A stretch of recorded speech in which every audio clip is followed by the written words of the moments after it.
players, I'm your host, Fry. I'm here to tell you how to survive, starting with a few simple rules for Season 8. Follow me! Oh man, Sanok, this is giving me flashbacks! First rule, squad up and stick together, like one happy family of death. Next, hunt down the loot truck. Or hunt down the people hunting down the loot truck. At this point, if your brains are still inside your head, remember to use them. By killing 2 birds with 1 stone, or 2 dudes with 1 grenade.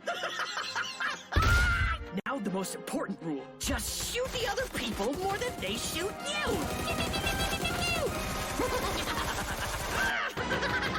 When you're out of options, use me to bash someone's skull in. Whippy! Wow, what a great reminder of the fragile and fleeting nature of human life. Anywho, that's all for today, folks. PUBG Season 8 is available now. The first piece of good news all year.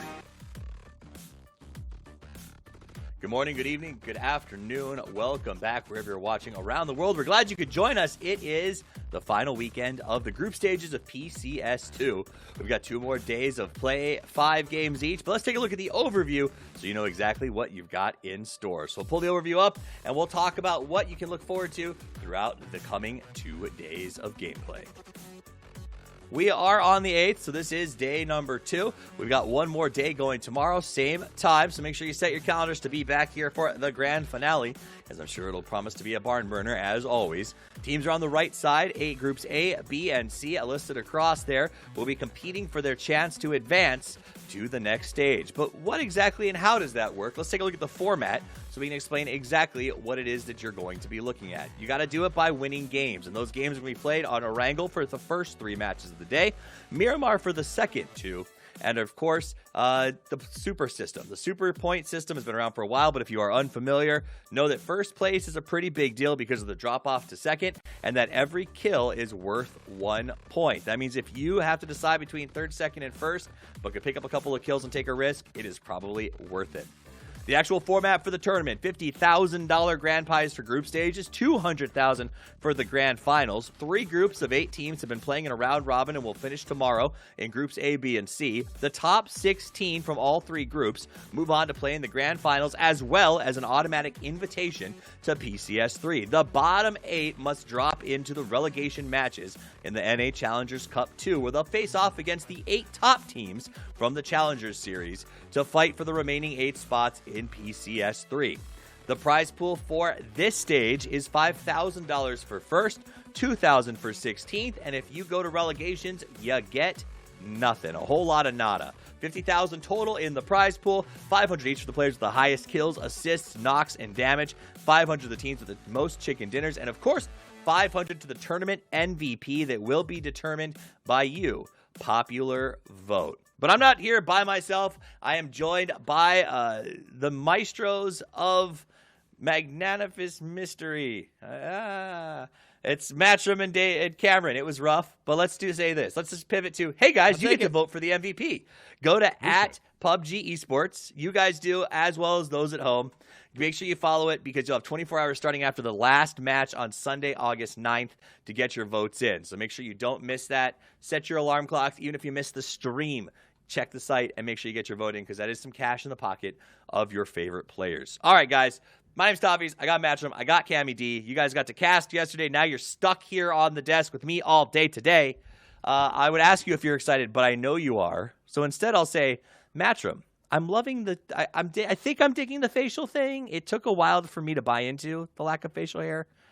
Is it coming back? What's your plan for the future? It's slowly coming back. We'll have to see how it goes when going through here. I mean, it was just a whim. Real talk, it was just like I kept getting tired of just having it, and it was just like, I need to change. I need to do something. We've all been stuck in like the COVID wonderland of what do I do next? I was finally like, I'm just going to change some stuff up and see what happens. And that was the whole mindset behind it. But don't worry. It'll probably come back because, by God, chat won't let me just stay clean-shaven. It's just not going to be a thing. I like it. Cameron, I see that you got a haircut. Looking good. Looking swaggy. What are you excited about today? Let's talk about the actual stuff that's happening today.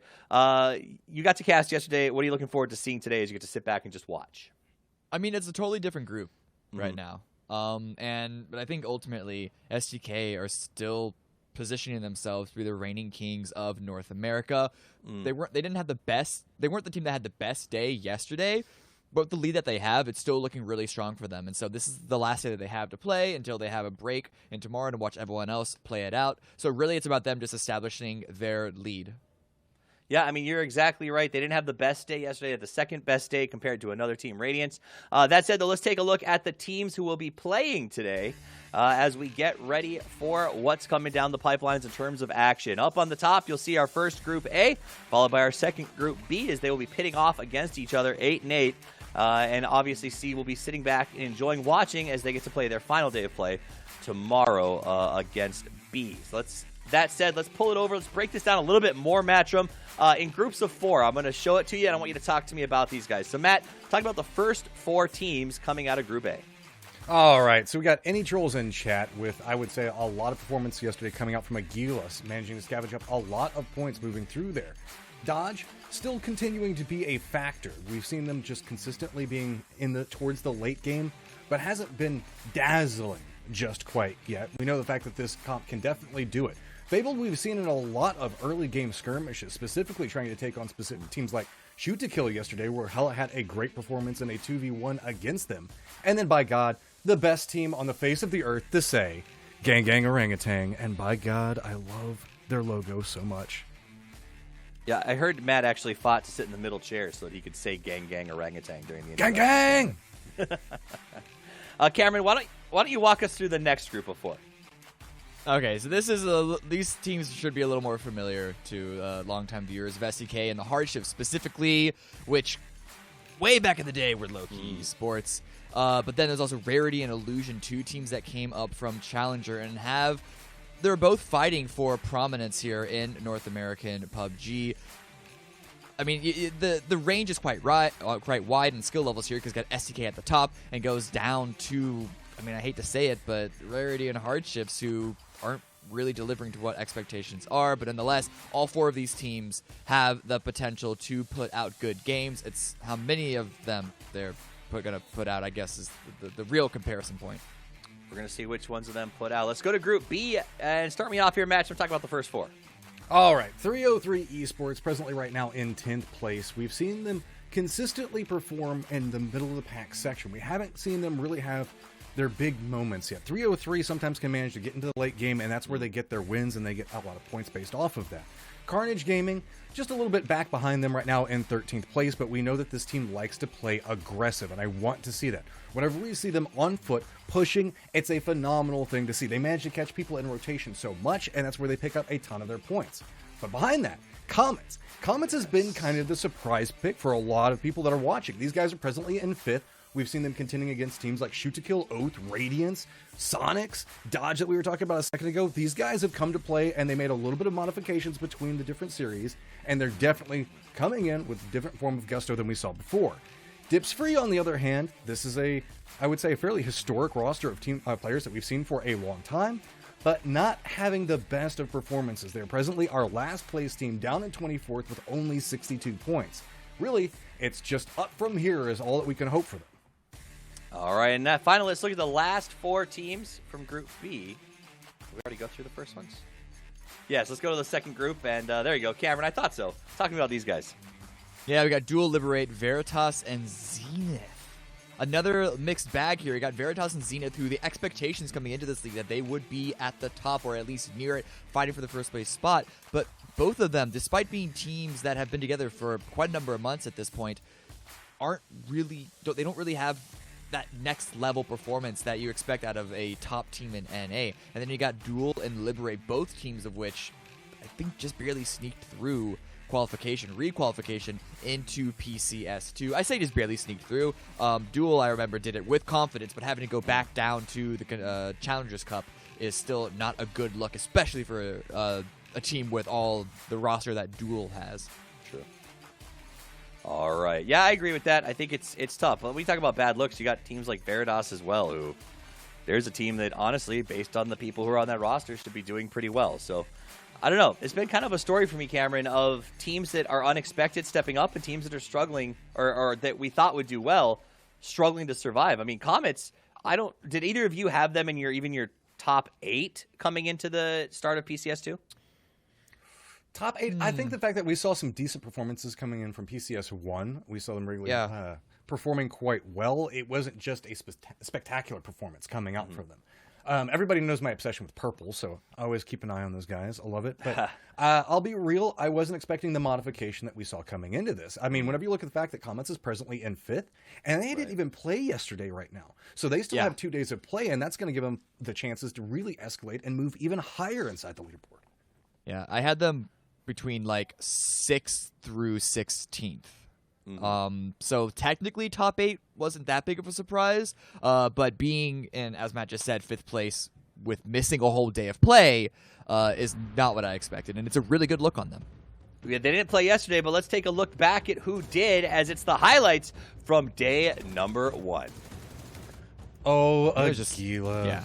I love it. I love it coming through here. There was a lot of very interesting fights that were happening inside that. That's that shoot to kill, double kill that we saw just a second ago. And there was a lot of Southern circles on Aaron Kell, as both me and Cam commented on a couple of times. And oh yes, give me the buggy damage. I want to see it. This fight was so good. Yeah, there are a couple of just really chaotic engagements like this one. And I mean, most of the time, anyone who was involved in them very rarely came out with 100% health in terms of their full roster, keeping all 4 members alive, and all that good stuff.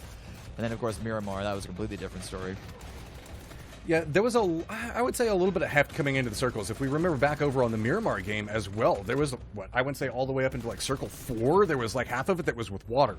So a lot of these players were having to compete against the circle almost more than the players around them throughout the games. So they would slowly be hurtled down where there was nowhere for them to fight from, and then suddenly would have to make these ridiculous hardships back to back to back to get into position.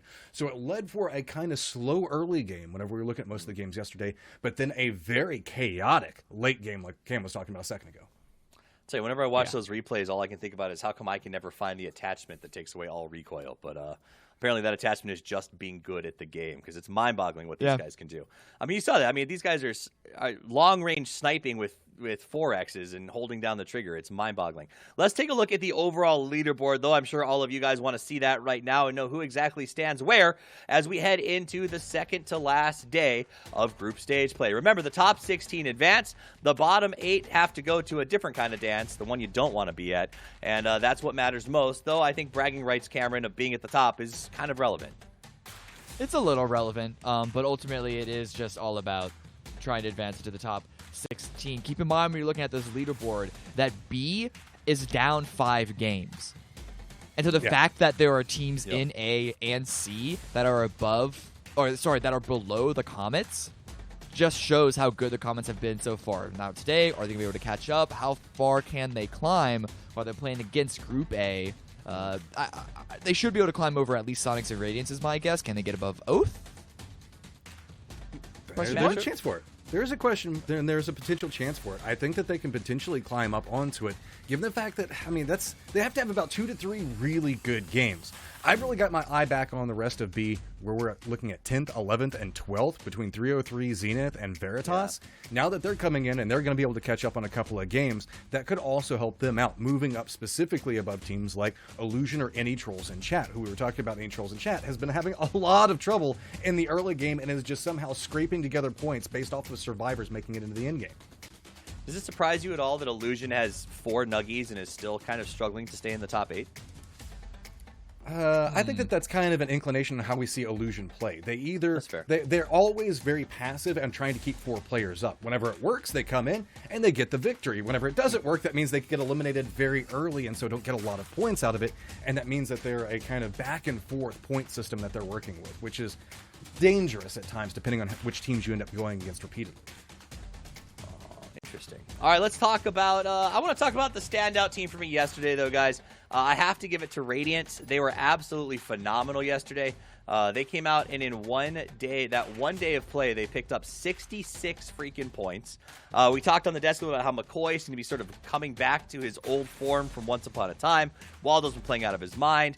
They're not even here playing at the moment, but I had to mention them because they put up such amazing numbers. That said, Matcher, talk to me about today and who the underdog is this weekend.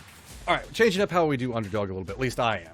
We often talk about who's going to be having a chance to really climb up inside the leaderboard. I've got my eye on who's going to qualify for the top 16. So I've got my eye on Duel. I feel like they're the underdog team that we talk about a lot. They got sent back down to Challenger Series, did great in that, climbed back up, But whenever we look at the roster of Wooly, Lampalot, Cherry, Danny G, we saw the fact that they've been able to go. The first week was pretty good. They walked away with 56 points, but then 38 back behind them. They're presently in 17th, but have the chance to climb into that top 16 today. And what about X Factor, Cameron? I like giving you this sort of wild card option. Well, it's not going to be wild card, partly because, well, surprise, they're no longer here. But no, instead it's going to be, drumroll, Indie Trolls in chat. The reason why is because we saw them fight so consistently, almost every single game, if not every single game, with STK, who are trying to secure their position at the top. That top position doesn't really matter, but the question is, if ATC advance to the top 16, advance to the grand finals, how will this developing rivalry really turn out? And I think there's going to be a lot of teams hoping that they are able to make it just to have that little bit of annoyance around STK. I mean, I will be honest, I spoke with STK today because it was a weird thing, and they confirmed that it's a situation where, like, if you can keep somebody who's near you out of the finals, why wouldn't you take a shot at it? So I'm curious to see exactly how that plays out. Speaking of STK, it's time to talk about predictions. I've asked everybody as they come across the desk who's going to win this whole thing. And I'm going to stand by the pony I picked on day one. It's going to be STK to go all the way for me. Though I'm sure no one is surprised by that considering where they are on the leaderboard right now. Matcham, who is your pick? I know you spend a lot of time running numbers and stuff. So, like, who do you stand by? So brave of you to pick the team that has a 30-point lead right now. So I'm going to follow up and say shoot to kill as well because, let's be honest, 30-point lead. Secondary factor, though, the longer that shoot to kill keeps that lead means the fact that we get more juicy tweets coming out from Purdy Curdy. So I want more of that banter coming out from them. I want them to be in the lead. I want the rivalries to come up with. And secondarily, I don't want that banter focused at me. So shoot to kill is my pick. And Cameron, I know that you like to disagree with us, so you have to have something. I assume you've got something good here. No, it's STK. There's really nothing else to say after all of that. With the lead that they have, the 33 points ahead, 2 days left of play, they're looking strong. Now, do I predict them to win PCS2? That's a different story. But right now on the leaderboard, as far as the group stage is concerned, they're looking way too strong to not vote for. 100% agree with that. Go ahead, Matt. I was just going to say, I feel like we're the Squidward meme right now, and it's just sitting there, and it's just like, oh, feeling daring today, aren't we, with all of our shoot-to-kill picks? But, I mean, let's be real. We've been waiting for this for a while. Shoot-to-kill is performing quite well. They just walked away with the last series. You have to be looking that direction. I literally looked at that meme about 10 minutes ago, so that's entertaining that you brought that up. That is absolutely true. I remind you guys, Clover also picked STK, but Godspeed is the man of difference as he stands by the Sonics. And says they'll come out on top. So we'll see if that actually happens. But, guys, the plane is taken to the air, and it is time for us to kick off game number 1 of day 2 on week 3 of the group stages. Let's head over to Clover and Porosaurus for the call.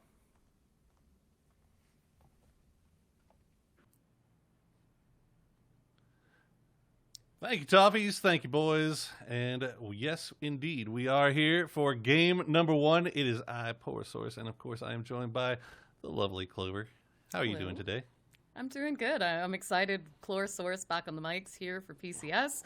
You and I have been casting together for Challengers for the last 3 weeks, so it's kind of fun now to get to carry that over just a little bit longer.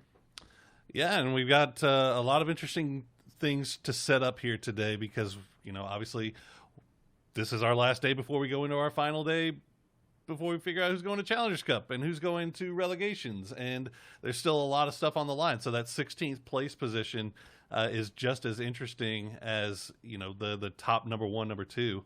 I don't know. We saw some kind of weird stuff happen yesterday. Some teams that we may have been expecting to do really well that kind of fell apart, looking at you, Sonics, with your 13 points. But STK kind of remaining consistent. Are we kind of expected to see the same thing today? Yeah, I think so. I think, especially for STK, knowing that it's their last day, I expect them to put down as many points as possible because I think they do want to end out pretty strong and not allow anybody else to catch up. That said, at the same time, they don't really have too much to worry about. So I think it could go either way, right? We could even just see them kind of play a little bit relaxed and maybe throw a wrench in some other teams' plans. It is possible. I mean, last time these two lobbies played each other, Shoot to Kill came in first place overall, 59 points on the day. followed up by Veritas. Now, Veritas is a team that they touched on a little bit during the opening there. Kind of maybe disappointing, sitting down there in 12th place. But last time these two teams, these two groups rather, played, they got 42, probably their second best day ever. As we see somebody going out early, and they're in the kill feed. I believe Lampalot picks up one off of Dodge. Looks like they might have been trying to go for a vehicle down there just to the south of Farm. I mean, really unfortunate start for Dodge, who had a wonderful day yesterday. I think the team that put second most amount of points for any of the teams yesterday. Now, Duel, that is a team that we do need to see bring a little bit more, right? They've really struggled. We saw kind of a similar thing from them during PCS1, where they were ultimately sent down to the One Challenger Cup, and now, there you go. Landuna is taken down early as well from Haxetti, and it looks like Fabled might be trying to get a vehicle run over, but nope, D-Rich, Voxic are in the area, and I think that's going to push this back just a little bit from Fabled. So, interesting start here. Fabled's in a 2-2 split on Millie Island right now. Yeah, this is kind of a tough spot for 303 right here, because they want to make sure that they can take care of these Fable people before they go for the res on Landoon. But given the situation, how many buildings they have to hide in, Honey Badger's got a really nice flank here. If he can spot them out and maybe get the down, this could be huge. But if he goes down, that is really, really bad stuff for 303. So Honey Badger kind of needs to play his life here a little bit. Yeah, right now, as we can kind of look at the mini-map, the rest of the 303 guys trying to cascade down onto this compound. Some shots out by Haxetti. Honey Badger down to half health, and already you can see Greg Shot going wide, trying to find the angle in this. Now, the other two players of Fabled are all the way up on the north coast here for Island, so the quicker they can get this down, Haxetti will knock down Badger.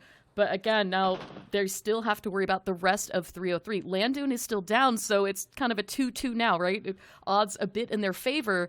But if you're Voxic and D-Rich, you can't really take these Fable guys too serious, rather for granted, right? I mean, sure, Fable's a little bit lower on the leaderboard comparatively to 303, but Greg Shot, Haxetti, these are two really insane fraggers for this team. This is going awful for 303 as Landoon does bleed out. Greg Shot, he's going to add to it, and D-Rich gets roasted in the doorway, and now it's all left to Voxic, and he is, as you said, completely surrounded as backup has arrived in the form of Hella and Rip, and Fabled are looking to collect themselves the full 4 points off of 303, and this is surprising coming from this 303 squad. I mean, I feel like I've been hyping them up all split long as they've been doing really, really well, but having a little bit of a fall apart here in the first opening minutes of game one.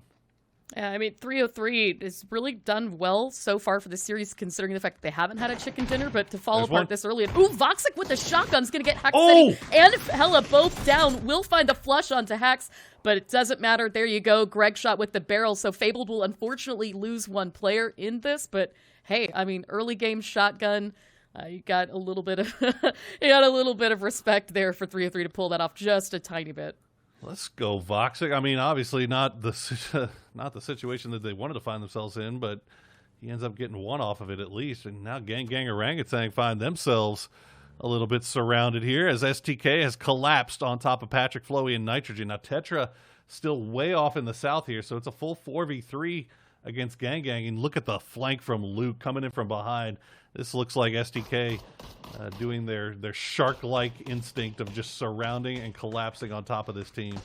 I mean, I like this from SDK. They're used to looting into Georgia Pole, and, you had not one but two different teams compete for this, and so taking the hard push onto Gang. We see Alo getting a knock onto Nitrogen already. Tetra, nowhere to be found. He's already sent it down to the south, so with just Patrick left here in the building, shoot to kill, I think they might be able to get this one in the bag, but can't discount this just yet. As you see, Flowey gets flushed out there by Luke 12. I mean, this is kind of what we saw from them yesterday, right? Really holding down their territory and getting those squad wipes as early as they can, picking up points along the way, and letting the other teams know, hey, I mean, you guys might try to challenge us for this position on the map, but we're not going to let you go far with it. And that's a nice nade. Patrick actually takes quite a bit of damage, but still hasn't been knocked just yet. Shoot to kill's got angle pretty much anywhere that Patrick could hope to go.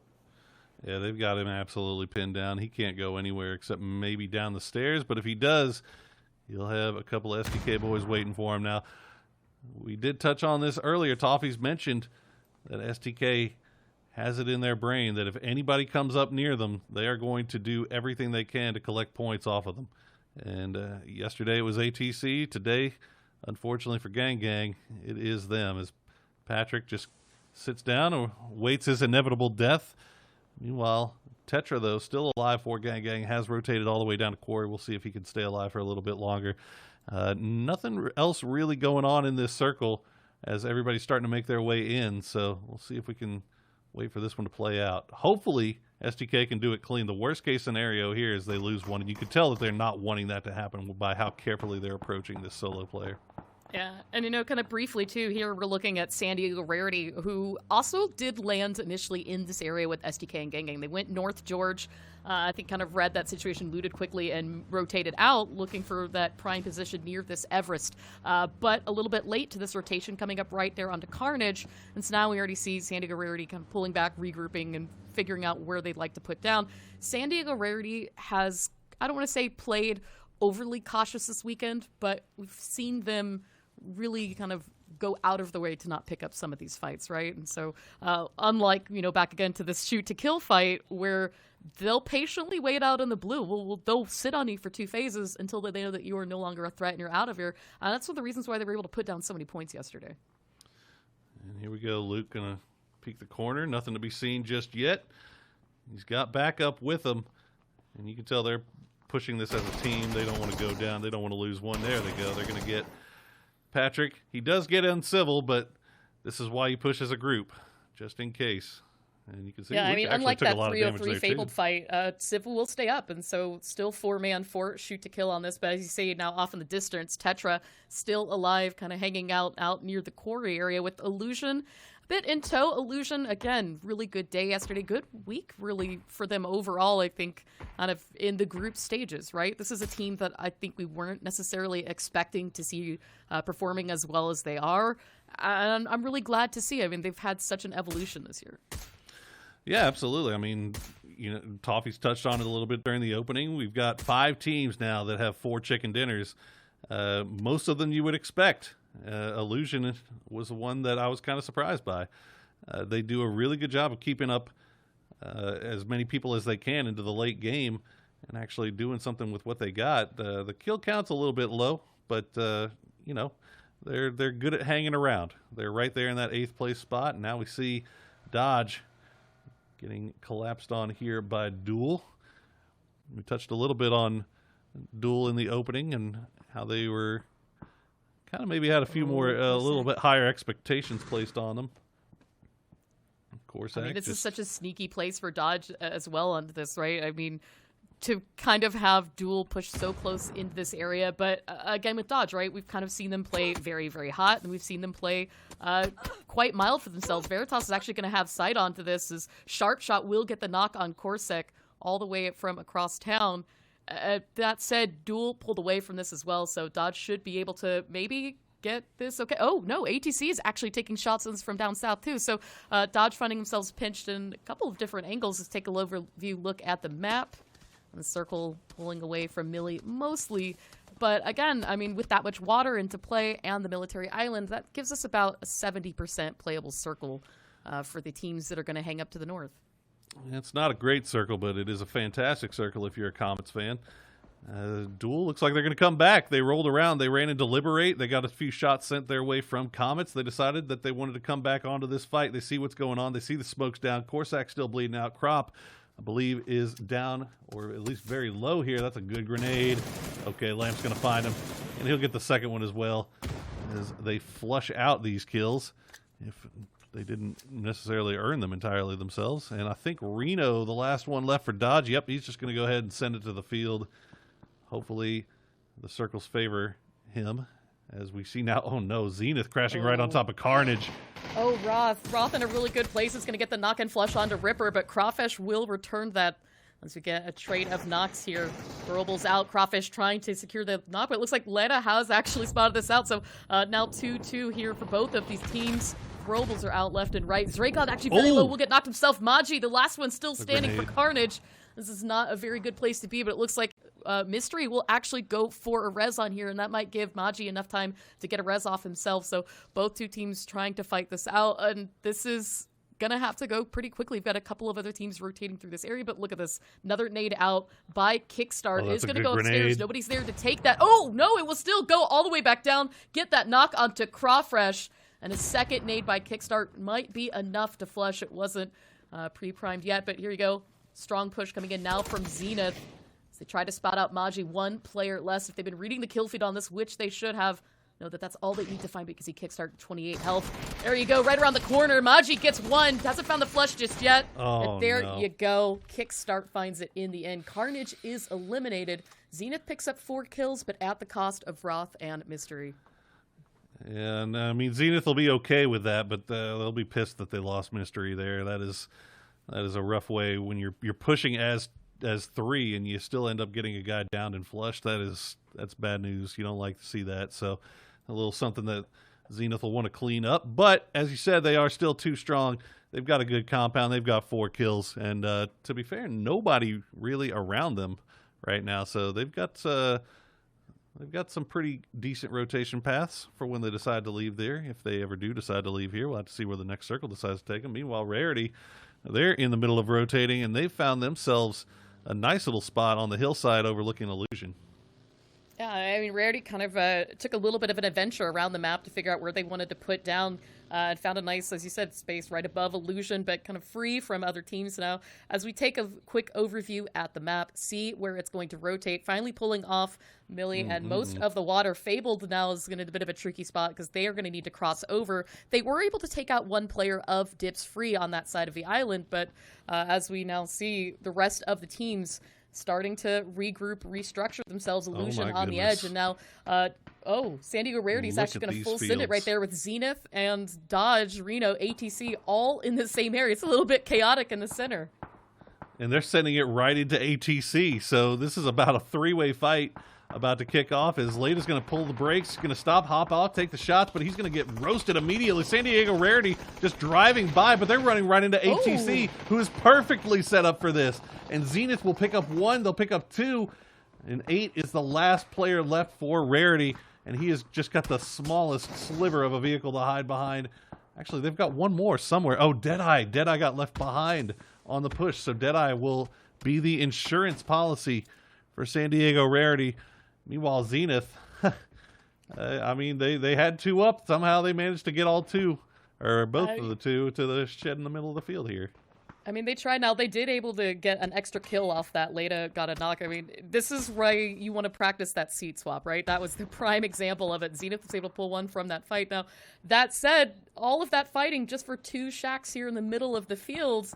And now you've got Comets that are taking a look in this as well. So if you're ATC, you've just used up a lot of utility from this. You can see even off from the hill, Duel's got sight on this as Lampalot's going to get a little bit of a hit onto Marcelic. Melon is still knocked as well. So now we're already in a phase 3. So much of this zone is in open field. So if you're all these teams in the middle, you're going to want to think about where you want to move. And looks like, speaking of moving, Fabled was able to get across after all. But now they've pushed STK here into the ferry pier. We've got a couple of big plays going on right now. Fabled, as you said, has come ashore. They've got 5 kills already, but they've run right into STK. Worst timing possible. Both teams know that the other one is there. Meanwhile, Illusion pushed over and hard crashed into the Comets compound. So you'll be seeing that fight pop off in the kill feed as well. But right now, Fabled, we'll see if they can keep their campaign going. STK in a perfect spot, really, to gatekeep this. And it looks like they're both aware of each other, right? Maybe, yeah, I mean, maybe Alo and then Civil, especially kind of off to the edge, could really go wide and I think help out the rest of their teammates. You do have Rip and Hella as well, kind of can have the ability to wrap it. Now kind of back over here for Comets and Illusion. Kind of a bit of a quiet standoff here. Illusion was able to get successfully into this warehouse. I know Comets did lose Monty in this fight, kind of playing it a little bit carefully. So we've just got a few seconds till the blue closes, and that thinks just a little bit extra information for whether or not these teams want to know, because especially if you're Comets, you don't want to overextend. You still got Zenith, ATC, Liberate, so many teams in the area with eyes on this compound. So if Illusion's not bothering you just yet, no real need to take that risk. As we can see now, the circle has in fact moved. It's going to center itself on that compound just a little bit longer. But now this STK Fabled fight, right? Neither of those compounds are in the zone, and so those teams are going to have to wrap that up pretty quickly. Yeah, the narrative about Illusion has been that they are slow fighters, but that was a very aggressive push into that compound. As now Fable is down to just one as they try to make a move, and SDK uses that opportunity to spring the trap. Hella gets a down. Oh, Now it's just trying to run. she's down and solo, 2 HP. Breaks to the line of sight at the last second. And as well, looks Uncivil taking a quick break to get that res onto Alo. Meanwhile, Purdy Curdy and Luke 12 trying to find an angle on this. Hella's going to get some extra throwables, try to keep the pressure onto STK, allowing her to continue rotating towards the zone. Hella is done with this fight and trying to just keep Fabled alive for now. Oh my Meanwhile, God. look at this crash coming in for dual ATC. ATC eliminated into 14th place. And although they will lose Lamp a lot, Danny G gets knocked. Wooly, Cherry kind of really in a difficult position now. Those shacks are not that strong. We can see it's almost entirely destroyed. So, again, how open this space is and how dangerous this can be to hold for these teams. The dips are never free. And look at this. Leda actually makes his way out long enough from the shack to get in grenade range. Does pay the price, though, as Cherry will find that down. And now that's going to be hard for him to get back. I think he's on his second or third bleed at this point. Kickstart going to actually run out for it and try to save him. It's not going to be the case, though, as Cherry will get that flush. And Lobes has vision on this, but now Kickstart finds himself in no man's land a little bit here. Yeah, Cherry running right now for that res onto Wooly. We'll get that, but look, all of those nades, all of those throwables, every single vehicle in that area is trash. And so as these smokes start to thin out, back to Lobes, right? Houston Hardships have been watching this, and they've got a good angle. So if you're Houston Hardships, kind of thinking to yourself, playing the edge, how can you capitalize on this fight as well? You still, of course, do have Zenith to worry about in the shack, but this is farther north onto this zone, and we should hopefully see it transition itself back away. If the circle takes a hard shift north, then that's going to make most of the playable zone in this open field, and that's going to spell trouble for so many of these teams. We've seen a lot of confusing stuff recently, and by far the most confusing thing to me in this game is that hillside that is so prominent that separates Fairy Pier from the compound where Comets and Illusion are. There's only one team playing that, and that's Liberate. Usually you see 2, 3, sometimes even 4 or 5 teams playing that hillside just because of the way the cover works and the terrain that you have to work around, but this time around, nobody in there. Nobody in there. We got 3 solo snakes hiding out in the field. 4, actually, if you include Kickstart. And then you've got Hella, who's still trying to survive STK. And other than that, you got Duel, you got Hardships all playing the field. Ice Tech and Liberate boys are on the hillside. The Veritas and Dips Free coming in from the south, waiting on this new circle to pop to see where we're going to go. Yeah, and I think too, depending on where that circle goes, could spell what happens to that hill. Oh my goodness. And we're actually going to pull back up onto the hill, so now everybody in the open field will have to migrate down to the south. And STK really has their claws dug into this fight with Fabled as they try to find out Hella. And this is kind of the theme that we've seen from this league, right? They're going to not allow a team to have one player escape if they can get away with it. Now, Tetra is still alive from that gang fight in hospital early on, but SDK in a good position, I think, to take over the southern part of the circle if they can kind of give up on Hella or just get her taken out early on. But now that said, Liberate finally entering the fight here, has taken some shots onto Comets as they're utilizing that high grounds area. 12 teams still in this with 32 left alive as the insanity is about to really kick off here. We see Guabi has a little bit of vision over there onto the Duel boys. Looks like Hardships might be hopping into their vehicles to start their send. STK, meanwhile, it looks like they've given up on trying to find Hella for now and made it over to the hillside. Dips Free down there as well, though, so everybody has to be careful. You can see Hardships completing their rotation there in the background as we watch Liberate just, I guess, looking over the field.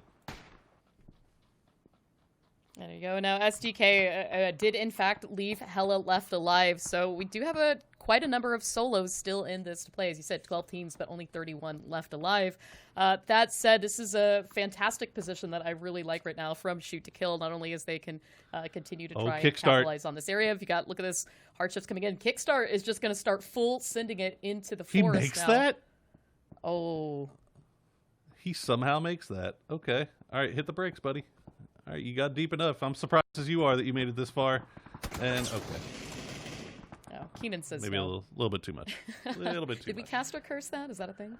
Possibly. I don't know. Maybe. I don't know. He made an effort. He tried to get in there. Unfortunately, it's not to be. Deadeye also gets spotted out, so yet another solo gets picked off. I believe there's one left out there in the field, and that's going to be Tetra, but it looks like Hardships might have him pinned down. Veritas, meanwhile, have pretty good control over this gas station. They've got Liberate above them on the hills, and they've actually sent Jazz up very far down to the south to keep an eye on Dips Free. So Veritas maybe arguably split out a little bit. Oh, that's unfortunate. Oh. Sometimes you throw a grenade and it hits a tree. I mean, you know what? It tried their best. Now, it is phase 5. Tetra in the blue, I think, will go to the zone here.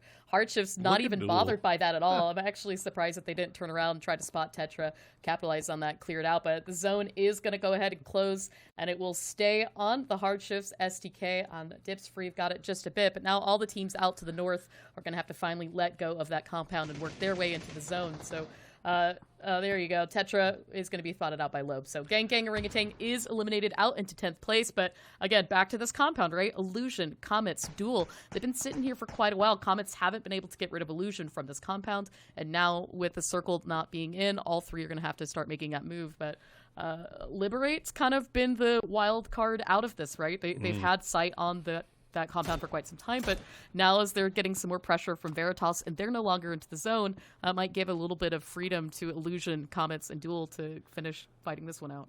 No, I'll tell you, this what's going to you would think that Liberate in a great place to capitalize off this fight, but unfortunately their attention is more drawn by Veritas right now because Veritas has been shooting in their backside right now. Hardships, though, is in a great spot to capitalize off of this. STK has sent it down south to deal with Dips Free. Hardships has basically sight over all of this, and if they can find anybody to pick them off, now the question is how many people will be left to pick off out of this. It's a decent nade from Yaxley. It's going to find its way in, but Illusion, I believe, is on the outside of the wall, so nobody in the warehouse right now for Illusion as Comets are slowly still trying to deal with this. It is. I see Yaxley trying to find that angle, but now Liberate once again in that fight with Veritas. You can see the kill feed lighting up, but you do have Ice Tech from Liberate that has kind of pushed back down the hill to watch all these fights going on. So Illusion still holding on the edge. I mean, the thing that kind of worries me a bit, right, is that once this zone closes, these teams that are so focused on each other are still going to have to deal with, as you said, Houston Hardships that have a beautiful angle onto this, as well as Liberate. Now, Illusion, 3 kills, not such a bad place, but you can see just to the left how open it is besides that water tower, and that is where the blue zone is going to close. So the quicker that they can finish this out, the better. Already smoke's starting to go out for Comets as they know they need to make that transition back up into the hills, and Veritas is eliminated. Jazz actually falling into the zone. So now Liberate has nothing else to focus on to the south and can kind of turn their attention back to this compound. And they have done so. They've sent everybody over here to start looking in this direction now. The question is, will they get the kills? Will Hardships get the kills? How many kills will be left to have between Comets and Illusion? You see the smokes are down. There's about 50 of them out there, it feels like right now. Yaxley is going to go down to a Molotov from Guabi. So Liberate getting the first down here. And now D-Treat's going to try to pull in. Oh, no, Adam. With Victor, the last one, still standing for Comets and trying to get themselves into safety. You see more smokes coming out. Illusion just on the edge here. As you take a look at the circle, Hardships and SGK have the zone. Oh. And so once again, these teams up to the north are not going to get much of a break onto this. As Victor has been spotted out at it, Liberate getting a couple shots onto this, but Maluk from afar is going to clean that one out. Comets go down, and now Illusion, the last team still standing in this compound. But now, here you go. Look at this. Liberate pushing in hard, but from the distance, Hardships got this too. So really, I think Illusion's going to be kind of, I mean, how do you get out of this, right? No, you don't. They're screwed. It's really, and especially now, I mean, you got to know that they've got probably hardly any utility left after all the smokes they used for the original fight with Comets. So this is going to be rough sledding here for Illusion for sure. The only thing that they can maybe hope for is that STK sweeps up from the south and maybe draws the attention away from Hardships or Liberate. Ooh, but and STK nobody, just found nobody's Hella, turning and that away was the from last this. player that was kind of keeping them locked into the south. So shoot to kill might actually work their way up to the north, but now Illusion guys are making a run for it. Ice Tech gets down both Icy Flex and Free Me Please. Only one still standing, and there you have it. All of them go to Illusion Liberate. falls as Top Dog gets spotted out by Guab. Adam goes to the zone. Now we've got our top 3 teams, 11 players left alive. Immediately Liberate turning their attention to Hardships, but these 2 teams in the north have been so honed in on one another. I think they might be entirely unaware of the threat that waits them to the south. Uncivil, Luke 12, and Purdy Curdy as they continue to hold out to the south. So this is kind of, I mean, we're only in Phase 7, right? Phase 8, it doesn't really matter where it goes. Everything's going to be here, of nice. course. But Maluk with a nice shot there onto Ice Tech. Guab's got an angle. I can't find the knock there onto J-Sync. You can see Uncivil is starting to peek his head up over here for STK, maybe trying to come up on the backside of the flank of Hardships while they're fighting with Liberate. The flush does come out, so Liberate down to 3, and it looks like they're content with just pulling off of this and trying to pull back east as far as they can. A few shots traded back and forth with STK, but STK going to pull off, and they're going to go back to the hard cover of the trenches. We'll see where the next circle decides to take us. Anybody going to get favored here? We've got 3 seconds to find out. But Hardships looking like they've got a pretty good angle. Yeah, all right. STK is not going to get to work from the trench cover, so they've got to figure out what they want to do instead. It looks like they might be wrapping around on the south side here to come and take on Liberate first.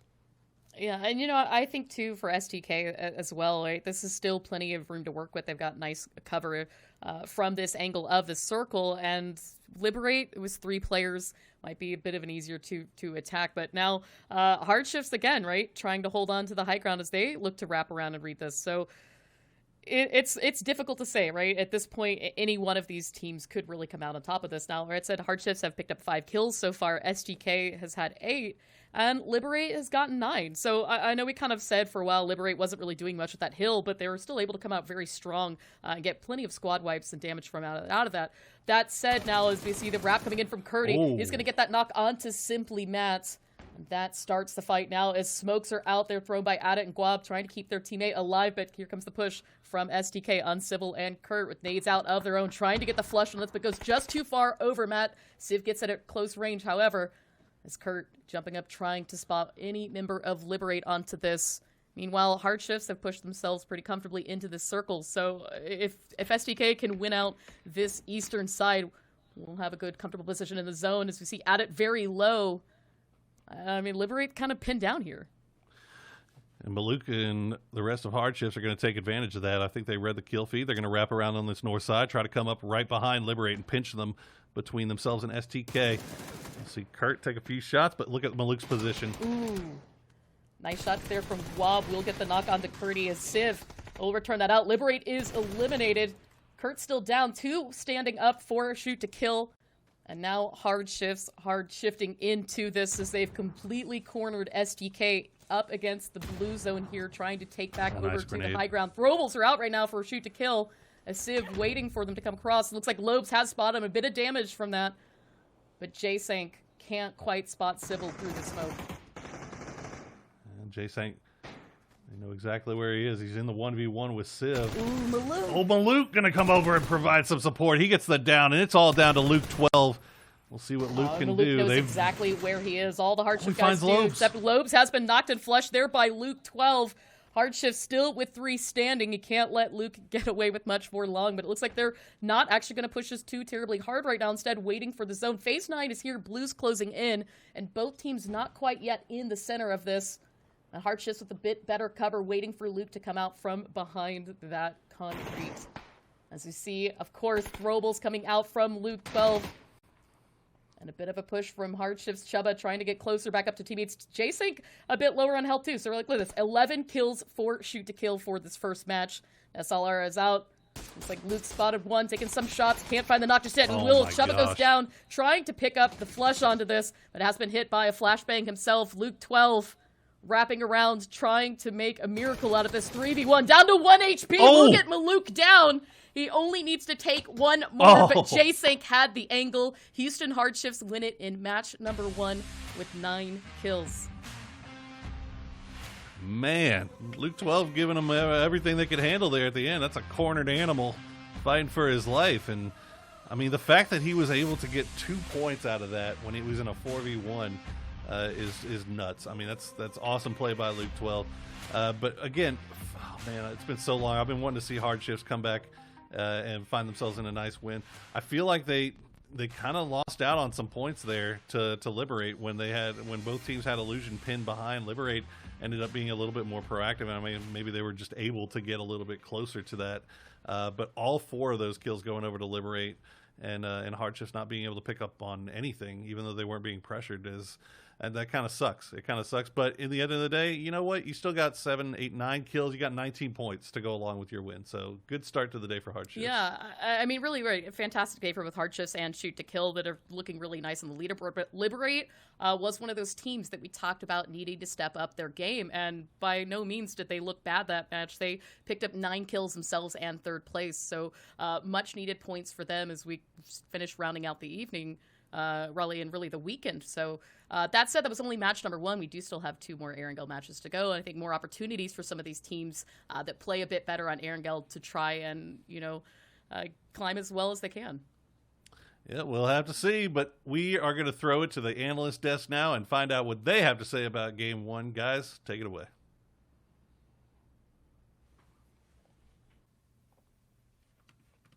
Thank you very much, guys. A great game. Before we get into breaking it down, I do want to give a shout-out to 3rd place, Guabi and Ice Tech from Liberate. My boy Ice Tech stepped up. We saw a really nice little spray transfer there, so I want to give him some love. Because now we're going to talk about the Hardships, SDK, teams that have pedigrees and know what they're doing come through. We'll start out with you, Cameron. Talked about the end of that game. What stood out to you? Honestly, once you try and not ignore, but look past the fact that Luke almost clutched that out, literally put himself in a 1v1, got 2 points at least, and then there's a 3rd down off of that, really making Hardships work for that win. Even beyond that, just SDK putting themselves in position for that to happen. They weren't in the best of spots leading into that end game, but then you saw them creep alongside the bottom part of the map, below the hill, put themselves in a 2-1 when they faced off against Liberate. And listen, there's a reason why these guys are at the top of the leaderboard. It is Hardships that come out at the end with the victory, so it's definitely a good game for them. I don't want to take anything away from them. But come on, like that performance from SDK, that's what you need to be at the top. That's why they had 3 picks across the bottom of the screen at the start of the day. But Matcham, you can kick it off as we look at the highlights. All right. Well, it starts off with Shoot to Kill, and it's going to end up with Shoot to Kill. These guys got active very early, fighting around Hospital, getting into a very interesting fight with Gang Gang Orangutan in this position. But this is kind of an indicament of what was happening inside these circle shifts. You can see ATC Duel getting caught up in a very interesting little fight here, fighting over a shack that can be destroyed. Lets you know that both of these teams, this isn't even the first fight we saw around that position, all of them going for it. Now, you were talking about Luke 12 a second ago. I had my eye on Maluk. This was the story of 2 different Lukes fighting it out for different points in this game. Yeah. I mean, yeah, so I do feel bad for putting so much emphasis on SDK at that quick moment, because Hardships did play a very good game leading up to it. It's just, of course, all the attention is going to go towards the potential clutch there. But you're right, this is a roster on the Hardships overall that has yet to really live up to full expectations. Maluk is such a seasoned IGL, especially so previously with the legendary Tempo Storm roster of 2019. And this team shows signs of greatness, shows signs of brilliance, just like in this game, and hopefully they continue and push that even further. And I think once they can get their teamwork and their chemistry rolling like we saw them get this game, then they can become monsters the same way that Maluk's previous teams were. Oh, 100%. I mean, think about it. A third of the lobby was killed by our last 2 teams alive. It was like, 9 kills and I think like 12 to 13. I don't have the numbers directly in front of me, but that gives you a startling performance on what was happening inside that round and how active those 2 teams were. Let's take a look at the match leaderboards, and you're going to see, obviously, the Hardships coming out on top. But it wasn't an easy map to play, Cameron. It was actually kind of a tough circle. The middle game was very difficult. So as you guys look at these numbers, I think that they'll pretty much reflect the performance by those top 3 teams. What was so difficult about the middle of that match, though, Cammy? It's a field. I think I am probably known for a number of different things. One of them field endings are actually the worst. I've been saying that for years. And we saw all this kerfuffle, all this chaos happening in the field, even in the mid game, not even the late game, because so many teams were threatened with the end game being in the field, and they felt pressured to commit there earlier. It ends up pulling off, which is sort of a damned if you do, damned if you don't situation for those teams involved in that field. But that's why there are a couple of teams that have sort of soaked up all those kill points, looking at hardships, looking at shoot to kill, the ones that are able to pick up essentially easy pickings of the teams leading the field and even leaving that big compound just to the south of it. Looks like let's look at the kills for that match as you continue to make this conversation. Maluk comes out with 4 and Luke 12 4 as well. Matt, for a minute there, I thought legendary Luke 12 was going to become the MVP off of that fight. I mean, shoot to kill whenever it comes into the very end of a round and there's one person up. We've now seen it 2 days in a row. They try their hardest to clutch it up. It should be noted as well, Luke 12 did manage to pick up one of those kills in the very end of that, getting the flush out. But again, a phenomenal performance coming out from Maluk and J-Sank to close that one out. And going back to the fields section that we were talking about, that's going to lead into what we're talking about with a lot of this damage. People didn't want to go back down into that field, and they didn't want to go into the hilltop, but everybody seemed to have the exact same idea at the exact same time, like, hey, let's go for these shacks, that complex, just north of the hill, and that led into those people that were holding down positions and had sightlines on that to just rack up so much damage. It also seemed like Liberate in particular, while that was happening, Cameron, some teams were using that distraction to find some positions on better hill spots, to set some traps. Because we saw that fight with Liberate where basically they set a baited trap and were able to execute a team as they just made a difficult cross in the late game. Oh, you're talking about Comets leaving that compound? Yes. Yeah, even though, sorry, not Comets, Illusion took out Comets to basically win the compound with all 4 up, and I use win, I'm doing heavy air quotes, you can't see, but I am doing them physically IRL, because the circle was already pushing in. So many teams were crowded in that one compound that no one was really able to get a lot of control until the blue forced them to fight, and when that happens, suddenly, like, they put none of those teams were able to put any sort of activity on trying to clear up space in those hilltops. They threw out as many smokes as they could, but it was just an easy spray down for Liberate, who had the hill at their backside to isolate from the teams in the south to just take all of them down. Overall leaderboard shoot to kill continues. You know, at the start of today, when the three of us picked STK, the justification was they're 30 points ahead. How can you not? That's become even more resounding since this last game. I mean, what can you say whenever shoot to kill is presently holding down a quarter of the map? If you go anywhere around Georgia Pool, you're going to have to contest with these guys, and a lot of teams just don't want to do it. We've seen it happen with ATC. We've seen it happen with Gang Gang Orangutan. Now, that being said, we do need to keep an eye on a couple of these other teams. We talked about what could Comets do today. Look, already creeping up there, getting 1 point ahead of the Hardships, who also had a very good round in that last game. Also, Cameron, ATC is in 9th place right now. This is relevant to talk about because Shoot to Kill doesn't want ATC in the final 16. I think we can pretty bluntly say that. Sure don't. Is there a danger for them? B has a lot more games to play, and any trolls in the chat is at 143. Their cushion is not good at all. It's not great, but they're not really I wouldn't say that they're in the danger zone just yet, considering how much emphasis STK has put, how much resources they put onto trying to ruin ATC's game. I'd say they're in a pretty good spot. And STK, if that really is their goal, if they really do want to put so much emphasis and time and effort onto getting ATC removed from the game, that might not be a good use of time, because come the grand finals, if ATC are still in here, yeah, they only care about qualifying this time, but then are they going to have the same success as far as winning the whole thing if their last week of practice was on one specific team? Yeah. Well, you guys are talking about that. I'm still looking at the climb back up into what we've got going on for the top 16. It's getting more and more contested. We just saw Liberate have themselves a very good round and becomes another team that we need to keep an eye on who's going to be fighting for those cusp positions. All right, so let's take a look at the overall kills. Snaker still at 52, but Lobes closing at 48, actually moving up that gap pretty quickly here. Purdy at 44, Los HD at 42, and Alo looking good at 41. Not too shabby. And I know, if I remember correctly, Luke 12 is just around that area too. So all of STK looking to climb up into the big kill dealers. I will say this about the STK ATC thing. I don't believe that we'll see them overinvest resources, but I think it's more of if they get a sniff or an inkling that ATC is nearby or looking to accomplish a goal, that it's, they'll probably pop over and make life more difficult for them. They loot close to each other in both maps. Yeah, so exactly. That's not going to be an uncommon situation. Wow, Snakers matchup. That is a obscene damage lead at the moment. Yeah, I mean, that's a great performance coming out from them, but whenever looking at this, we often talk about Luke 12, we're talking about Tiggleton, we're talking about Civ. I don't think that we've gotten a chance to really talk about Lobes enough. He is pumping out so much damage for the hardships right now. Like, we've regularly seen when they end up in late game fights, a lot of the times it's based off of positioning and a consistent damage output that he can do. That allows Maluk to move into those tricksy positions, taking those 1v2 fights that we sometimes see him want to go for. And I think that it's a very key thing that we need to start keeping a closer eye on how Lobes is positioning inside of these team fights. Trixie Luke. Good idea.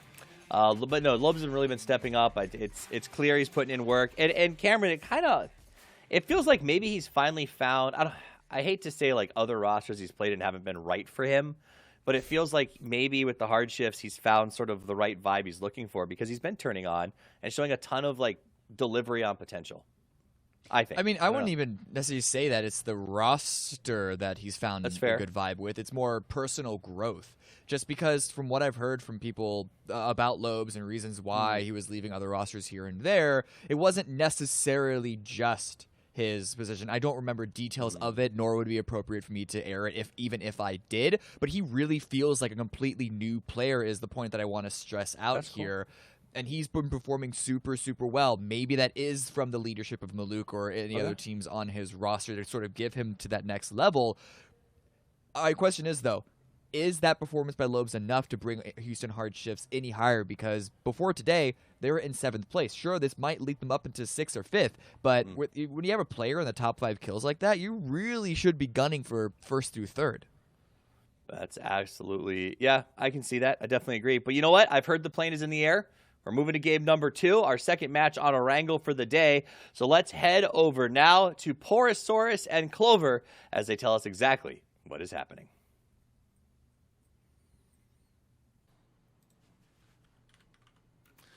And thank you guys yet again as we unmute ourselves in Discord so that Clover can actually hear what I'm saying first. And yeah, no, like taking. I think Hardships looked great in that first game. That was a team that I was looking at for top 3 coming into this PCS2, and so far so good. They find themselves in 5th place right now, and if there's anything we've known about any Maluk team, Maluk-led team in the past, is they perform at their best in the closing moments. They are definitely strong finishers, so I would not be at all surprised to see Hardships really step it up here in these last couple days.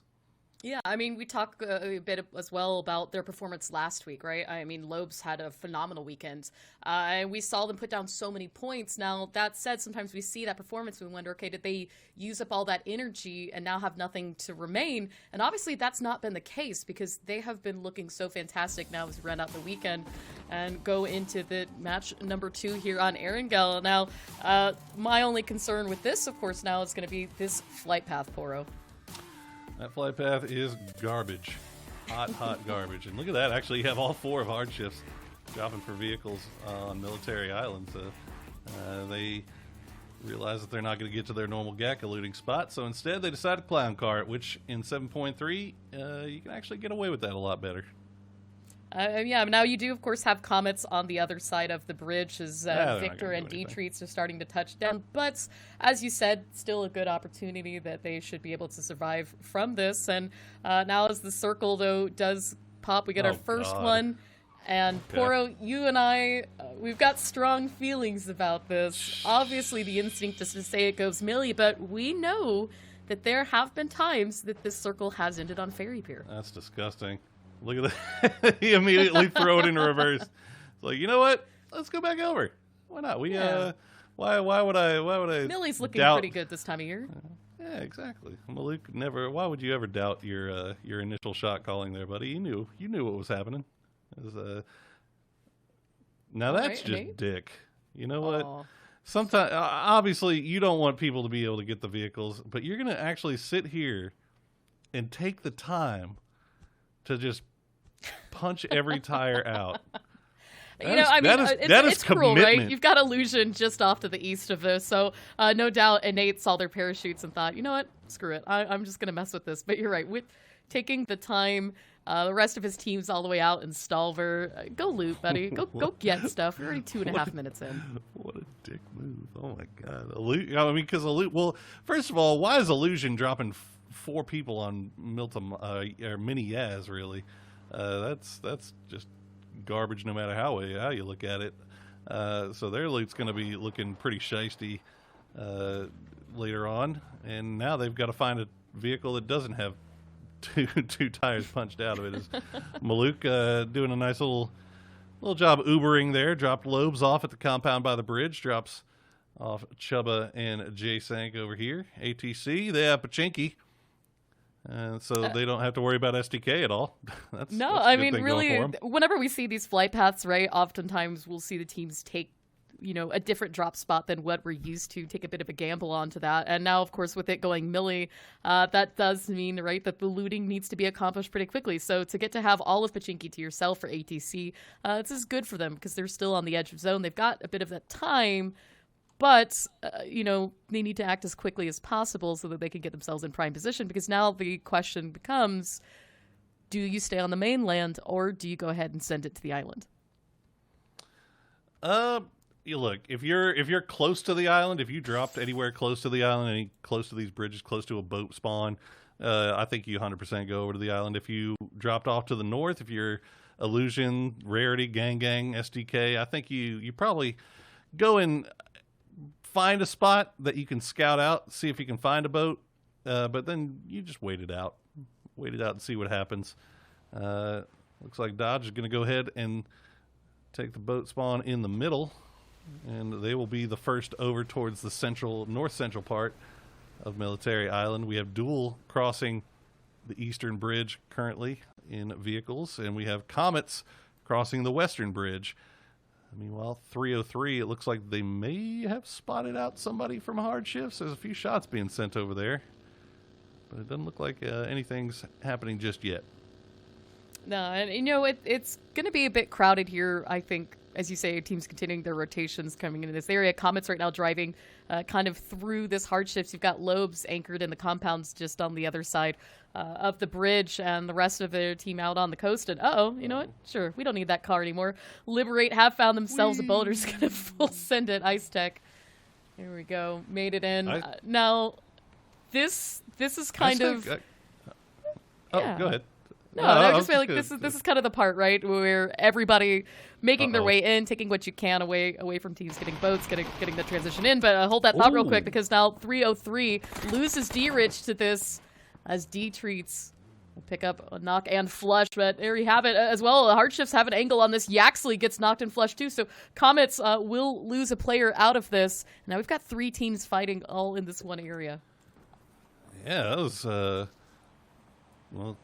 Fortunately for Honey Badger, it was quick work by him to be able to get out of there. It was fortunate that he was on the side of the compound that had the vehicle. D-Treats, unfortunately, paying the price now. Or not D-Treats. We have too many D people. D-Rich from 303 paying the price there. Carnage has slowly made their way across the eastern bridge. And you know what the funny thing about this, Clover? None of these bridges are being camped. No, and I guess, you know, I think we always joke about this, right? If a team does camp, oftentimes we'll sit there and say why, because they don't have much to show for it. But now on the flip side of that, because they aren't camping, the teams that are just going to send it with vehicles, they're getting to cross for free. The only other teams right now that I think are in the maybe a close range where they could kind of push back to camp this ATC crossing on the western bridge right now, but everybody else for the most part has opted for these boat transitions, which I would say are mostly the safer bet, especially with the new vehicle update. You don't have to worry about blowing up in that boat just as quickly. You'll have the ability to jump out, stay alive. And so some of those riskier transitions that we often see with these circles don't kind of become as scary, right? And speaking of scary. Speaking of risky transitions here, little paths crossing by the tempo dip. San Diego Rarity and Gang spot each other out, but it looks like they're comfortable, or content rather, just continuing on their merry way. Everybody has already started making their way down, with the exception of Illusion, who, as I said, that mini Yaz drop was not sufficient. They had to make their way up to Severny, and they're going to eat some blue damage because of it, as they will rotate very, very late. ATC making their way across the bridge. And Nork is going to be the last one. And yeah, pretty much pretty slow considering it's a military island start. I guess a lot of that having to do with the plane, really. Yeah, I think almost everybody anticipated that this was going to be a milli circle given the flight path, and the anticipation was correct. That said, we haven't really seen too much damage in a lot of these rotations, as teams are doing a pretty decent job of keeping away from one another. Now, Veritas turning around the corner might spot Liberate off in the distance on the other side of the beach, but relatively speaking, we've got 14 of the teams in the blue zone right now. With the exception of Gang Gang and Illusion, they're still needing to work their way in. So avoiding the bloodshed for phase number 1, I think depending on where this circle hard shifts for that second phase will kind of determine the storyline for some of these teams coming into each other. But another thing here is, right, STK, very similar position that we saw them rotate to last game after they left Hospital. Fabled is also still in this area, and Fabled faced them out here earlier in the last match. So Shoot to Kill would manage to rack up all of those kills, left Hella alive for quite a bit, and then managed to find her later on. So of all their kills, got a full squad wipe on Gang Gang, got a squad wipe there on Fabled. So if you're Shoot to Kill, you've been playing the edge, trying to keep people out of your area, I think depending where the circle could go, might spell disaster for Fabled again if they're not prepared. And oh, there you go. Circle shift hard on Samili Island. Lots of water still into play. And you can see there on the minimap, just about every team is already in that position. So everybody was anticipating where this was going to go. Yeah, absolutely. And I'm just doing a quick flyover of my own real quick to see how many boats are left. And it looks like there was one in Primorsk, so Fabled should be able to find one. There was also one by Ferry Pier if STK decides to stop and check it out. And there's also one by Sharkfin, so San Diego Rarity could find one there as well. As we see Carnage trying to find someplace to call home. They're just scattering like ants right now, as everywhere that it looks like plans A through C have all been occupied already. So Crawfresh going to just find some of this great new hardcover that we have in Erangel 2.0. And I think whenever we see the circles go here, oftentimes teams are very quick to fight out for the airplane graveyard, so to speak. You see Dodge already in prime position for this. Zenith coming in quite a bit late, trying to challenge this position, as well as Duel here on the edge. So shots out by both Lampalot and Danny G. Nothing connecting quite yet. So we can see Kickstart driving in as well. So a lot of rotations coming in for most of these teams. Somehow, though, Zenith is able to get away unscathed, as we can see the bullets across the screen there from multiple squads in hand. And Zenith putting down just in this little dip right here next to Dips Free. If that dip is free for them, we'll find out in just a moment. But look, in the minimap, 303 right off to the north. Still got Dodge out to the east. So 5-6 teams all within this 1 little kilometer area of each other. That's a great spot for Zenith to be able to pick up here late. I mean, it is a very, very rough send, especially this late in the game. They end up losing Leda for it, but that is a phenomenal spot to play from. And we see it time and time again. Circles that end up over in this area, they constantly have that little spot there for Zenith. So definitely got my eyes on them. It would have been great if they could have made it there as 4, but we'll see what they can do with 3.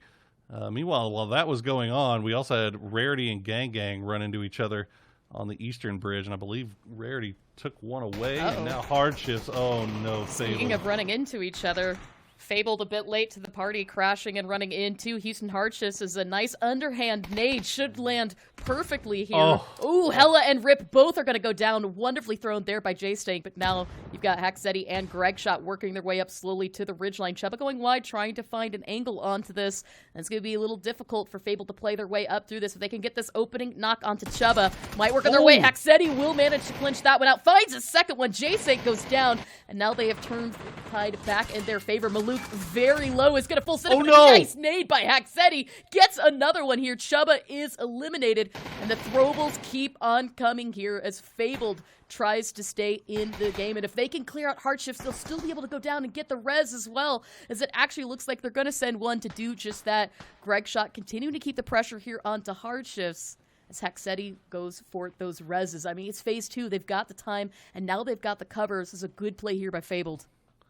What a fantastic save by Fabled, and holy crap.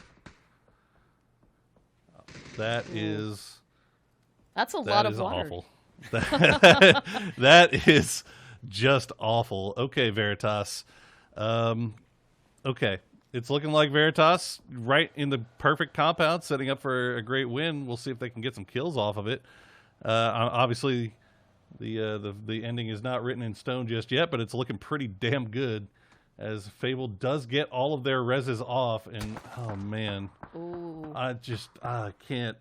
Serpentine, Lopes trying to stay alive, down to 19 HP, and you can see the last player still up for Hardships. The Fables were able to clear out the rest of those knocks. I mean, really kudos to them, right? Fabled was able to stay 4 up onto that, but not staying 4 up right now. Duel have Lampalot that has been knocked onto this as Dodge continuing to hold the pressure on the edge of the zone. I think a lot of teams were anticipating that Circle was going to stay a bit further north than it was. Yeah, and so, I mean, when do we see it really go that far south? I think never. Quite rarely. It's awful. It's absolutely awful. And here you see Comets trying to hold the high ground here against STK, but STK isn't having it. Civ will go down as usual, but most likely will be rezzed as Monty, I believe, is just going to hop in the UAZ and try to find somewhere to hide this thing out for a little bit. But man, there is just not a lot of places in this playable part of the circle to hide, really. I mean, I guess you could crash the coastline. I don't even know. Like, I mean, there's nothing you can really do. Meanwhile, you can see Liberate taking shots over at Duel as Duel tries to crash here onto Dodge. Duel has gotten away with it so far. Corsac just hiding for the time being, waiting to see if he can maybe sneak one away. I mean, Dodge continuing to hold the pressure there. If we see a bit of spray into the smoke, that's going to be enough to get that flush there. And so Dodge down to 2 players onto this, but hope is not lost just yet, as Duel is also taking fire from Liberate out to the south. And you've still got Gang is out in the blue. Meanwhile, Houston Hardships eliminated Lobes. Haxetti, spots out Loeb, so Fabled will get that full squad wipe there onto the Houston Hardships. And we're down now to 15 teams, 47 players alive. And as you said, there's not as much playable space, so we might continue to see this bloodbath coming out as Corsac laying in additional damage there to Duel. Duel still has not found the safest spot into the zone. You've got Cherry starting to go wide up against the fence line, but that's not the best place to be. Liberate has sight on this down to the south, so it's up to Duel to win this position out from Dodge if they want to get into the zone safely now. As again, Corsac trying to stay alive, but look at this angle from Cherry. It's nice. Gets the knock onto Corsac. 1 player still up for Dodge, and that is Crop, but Crop is a deadly player. We've seen him be able to accomplish quite a bit, but for right now is just going to go ahead and turn tail, leaving this fight and looking for another little bit of safety here. And you can see there are just gun battles going on all over the place. Illusion finally made their way onto Military Island, and what do they get for their trouble but to run into an absolute firing squad of STK. As we see Zenith made the push onto Dips Free. Dips Free tried to hold a 2-2 split, but that wasn't going to be the case as Zenith read that like a book, end up crashing the compound, and they take it for themselves. Meanwhile, Landoon looks like he has gone down for 303. There goes Crop. He did his best. Yeah, ATC going to pick him off. ATC really rotated themselves into a nice position here at the north part of the zone, but again, Duel's still in the area, and I think ATC realizing this might not be as safe as they once had thought, get into the vehicle to try and rotate out, but Danny G gets a headshot onto Norcus there as Melon needs to jump into the driver's seat and continue on without him here. We're into phase 4 at 21 HP for Melon. He's not really got anywhere to go, hits the side of the fence, and is going to try and heal out, but as we know, still not a safe position, and Cherry had sight on that. ATC goes out in 14th, and Duel continuing to work wonders here on the edge of zone. Yeah, they're making their money pretty easily right now as they keep all 4 up. It looks like they're going to get a little bit of a reprieve from the Liberate gunfire as they've kind of gone into the airplanes. No line of sight there for the Liberate gang. Meanwhile, San Diego Rarity They were taking shots over at Gang Gang here. I don't know if they realized that Keenan has snuck up and ended up right in their back pocket. And in the meantime, Fabled also sent 3 over to this cliffside. They had to have heard those vehicles. So, yep, the shot's coming out. I think that might be a combination of San Diego Rarity and Veritas. Ooh. Shots over there at Fabled and Tetra. Oh, boy. Not looking great for Tetra. As you see, San Diego Rarity had sight on that. Got quite a bit of damage into there, but now Subtle needing to come down from the rocks as he's taking damage himself from Liberate, who turns back to focus on this angle once again. And Nate, though, that we have known likes to go for those really hard pushes, find those crazy angles onto players, I think, is looking for sight onto Tetra here. As we see back again to the north, Shoot to Kill have 1 player left for Illusion. And if anything that we have seen from them this weekend is that when they have their claws set in a team, they will not leave it alone until they see that final player elimination in the kill feed. I respect it, Tetra. I respect it. You know that you're pretty much dead hanging out on that beach. Just go swim out into the ocean and Oh, here you go. Nades Icy's out been from found. Curdy. Brobles and Shoot to Kill. Nane a finer combo. But, ooh, Icy Flex actually makes the push here. Will get the knock onto Curdy. Throws a Molotov, but it is just too short. But already shots out from Civ and the rest of the Shoot to Kill squad trying to spot out Icy Flex onto this.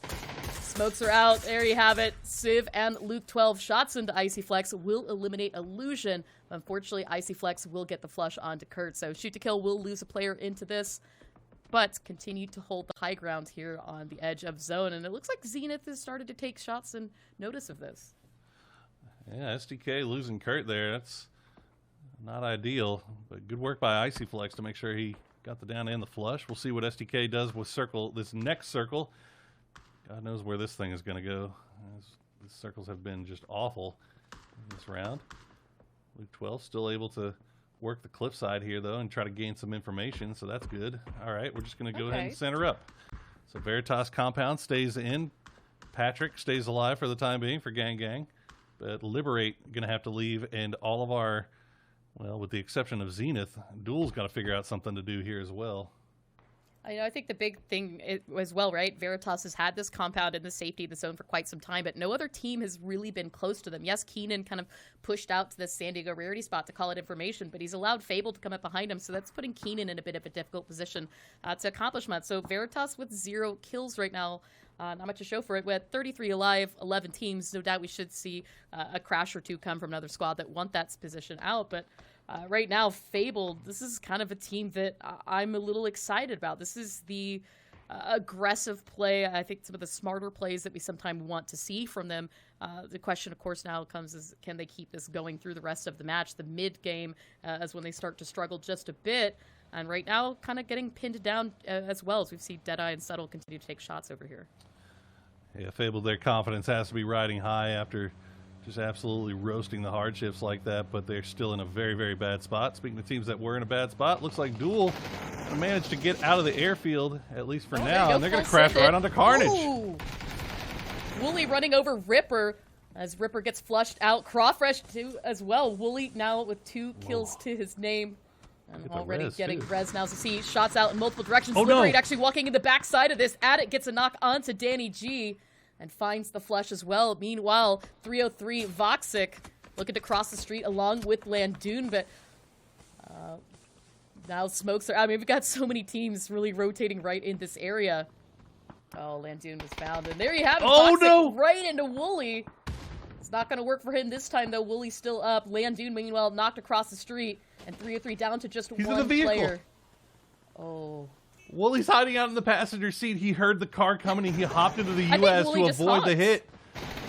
Wooly spots Wooly! out Voxic, takes him out there. 8 kills now for Duel, 3 of them to Wooly, and Duel still 2 players up. Now a really nice position for themselves here. Wooly the gunfight god. Who would have thought? We haven't seen that in a while. As he steps it up and keeps Duel alive. Liberate, meanwhile, though, has still got a really nice wrap here. I love what Liberate's doing. They were forced out of their compound, and instead of just kind of playing it safe, they've really wrapped wide. They've put themselves as solos, and they're trying to find angles onto everything to take shots. Meanwhile, Fabled in a rough spot. I think it might be just down to Greg Shot here, as Rarity has spotted them out, and yep, that's going to do it. We talked about that really difficult position that Fabled was in if they were going to take too long on that fight. Unfortunately, they did. Seeing it a Rarity able to capitalize on that. And Keenan, not in the best position either as he had been knocked. But now this is going to send Veritas out. Pentalel, Jazza, and Sharpshot starting to try and investigate down here to the south. But Liberate, who's been very active on the east side, rotating out, right? Sending Guab and Ice Tech to figure out what's been going on here. Yeah, I absolutely love what Liberate's doing. Looks like San Diego Rarity will get Innate and Deadeye down towards the beach. They'll get a little bit of loot off of Greg Shot. Sharpshot, meanwhile, has gone for the res, and he's going to get it, too. The only unfortunate thing about this is that for Veritas, they weren't able to really watch to the north, so STK was able to make their way down from the hill and kind of right across the street from them. So STK still 3 up, but I think currently out of the line of sight of Veritas. But really the question is, what can Liberate see right now, man? Liberate is just going all over the place. I love it. Yeah, I mean, and now that you've got Sharpshot and Keenan alive, Innate and Deadeye still up for San Diego Rarity. Sure, they were able to do wonders there onto Fabled, but now you've really let Veritas set this up now for gatekeeping. You can see Deadeye get hit there by Sharpshot, but it returns the headshot there. Sharpshot knocked, and now Keenan with an aggressive push, trying to spot out Innate. We can see he's very low, but the blue is closing in onto this. Shots are out, but Keenan can't find the knock on here just yet, and Guab from Liberate will get that out, but not before Ice Tech gets this as well, gets the knock and flush, looking for points here. San Diego Rarity goes out in the end. Guab picks up that last player, and now we can see, unfortunately for Veritas, will lose 2 players out of this push. So Jazza, Pentalol on the edge, trying to find sight onto Liberate, but this is what we talked about, right? This push, this extension for Liberate to continue to watch the southern edge is now rewarded them with 9 kills, and they still have 4 players up. This is, I'm sound like a broken record at this point, but this Liberate is looking so good right now, as it's continuing from game 1, really, where they had control over that hillside before they eventually got pushed from the back, and we'll see what Shoot to Kill can pull off right now. They had to get the res onto Luke 12. Alo going to be sending shots over towards Veritas, and he's going to find it. Jazza, get those toesies behind the tree, sir. 9 kills in the bag for STK right now as the rich just keep getting richer. I mean, this is kind of an interesting style change for me for Shoot to Kill. We're seeing them play a squad at a time, hold on to a bit of an angle, and I'm not really sure, what it is. Though. It's working, whatever, because they're walking away with so many kills for each and every one of these maps as they continue to hold down in. And see, there you go, flushing out what's left of Veritas. Pentalol goes down as Alo picks that up. And now the circle is going to shift back out to the north, and that's going to make things easy for Shoot to Kill as they continue to take shots at people down to the south. Sights right now set on to Liberate. And we can see Guav getting a knock onto Civ. Guavi gets the opening down, and Vexel. be careful. Vexel with the sneaky play. Comes up behind. He gets Luke 12. Alo going to go for the res right now. We'll see if Vexel, who's on a solo mission from God, he left Skauska behind at the hard cover. Vexel on the hunt right now. And we're looking for that knock. We'll find it. Flush, to Luke 12. You still got 2 players for SDK, though. They were able to get that res up. The molly falling just short. Skauska was offering cover fire, and that allowed Vexel get as close as possible here. But now, if you're Vexel, you try to rotate around this, find the angle here. Couple shots out towards Alo. Can't find the knock here, but Civ's actually going to return that there. Gets the knock and flush. And may not have time for the res, but is going to attempt it anyways as Liberate is able to cross the street freely. 3 teams, 6 players left alive. And STK trying to keep as many of those up as possible. But now Ice Tech and Simply Matt pushing in for the high ground. Throwables are out, but Civ out with the barrel trying to return fire. And the Skauska should still have angle under here. Can't find the knock just yet from Shoot to Kill. Throwables out yet again. The last of the utility here for Shoot to Kill. Alo spots somebody's foot, will get Matt down onto this. One still up for Liberate. Alo picking up the flush here. Ice Tech down to half health. We can see Skauska's got sight onto this. Now good one player still up for STK. Liberate goes out. No, excuse me, Guab's still up. Look, Guab way off in the distance. That was the insurance policy. Liberate left Guabi behind just in case the duo couldn't wipe the STK boys, and Alo once again clutching it out for the boys. STK on a boatload of kills, but Liberate with 12 as well. So Skazka has the hard cover. He's got the compound. We'll see where this next circle decides to go. Is he going to get to hang out there for a little bit longer and guarantee himself a second place? Or is he going to have to move and risk becoming exposed? Looks like he's actually going to get to hang out if he wants to. We'll see what happens. I mean, that compound is still in, but as you said, right, both shoot to kill and liberate with double-digit kills each. This has been a fantastic day for Liberate. Whatever happens here to see. Guab getting Alo down to 8 HP. Will get that last little bullet in. Takes shoot to kill out, and now 2 teams, 2 players left alive. Skazka having to be very antsy right now as he's spotted out. Guab knows exactly where his enemy is. Couple shots out there with a mini 14. 18 seconds till the zone closes. This is just going to be a game of chicken at this point. Well, Guab has the advantage, right? He is the ridge line. He can work up and down. He can peek, then drop back down, re-peek from another angle. But meanwhile, Skazka, as soon as he leaves that house, it's over. You know, he's going to be completely exposed. I don't know how many smokes he's got in the bag. I can check on that real quick. Let's see. Looks like he's got 4. So he's got something to work with. Just have to see if he can pull it off here. He's definitely in the disadvantaged position, though, right now.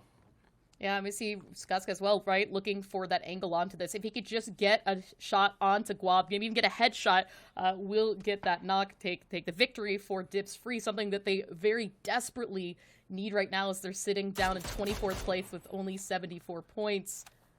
And a victory here could span another 15 to add to that. That said, like, Guab does have the high ground. Now, when Phase 8 closes, that Phase 9 dot, the very center of that zone, is going to be in the center of what we see for Phase 8, so both teams will have to move out in the open, but smokes are out right now. Skazka trying to bait out Liberate. I think Guab's not going to fall for this. Liberate just looked so wonderful today. It's a good 1v1 here. Skazka would have loved to have landed. He wants to land a headshot or something here, at least some kind of shots on the Guabi, to force him to pull back down and heal. And if he pulls back down to heal, Skazka can use that time to run up to the ridgeline and make it a little bit more of an even 1v1. But let's see if he can find anything. He's working the edges of the smokes, doing exactly what he needs to do. Really well played by Skazka so far. And Skazka playing the smokes very, very slowly. Now, that was his last smoke thrown, and it is fortunately in close enough range for Guabi to throw out throwables, as that nade is going to get Skazka down to half, but has the time to stop and heal. And Skazka right now a little bit closer to the center of the zone, but with no more smokes, he's got to finish this out quickly. Once that starts to dissipate, Guabi will have perfect line of sight with nowhere to hide here. As we can see, there's no rocks, no trees, no ridge lines, nothing. And Skazka hoping that Guabi will be pushed forward from the blue zone as more mollies are out. Guabi had quite a bit of utility still in his bag here. Shots out from Skazka is going to get Guabi down to 49 HP. One more throwable out. Is it going to be enough? Guabi actually with the SLR finds it in the end. Skazka goes down, and Liberate taking victory here in match number 2 with 14 kills. Fantastic display by all 4 members today. Liberate is looking so hot today. I mean, they're looking absolutely dominant. I mean, the way they played that the last couple of circles there was perfect. I mean, it was absolutely perfect. So it's what you expect from a team like Shoot to Kill. And Liberate, I don't know who their coach is, but they're learning and they're acting on what they've been taught, and you can see the aggression and the confidence coming out, the measured aggression and confidence coming out, just realizing when they're in the good position to actually make something happen, and then going out and making it happen. So great stuff from that squad. Yeah, I mean, we saw Liberate, like you said, for multiple circles continue to hold that pressure. They had a really nice position there on the eastern part of the circle, taking shots towards Duel, towards 303, towards Dodge. They were still out in the military compound with the Graveyard, and then swinging back around south towards SDR, towards Fabled, and clearing that whole area to give them the entire south to work with moving forward, as well as quite a bit of kills to show for it. Guabi with 4, Ice Tech Guabi with 5, Ice Tech with 4, Simply Matt had 3, and Addit with 2. So fantastically played for them. This is kind of a team that we've always said we were disappointed in, right? We've seen them do really well, and then they have these weeks sometimes where they're not really able to accomplish much or put down as many points. That said, as we're in the final week, today is the day for them to prove that they can pull themselves up into the top 16. And I think after a performance like this match and what we saw from the previous one as well, no doubt in my mind that they might be able to lock themselves into the top 16 after this weekend. Absolutely. I mean, they're looking great on Erangel so far. And, of course, it would be remiss of us to not talk about Dips Free, again, making it to that final. top 2. We haven't seen them up there in a while. 4 kills for Dips Free. Would have loved to have seen them get the win and maybe a few more points to get them out of that last place spot. A little, confidence going into what I'm sure is going to be a Challenger Cup appearance.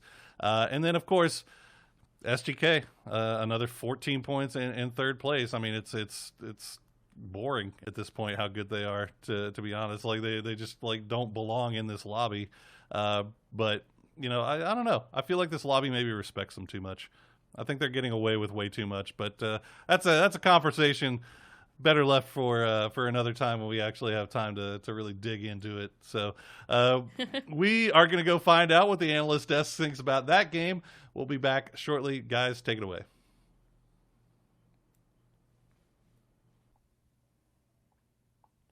Thank you very much, guys. An interesting end to the game. It was fun to watch. It was a tough situation for Skazka from Dips Free to make that decision about how to end that one.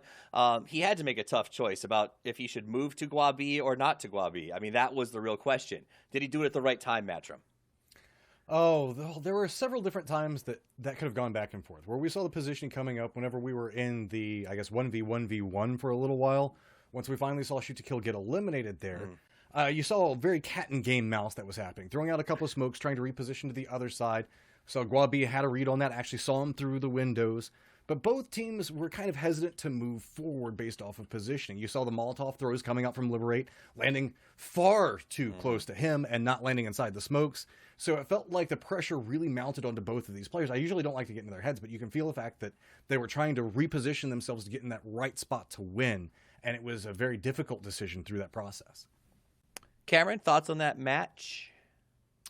I mean, whenever you see a circle that's all the way down in that area of military base, it's just chaos throughout the entire thing because of everyone's rough transition over to military base, over through military base itself. It's just a lot of transitional struggles that teams need to make. We saw what happened to Hard Shifts. We saw what happened to Illusion. And just ultimately, there's no way for any team to be as comfortable realistically, consistently. And so the fact that Liberate were able to take command of the end game like they did shows that they are a really good team. Yeah, I think transitions is the key. So let's take a look back at the last match, the highlights from it, and see just exactly where some of those transitions did or didn't work for some of these teams. Cameron, you know what time it is? It's highlights! 8:30? Oh, God. Oh, yeah, that time. So here is a replay real quick of what I was talking about. It's not actually Hard Shifts that the ones currently transitioning. They have Fable dead to rights, and that underhand grenade knocking both Hella and Rip really should have been the game. But, of course, after that, Fable do come back and just completely delete Hard Shifts or what remains of them. But here are all the rotational struggles that come through with this part of the map. It was just a stack on stack. There were so many people fighting around that position, and Shoot to Kill's reign of terror back over towards the western part of the circle was just where they picked up so many kills. No team could really move around them, and I'm kind of alluding to what we saw the casters talking about a second ago, where it feels like everybody needs to give Shoot to Kill space because they're afraid to fight them right now. And so with this, you see a couple of these teams trying to get a little bit more aggressive and shut out the Dips Free. I like the fact that we're starting to see them be more aggressive in these stages. Liberate as well. These are guys that were not in the best position on the leaderboard, really getting some solid performance inside of this round. You know, that fight we just saw... position. Yeah, he had a great spot. But speaking of position, that fight we saw just before that with SDK on the hill, because everyone's talking about SDK. We've all picked them. They're playing very well. But that particular fight seemed like raw hubris by SDK. The Dips Free was able to kind of get them on the side stab because their two shooters were standing on a hill really aggressively bloodlusting after a team that was significantly farther away. Is that... Did you see the same thing? Or is that a symptom of how far ahead they are, that honestly that they're not that concerned with making some more aggressive decisions? I feel like Shoot to Kill is just comfortable in their position. Like, for lack of a better term, they're just vibing inside the games. They know how they want to play, and they know how they want to approach it. And so they're playing a little bit more aggressive, which I enjoy. But I think that comes from that confidence because of the point lead that you're talking about. Right.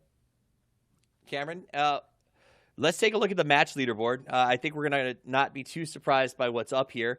But as it comes up, I want you to talk to me about, outside of just the obvious STK, what else are we starting to notice trend-wise picking up with the rest of the teams in their performance here? There is going to be an even larger gap between STK and the rest of it, because when you look at Dips Free getting a second place in that previous game, Liberate have two, like, what is it, a second place and a first place and a third place first two games of the day. A lot of teams are really starting to step up, and we're missing the teams that are supposed to be up there with STK on this leaderboard yet again at the top.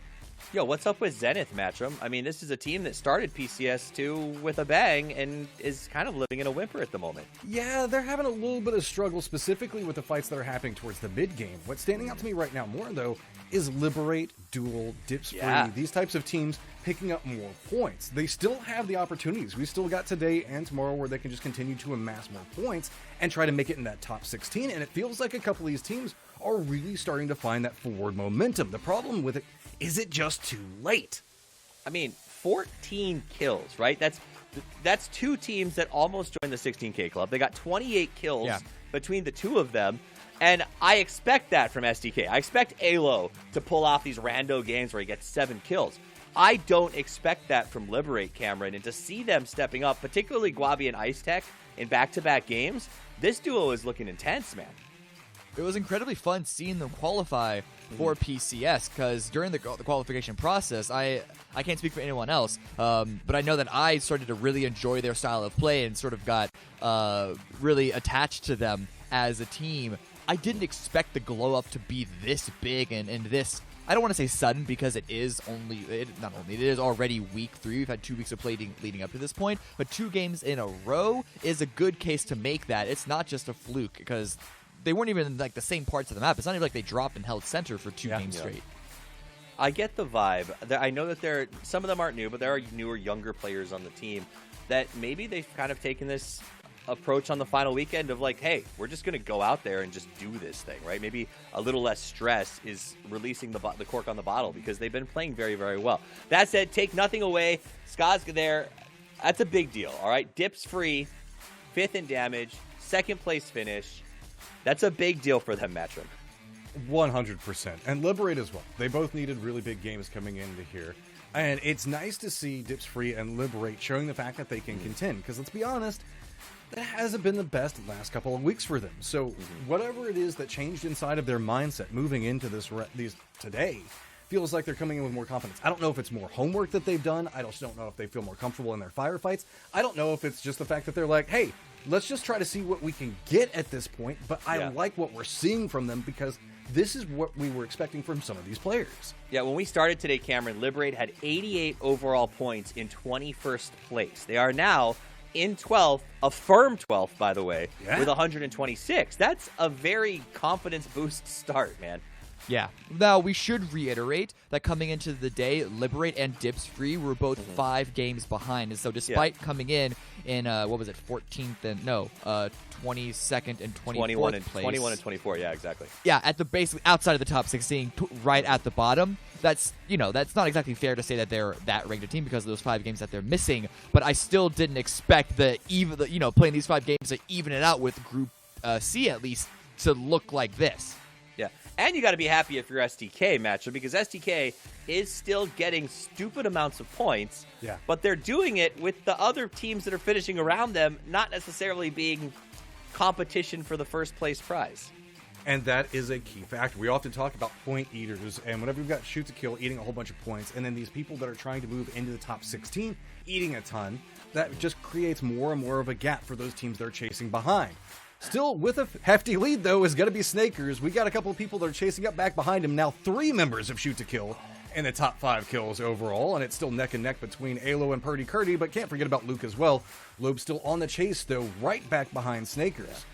In fairness, though, Hardships didn't have the best opening to that last round, so still got a couple more opportunities to catch up. I mean, Civ can't be far from joining that list, right, based on his damage, Cameron.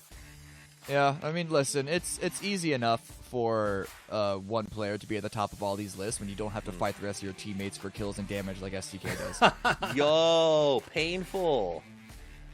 I'm just saying, like, Snakers is putting out some good numbers. Right. Lobes is a Sue, and then Tiggleton, but, like, these are 3 teams that aren't living up to expectations across the board on average. And we've seen all 3 of those rosters of Sonics, of Hardships, of Oath deliver consistently good results. There's just something about PCS2 that's making them look like more like one-man shows.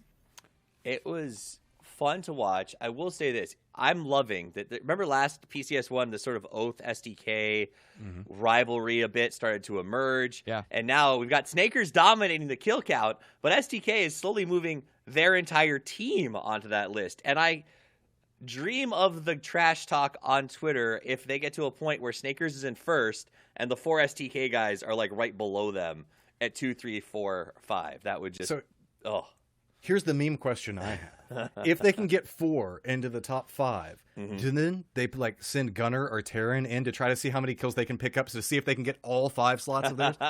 We know it can't happen, guys. I'm just being facetious. They should sub in Terran real quick and just get to work. That'd be awesome. Feed all the kills to Terran real fast. See how many kills we can get. See if we can get all 5 spots. Interesting to bring up, though, something we kind of touched on subs jokingly just now, Cameron. But the reality is, Oath has been working with a sub. Yesterday, they had Trevor, I believe, standing in for their team.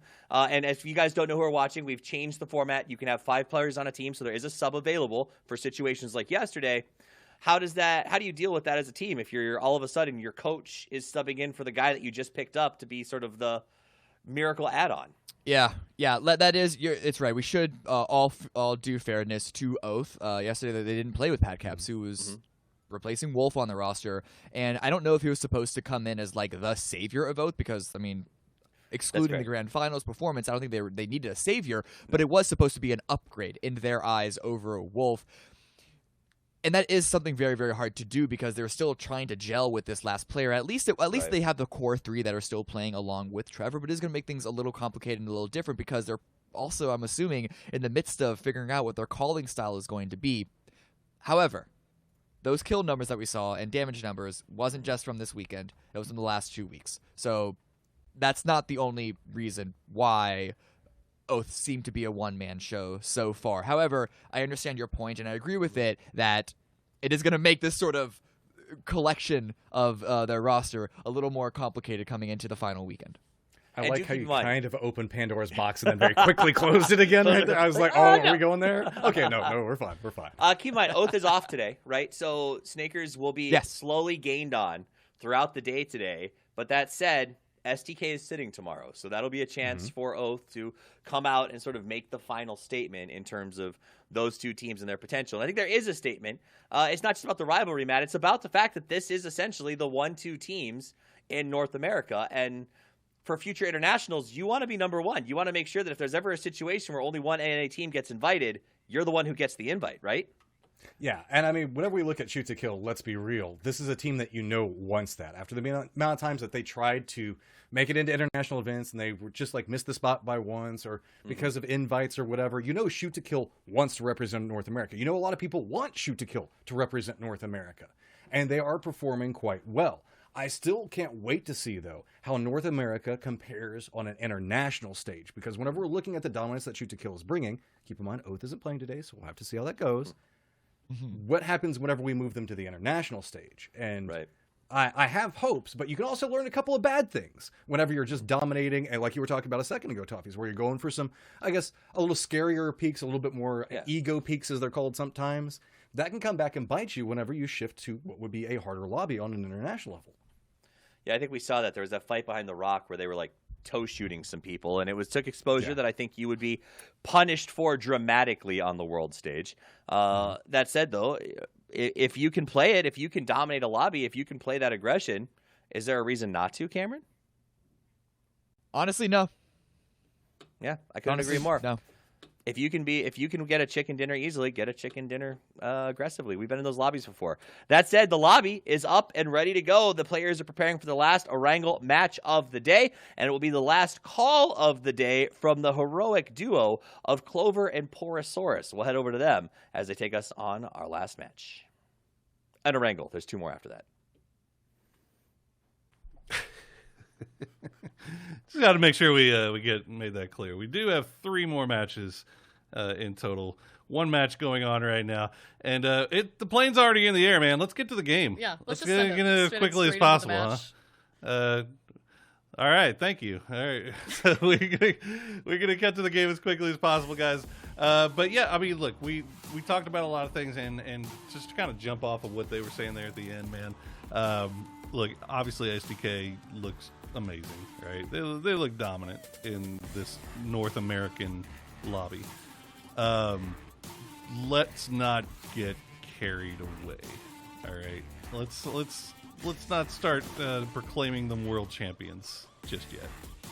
Yeah, and I think there is something to be said, right, about what, they're kind of doing right now, right? We're seeing them, I think, have a little bit of fun, play things, a little bit differently than we might typically see in a grand finals, even the beginning of the group stages. And that can sometimes breed bad habits between other teams if you start to let your guard down or maybe push a situation where you think, we're always going to win these. But as you and I know, especially when we're coming out of the Challenger Series, is that when you migrate to harder and harder lobbies, some of those tricks that worked for you before won't always translate when you start to go into those grand finals types events.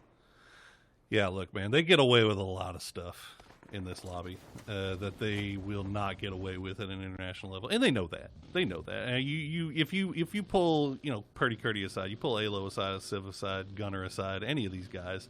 And you ask them, hey, do you think that, if you go to an international tournament tomorrow, do you think that, you're going to be fighting for the top spot right off the bat? And they would not say yes. They would say, well, Civ might. But they would say, I hope so. I definitely hope so. And that they will do everything that they can to be prepared for that. But, there's... Look, dude, Tempo Storm won 3 NPL splits in a row. Looked like the most dominant team ever, and never really did better than I think 8th at an international tournament. And that's just kind of like the NA curse, right? And it's not like this is the first esport that's been an issue in. Sure, and I think, though, there's something to be said about curses, right? I think that with the joke going into this season was that Shoot to Kill is forever cursed as a second-place team. Now, of course, coming out and winning PCS1 and so far dominating here for PCS2 has kind of shown us that, all right, they've grown a bit from their previous days, right? We look way better as a team and as a whole unit than, say, when they were Lazarus, right? In iterations previously that we've seen these guys out in competitive esports. But that said, is that enough when you translate to an international team? Is North America a playing field that gives, teams like Shoot to Kill, and even some of our other teams, right? Like Sonics, Comets, and the teams that are really performing at the high level here in North America, will that translate when they go play against Europe, Asia, and some of these other teams in different regions where the style of play is not only a little bit different, but sometimes the level of competition at the highest level can be a bit different? Yeah.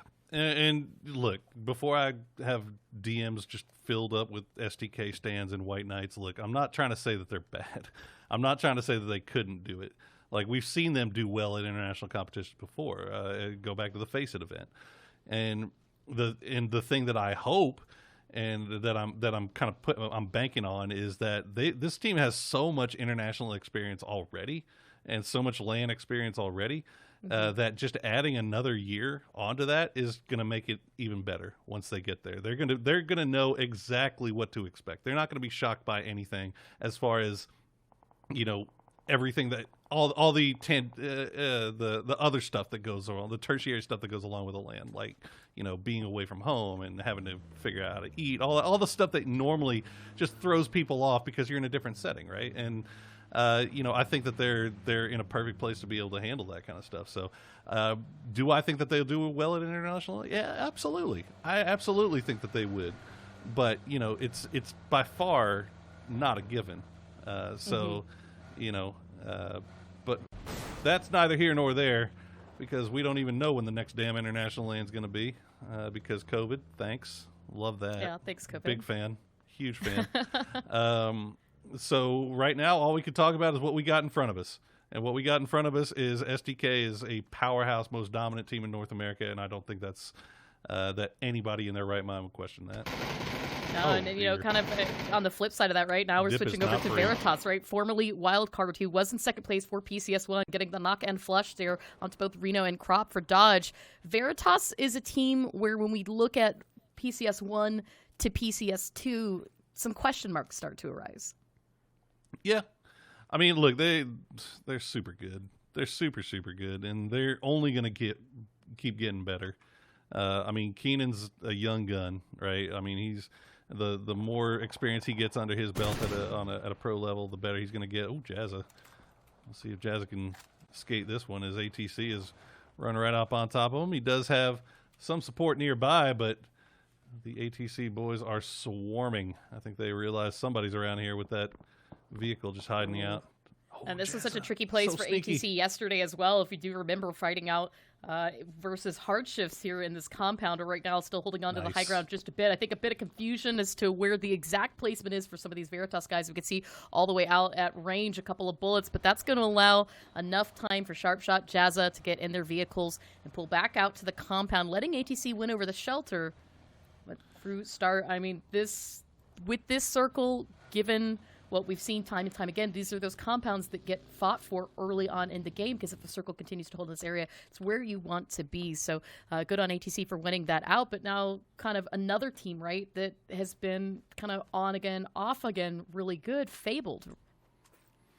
I loved what we saw from Fable. I mean, the fact that they won that fight against Hardships, crashing onto the coast, that was a fight that they had no business winning, and they were able to pull it out. And that's something that you look at. I mean, you know, I've said it before. You know, what separates the good teams from the great teams is what happens when you find yourself at a really, really disadvantaged position. Can you get out of it, or can you turn it around?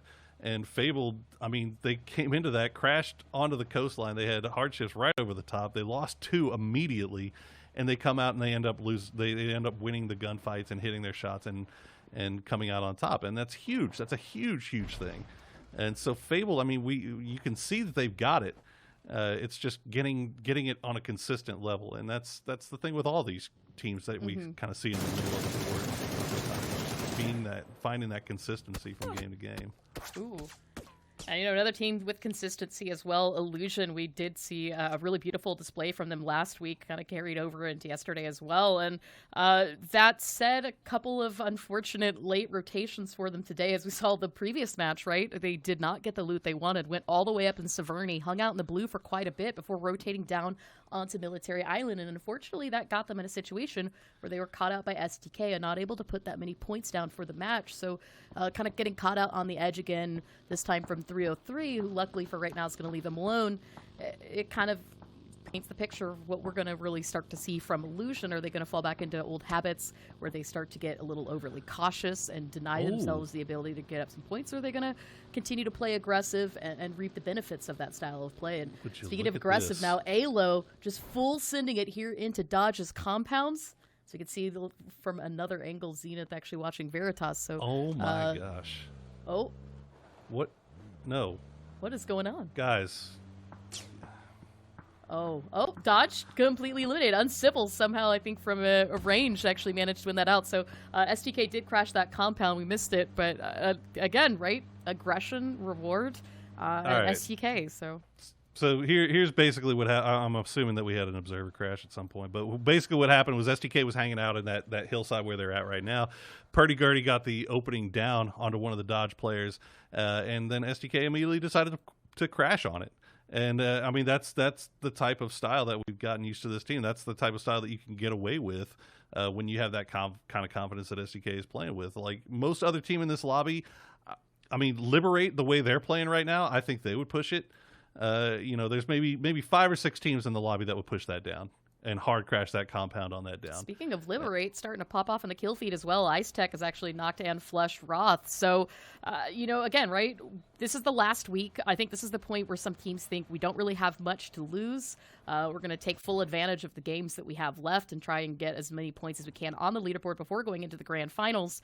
And with 24 teams in the lobby, the bottom 8 get sent to relegation to the Challengers Cup next weekend. And you and I both know that there's no guarantee that you're coming back up out of there. There's a lot of fantastic teams, a lot of old school competitive players in the Challengers Cup ready to fight and win their position back up into PCS3. So if you're one of those teams that's facing relegation, you've got to be thinking like, all right, well, what can we do to prevent that? And if we have to go, what can we do on our end to make sure that we come back out? Absolutely. So we're going to have eyes firmly planted on that 16th spot and in places just around it. We see Carnage making a crash onto Heaven, And wouldn't you know it, it's completely open. So very fortunate stuff for Carnage if they can get everybody through the Illusion boys. Yeah, we got Crawfish and Magi rotating very close to Icy Flex and Top Dog onto that. So interesting play. But you've also got STK that's kind of sending Kurt out on a scouting mission through some of these areas. So the edge of zone is still just as busy as is the center. And the only thing that I think right now is kind of dips free, right? This is the team that's still at the bottom of the leaderboard. You've got Vexels kind of off on their own.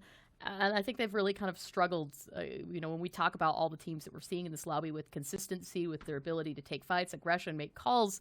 Dips Free's kind of been a team that across the board still has a lot that they need to work on. Yeah.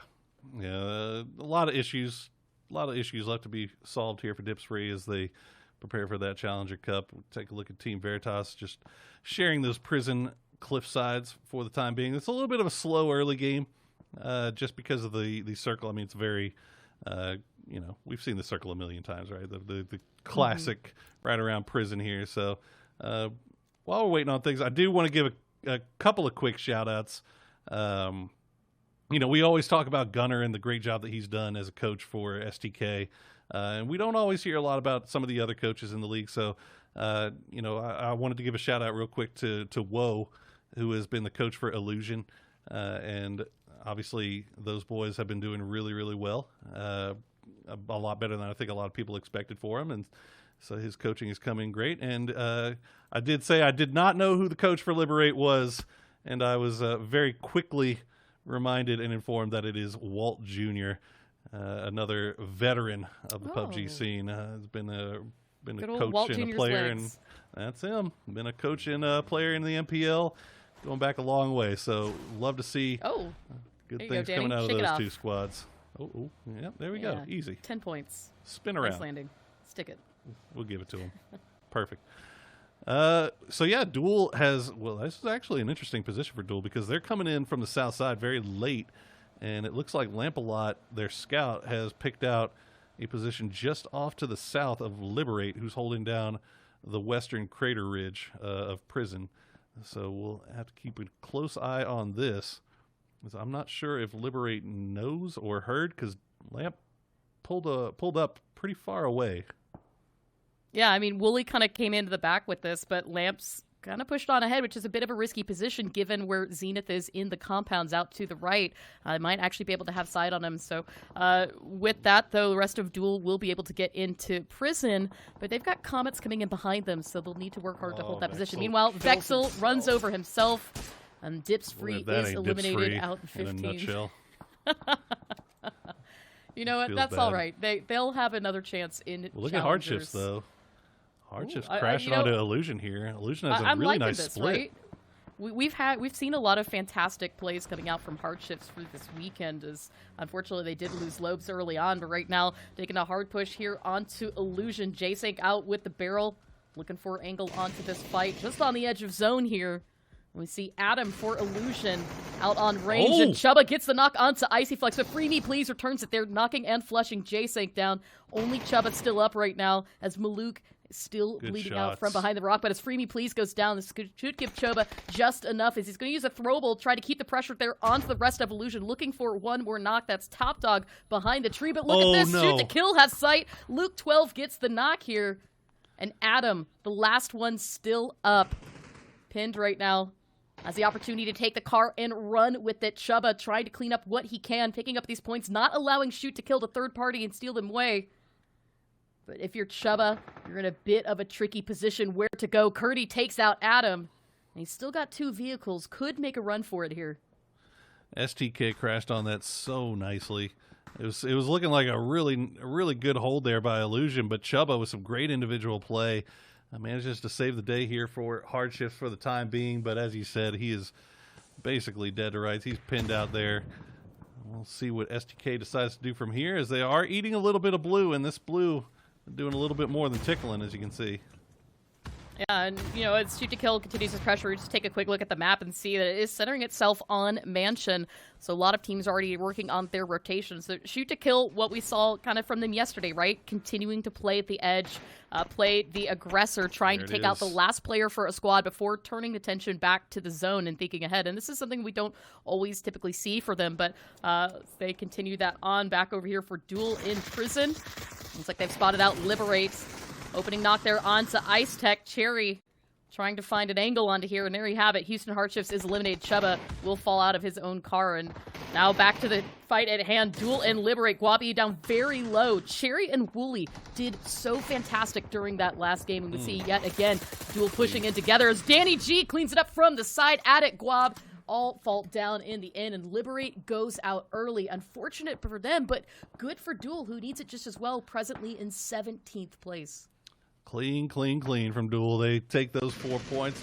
Unfortunate for Liberate. I think they were getting shot in the back as well by Comets there, but Duel going to come out with all of those kills. Is now Zenith in the dead center. They had a dip, but that dip, again, not free. No dip is ever free. Kickstart still alive, though. We'll see if he can try to go for these reses. Shep trying to make the push here to finish them off for Rarity, but he's getting shot at from everywhere.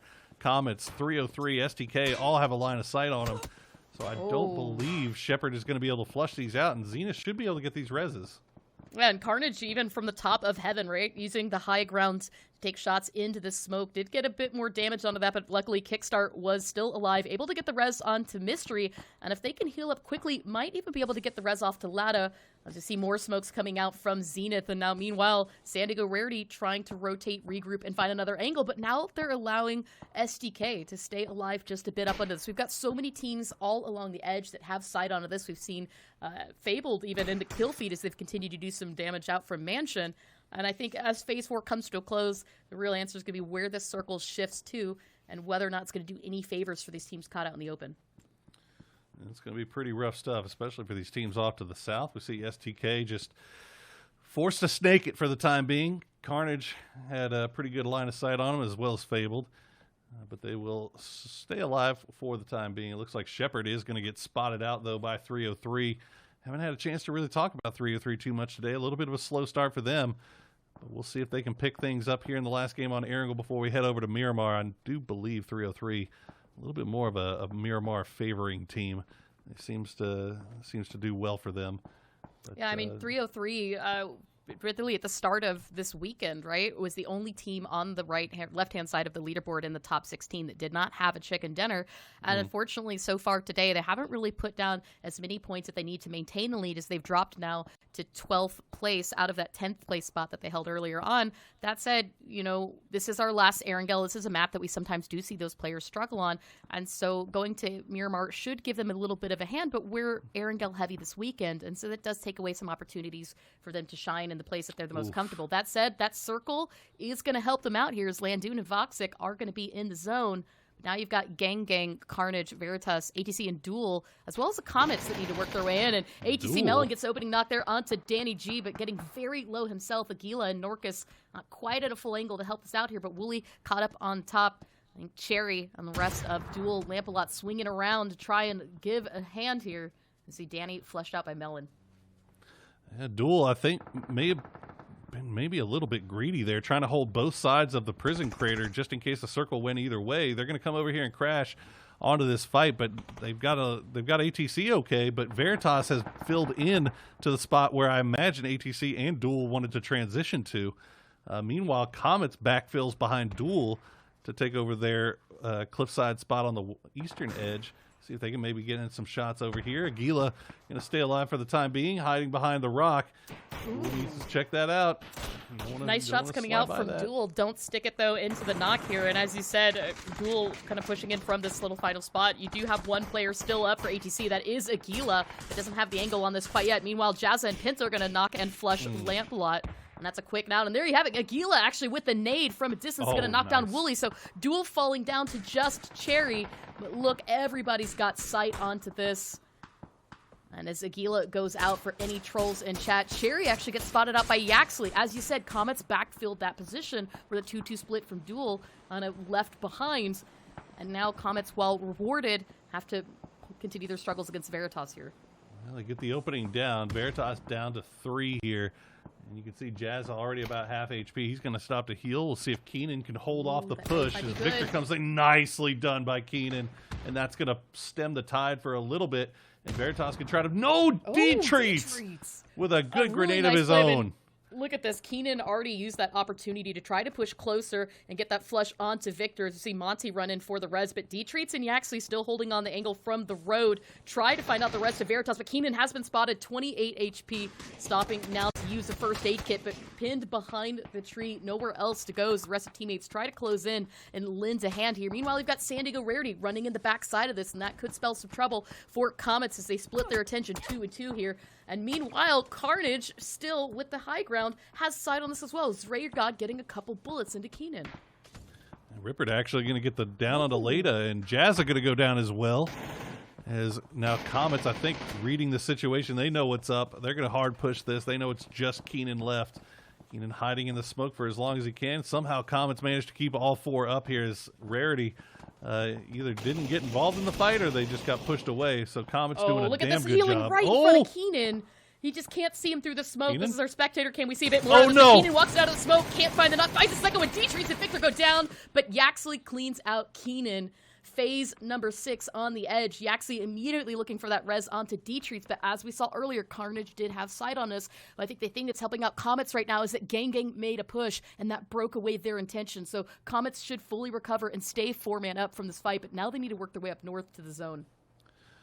Well played by Comets, but as you said, they've got a long road ahead of them. Meanwhile, Ripper trying to hold off Gang, but no, Tetra will land the headshot, and he's going to get the down. That's 2 gone for Carnage. Crawfresh and Zraygod have to turn their attention back over in this direction. Crawfresh gets taken down to 18 HP.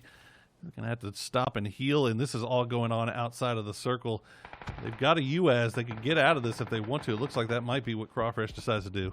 I mean, it's really their best play, right? You've got Shoot to Kill, who's watching from just inside the circle, but Crawfish is going to leave Zraygod behind as he just starts to full send it, but rotating right in front of Shoot to Kill as we see the bullets come out. Unciv will get the headshot and knock there onto Crawfish. He does find himself flush. Meanwhile, Zraygod hangs it out a little bit longer with Gang, gets the knock on Tetra and Flowey. Can't find the flushes yet, but there's a throwable. Will that be enough here? Nitrogen's on the other side of the map, so Gang left out to fend for themselves. As you see, Zraygod will pick up the finish here. Meanwhile, back over. I mean, you can see just how much open ground has been left behind.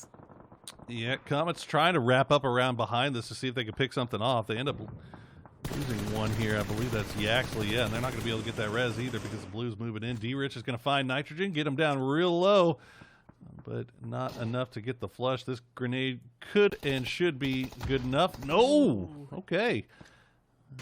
Nitrogen giving them all they can handle, but Honey Badger. There we go. Nice wraparound there for Honey Badger. 3 of 3 Esports will pick up 2 points now, but on the edge of zone, Honey Badger needing to adjust the vehicle, keep that in with a circle like this. Monty? Cars are going to come into play here, but unfortunately, Monty just full sending it yet again into Shoot to Kill. A second time that we've seen this happen.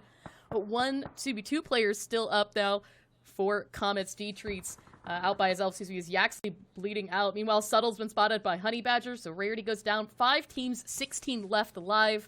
And given this open circle, absolute chaos. But somehow, Shoot to Kill has remained 4 up. I mean, nobody's really gotten too terribly close to him with the exception of the odd one-man YOLO crash send it into. I mean, Fabled got a little bit close. Greg Shot got within range to get the down with the molly. As Alo has now gone down as well. It looks like they will finish off Comets, though, as D-Treats gets picked off. Fabled, it looks like they keep trying to push, but they'll get it down, and they just have to slam on the brakes.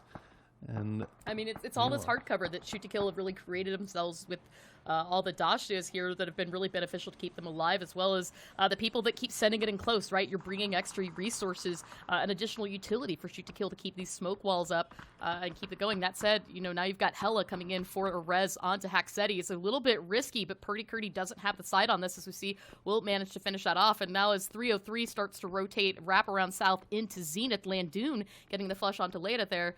And so you've just got Mystery and Kickstart left alive, or so I spoke too soon. Kickstart gets hit in the face with a nade, will fall down themselves, and there's 1 player left, Mystery, but Honey Badger's got side on this. The mollies are out there looking for the finish there. Nice throw by Badger. Will it land far enough to do enough on Mystery there. Vehicle explosion, but it's the wrong vehicle here. Mystery's still up and alive. And from Kurt. a distance, Purdy Curdy cleans that out. Shoot to kill now with 10 kills to their name. Oh. 3 teams, 10 left alive, and uh-oh. Pays the price, though, as Hella is going to get the down. Oh, Luke 12 going to immediately trade it back, and look at the... An eye for an eye. He's going to trade it right back as D-Rich is going to find Haxetti, and that's going to be it for Fabled. So it's a 4v3, 303 versus STK. And why not just deliver STK a crate just right Yeah, now? sure. Some extra gear, nice little extra close cover. range AR. Let's give him a nog here. But look at this. I mean, 6 kills right now for 303 themselves. They've got a good position into the zone if they can just continue to keep the pressure on to shoot to kill. But unfortunately, D-Rich falls to Alo, but Honey Badger taking a knock onto Sybil as Voxic gets the flush. It's one more player down for shoot to kill. Luke 12 and Alo still upstanding towards the north. Can 303 manage this? I mean, we talked about the fact that they don't have a chicken dinner for themselves yet. They've climbed themselves back up into 10th place, 10 points behind ATC right now. A chicken dinner win would be huge for them. That absolutely would be a big thing. A little bit of a little chip off the shoulder as well for 303, as they've been doing phenomenally during PCS2. And the one thing that they haven't really gotten is that chicken dinner. So the throwable's coming out. A rare miss on the throwable from Alo, as we That have one's to send gotta him be back good. to the training grounds. Oh, Honey Badger still lucky, hasn't taken any of that damage onto this, but return Molotov by Landoon, landing very close to them as well. And now we kind of take a look at the utilities, still see both teams have plenty in the bag. Landoon some shots onto Luke 12, but can't secure that knock onto this. And taking a look, I mean, the circle is closing. Both teams are equally in, but Alo is just a little bit closer to the center of where that Phase 9 circle will be once that pops. So if you're 303, who's kind of still pushed up along the edge, the biggest thing that they could really do right now is hope to knock one of the 2 shoot-to-kill members and then aggressively take the position back from the remaining person. So if they can take Alo out here, that would be very huge, allow them to rotate on this western edge and take on Luke 12 head-on. Yeah, just got to keep track of them. Keep track of exactly where they are. Don't let Luke 12 try to reposition on you and get a quick cheeky down. They've got Alo pinned down, and I believe Voxic knows exactly where Luke is. So yeah, they've got a good idea. Luke's going to go ahead and try to reposition once again, and not stick in the same spot. You want to keep moving when you're in this kind of situation, and keep sending shots from a different direction that they're not expecting. Hopefully. 303. Looks like Badger just going to continue holding it down. And they're just kind of, looks like they might be waiting for the circle, yeah. I mean, we're in full throwables range for both of these teams now as 303 continues to creep in onto shoot to kill. You've got both Honey Badger and Landoon right across the way from Alo, but there you have it, Luke 12 with another really long-range throwable. Will land on top of Honey Badger as he tries to stay alive, but that is going to result in a knock. Landoon, trapped right now, can't go back for the res, and there's no time as Alo starts to send it, right? He's read the kill feed, knows what's going on here. And now looking for that knock onto Landoon. We'll get the flush onto Honey Badger. Actually, Luke 12 picks up both those. Landoon goes down as well, and all that's left of Voxic, who was found. Luke 12 gets all 3, 15 kills to their name. And patience was persistent. A chicken dinner denied to 303. And once again, shoot to kill chicken dinner. Just absolutely insane display there. How do they win playing from that spot? I mean, of all, like, you see that spot get crashed late a lot of times. Shoot to kill, I mean, they're just showing off at this point. I mean, it's 15 kills. They pick up 15 kills. They played from, like, the smallest ditch in the middle of a wide open field, and they finished with 2 up. I mean, it's crazy. It's absolutely crazy. I mean, 303, I mean, they did what they did everything right in that final fight. It's just, once again, just an unreal Molotov from Luke 12 just busted the whole thing open. I mean, I think, too, what we started with the narrative after this first 2 matches that we thought Shoot to Kill was able to get away with quite a lot, that teams would realize who was there and kind of let go, right? Let Shoot to Kill have their thing, keep a little bit of distance. And that match seemed like the opposite happened, right? People were just trying to full send it, rotate right through, shoot to kill, try and challenge them for some of those positions. But amazingly enough, shoot to kill was able to continue to hold that, monopolize off that, and pick up 15 kills along the way. So whatever it is, I think that we keep trying to figure out what it is they're doing. They're just proving us with each and every match that that's not the case. And that's looking really good for them right now as we get ready to go into the grand finals. Well, we got 2 more games left to go, but that's going to do it for us. We're going to send you back over to the analyst desk where we're going to get set up for Miramar. Guys, take it away.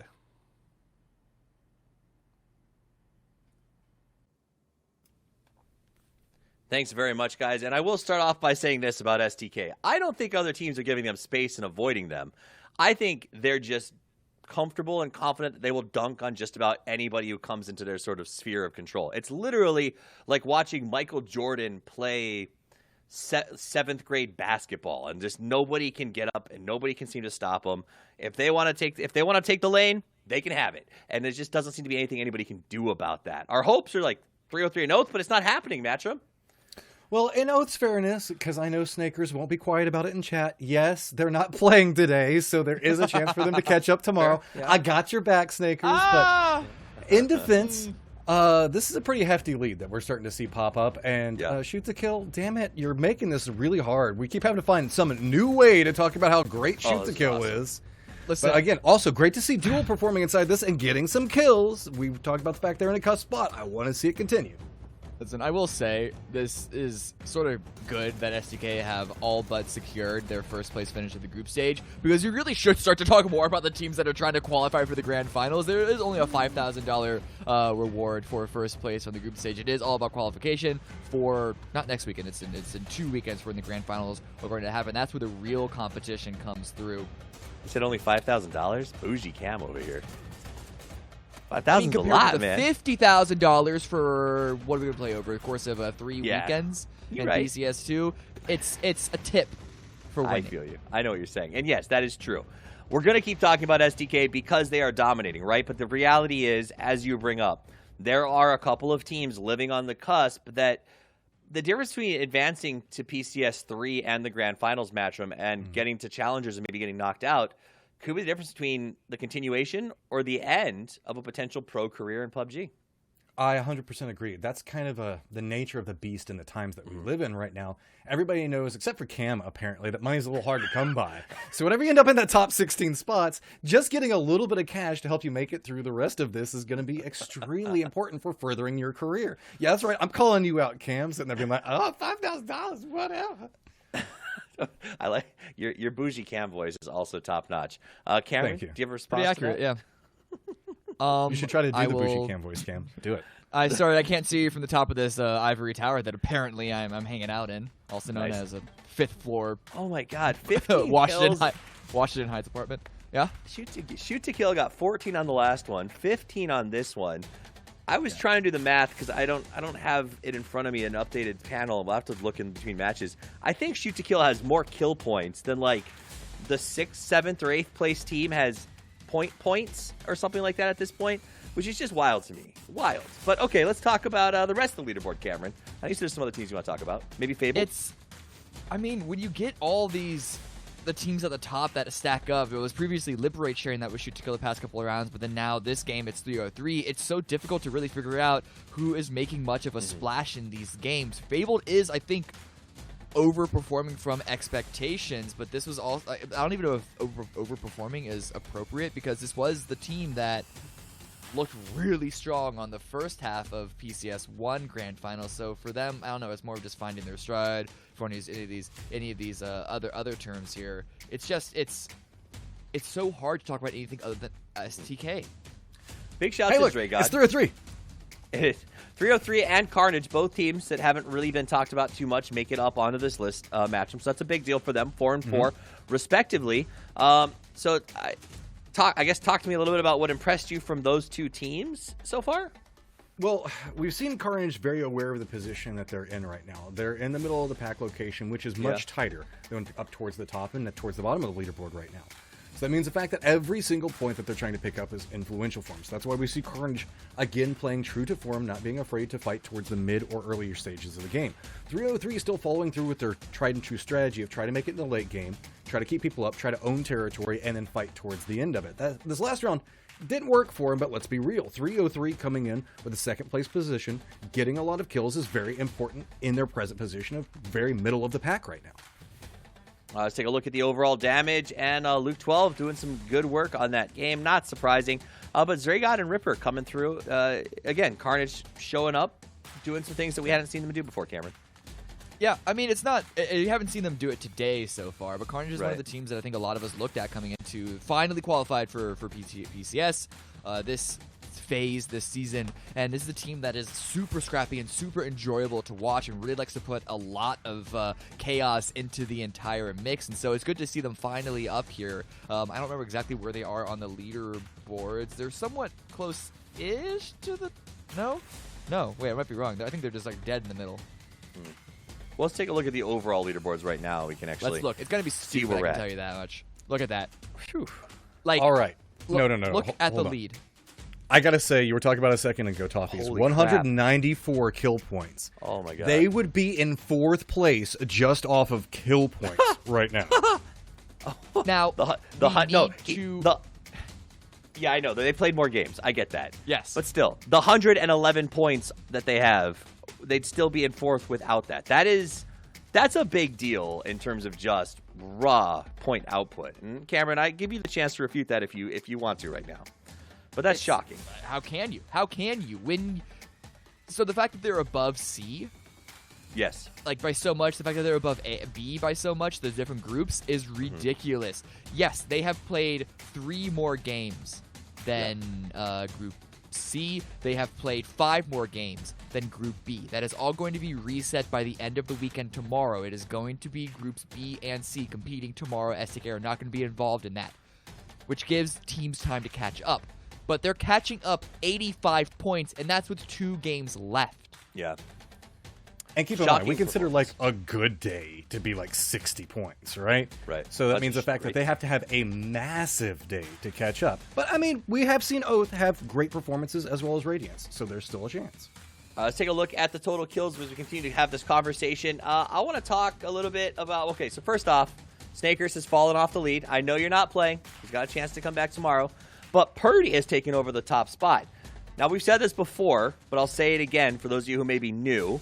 Purdy is the IGL for STK, and it is not common to see the top fragger on the team, let alone the league, being the IGL. Is it, Matchup?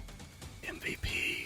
That's all I Yeah. can say right there. Whenever people are talking about MVP, this guy's name should be at the top of your list. Snakers as well also performing in there. I think half the problem a lot of the times is shoot to kill tends to split across whenever we're looking at votes coming through. But also, we just have to keep a consistent eye on his IGL performance like you're talking about, Toffees. Being number 1 in kills with Snakers will pass it tomorrow, I got faith. But right now, and being an IGL is one hell of a statement for shoot to kill. Very, very nice. Now, Cameron, I got to ask, I haven't seen D-Treats rise back up here. I thought Comets joining the fray today, after the first 2 weekends, we'd see D popping in here pretty quickly.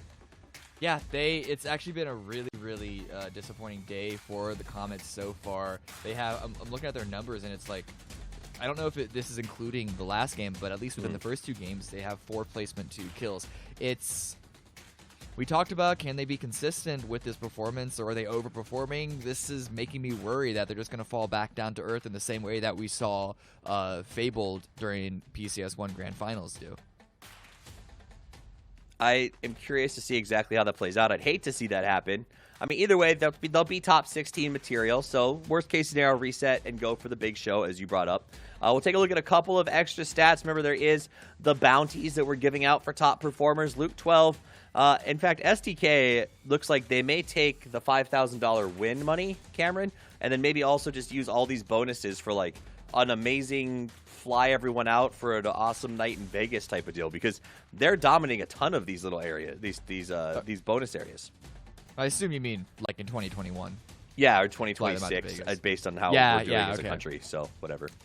Eventually, I just feel bad for Lobes. He is so close on so many of these He's categories trying so for hard. hardships. I He is know. trying so I know. hard and can't get it. Love's out here just trying to get paid, you know? He really is. All right, let's take a look at the last one. We've got the assist totals to see who is going to be coming up there on top. Remember, looking for those bounties, and it is Luke 12 yet again. Ping abuser. That's all I can say. Yeah, He's just and thieving this time all around- of these assists away. That's what he's doing. Shout out to time Norcus, around- though. Norcus, Yeah. he's showing up here. Played with El Gigantin once upon a time. I remember meeting him in London about a year ago. Has been on the grind, and ATC seems to be doing okay. So they should have no issues being in the top 16, right? I mean, but this time around, this is not something that could necessarily get recovered in the final day of the team, of the teams that are playing tomorrow that they aren't. It's like a 10-point lead between him and Norkeys. I think ACC is in the same group that they're in. They're off tomorrow. And so that actually makes it 16, going back down to the Sonics, who are next in line. And I don't know if that alone shows how strong STK are, the fact that they have significantly more assists than any other team. But that's got to account for something. That's got to point towards some reason why they're so successful, is the fact that when they're in an engagement, the communication is on point. They're able to get the multi-damage focus fire on all of their opponents. The kills and damage were a little more close between a number of other individuals, Snakers and Loeb specifically, but then the assist is just blowing everything out of the water. Well, the factor that I'm looking at right now is Yes. inside a chat. I was watching, and I saw it, Gunnar, and I saw it, Terran. And you said the fact that there is a chance that Terran could play in the last game if the lead and everything keeps staying up. So now, I'm calling you out, Shoot to Kill. Bring in Terran. Let's see what she's got, and let's see how well you guys can do. I want to see, bring in your 5th player. Let's make it fun. But what kind of it's hubris, a little bit of braggadocio, right? It's like a football game where they sit the Something happens. quarterback in the fourth quarter. It's a lot of it. But keep them safe. You don't want anybody getting injured. That said, don't get Exactly. injured, guys. Don't go anywhere. We'll be back in about 5 minutes. We have a quick break, and then we move into our 4th match of the day. So we'll see you soon. This is the PCS.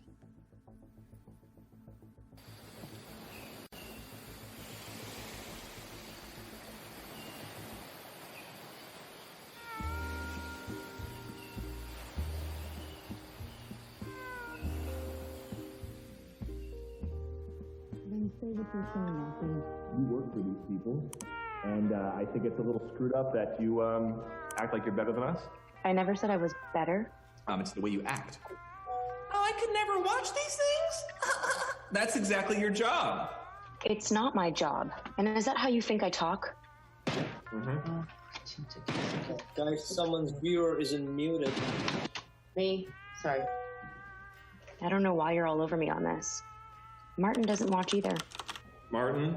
Really? Martin, you recruited these guys. These are your people. You don't watch? I watch. Oh, now you watch. I watch if I have to, okay? Do you know how much these people pay to watch this? Chef, gotta taste the food. If I bred dogs for a living, would I need to go downtown to watch every dog fight? See? Everyone, attitude, okay? This is what I'm talking about.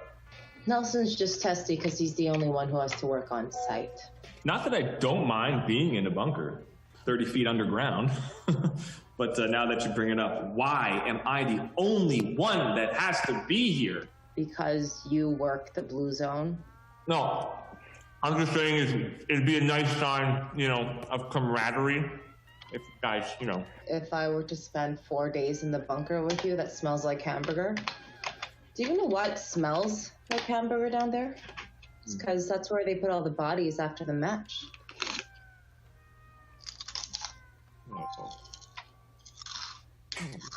Hey, is anyone else still getting the interference? Audio or video?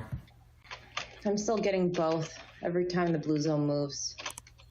Which camera shake? 4, 5, 14, 15, 27. You want me to keep going? Yeah, I'm getting freezing too. So you are watching then? Piss off, Nelson. Guys, chat's not pleased. Yeah, the chat's never pleased. Okay, you can't please everyone. Working on that. How about now? Yeah, that's good, Studio. Thanks, Martin. Okay, shrinking the blue zone. Anybody want to make a bet?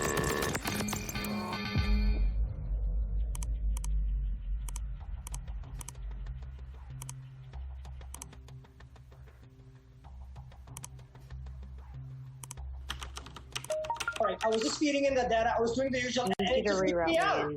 Yeah, Cavaltic's still not loading for me. Nelson, I told you something was wrong with the blue zone. It's been doing this all game. What have you been doing? Everyone chill, all right? This is why you should be on site and not at some hotel. Guys, do we have a last known for Squad 4?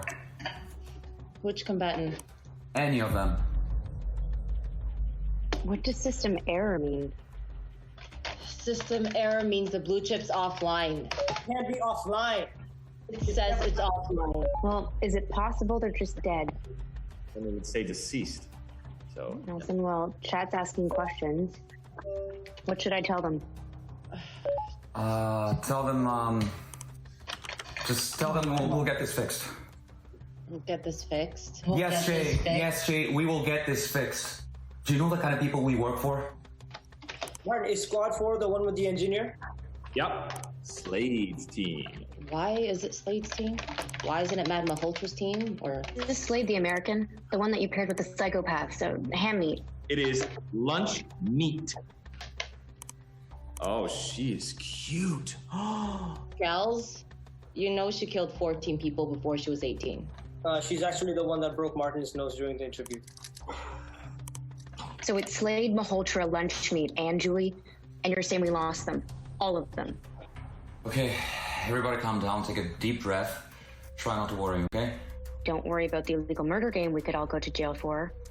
Or don't worry about the fact that someone might show up in my hotel room tonight with a silenced 45. Sudhir, I need eyes. Give me Omega override, please. I'm on it. Alright, I'm coming through the other side. Yeah, I'm rewriting it. Thank you. Nelson, you feel like jumping in at all? Martin, has anyone tried to get off the island before? No. No one's ever had their chip go offline before, Shay. Okay, I think I have something. Boot truck went down 4 minutes ago, half a click from boot camp.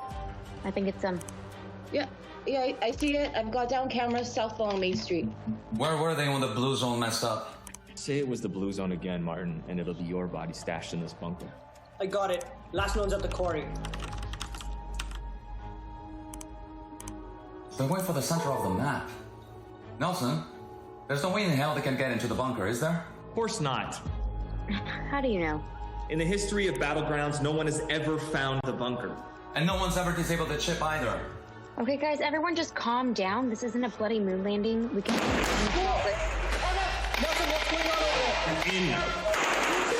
Oh my god. I'm the IT guy, all right? I don't have any Yeah, okay. what you guys do upstairs. Get out!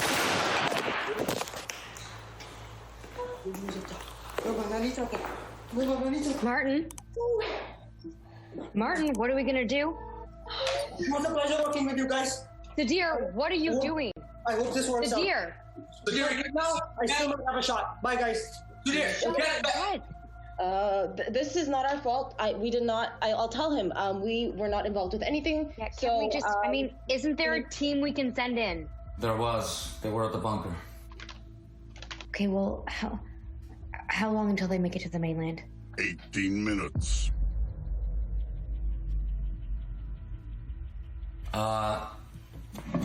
Sir. I'm afraid the control room has been compromised, sir. We're still trying to figure out exactly what happened with Tech. But maybe there was something in the backpack or something in the truck. I mean, we were monitoring everything. I understand right now that things seem complicated. Let me assure you they are not. They are extremely simple. Your lives, your loved ones, everything. All of it now depends on your ability to do one simple thing. Find the Sandhawk 4.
It's time for PUBG Season 8. Wow! Wow!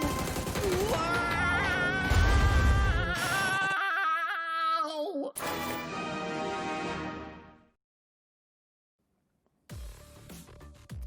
Thank you for that introduction, Panny. Couldn't have said it better myself. Always with the big impact there.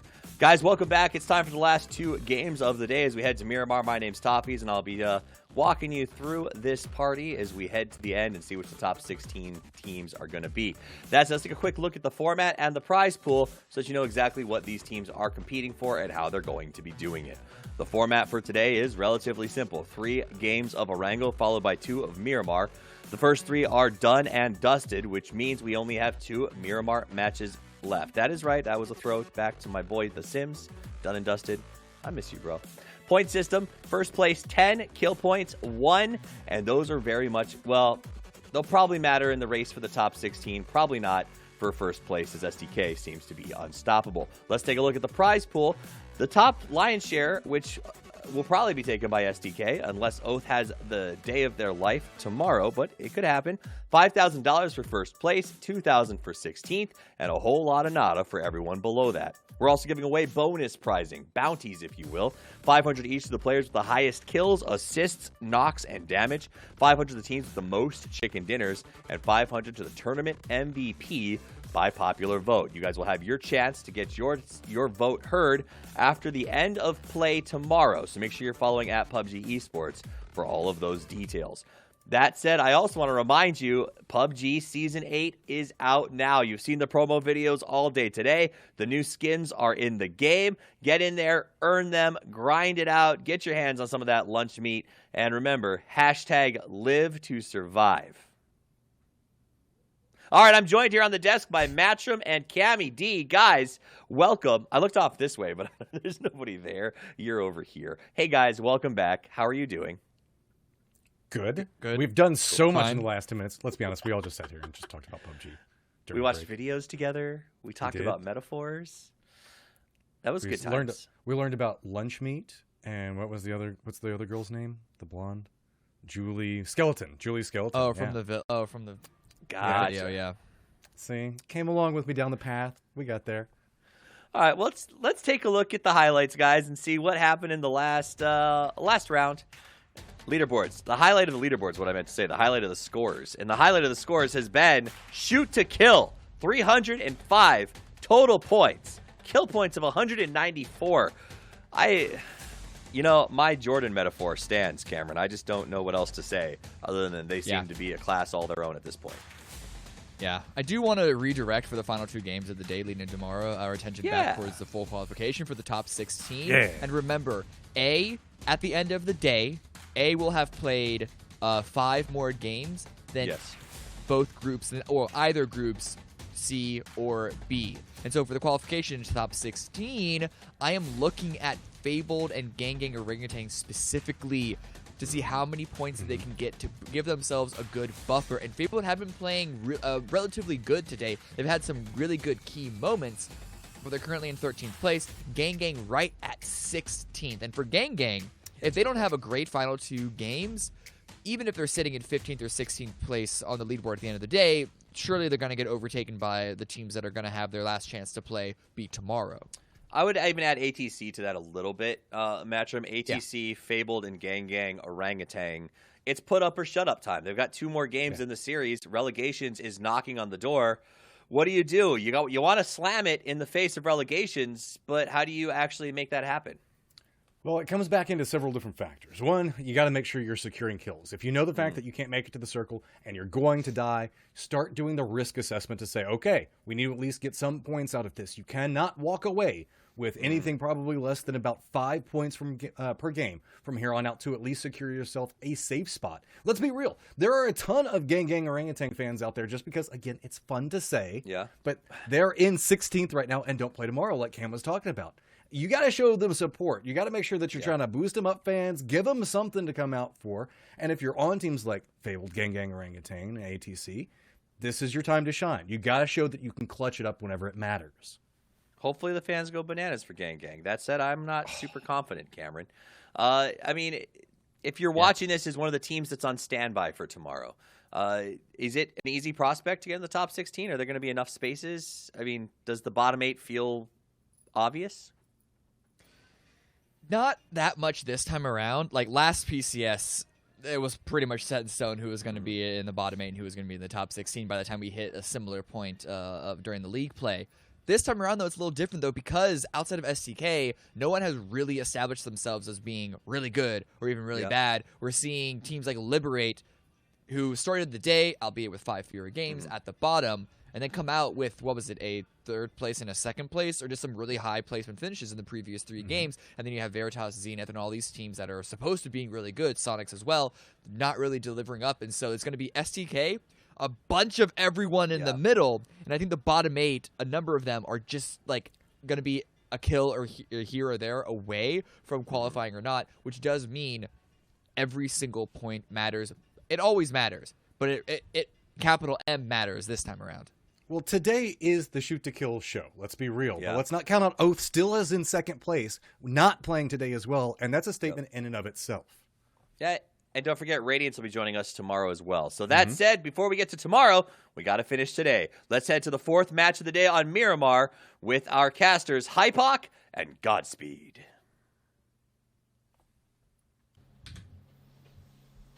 Thank you very much, guys. And yes, for the first time ever, they've actually left me and Godspeed unsupervised to take you guys through a cast.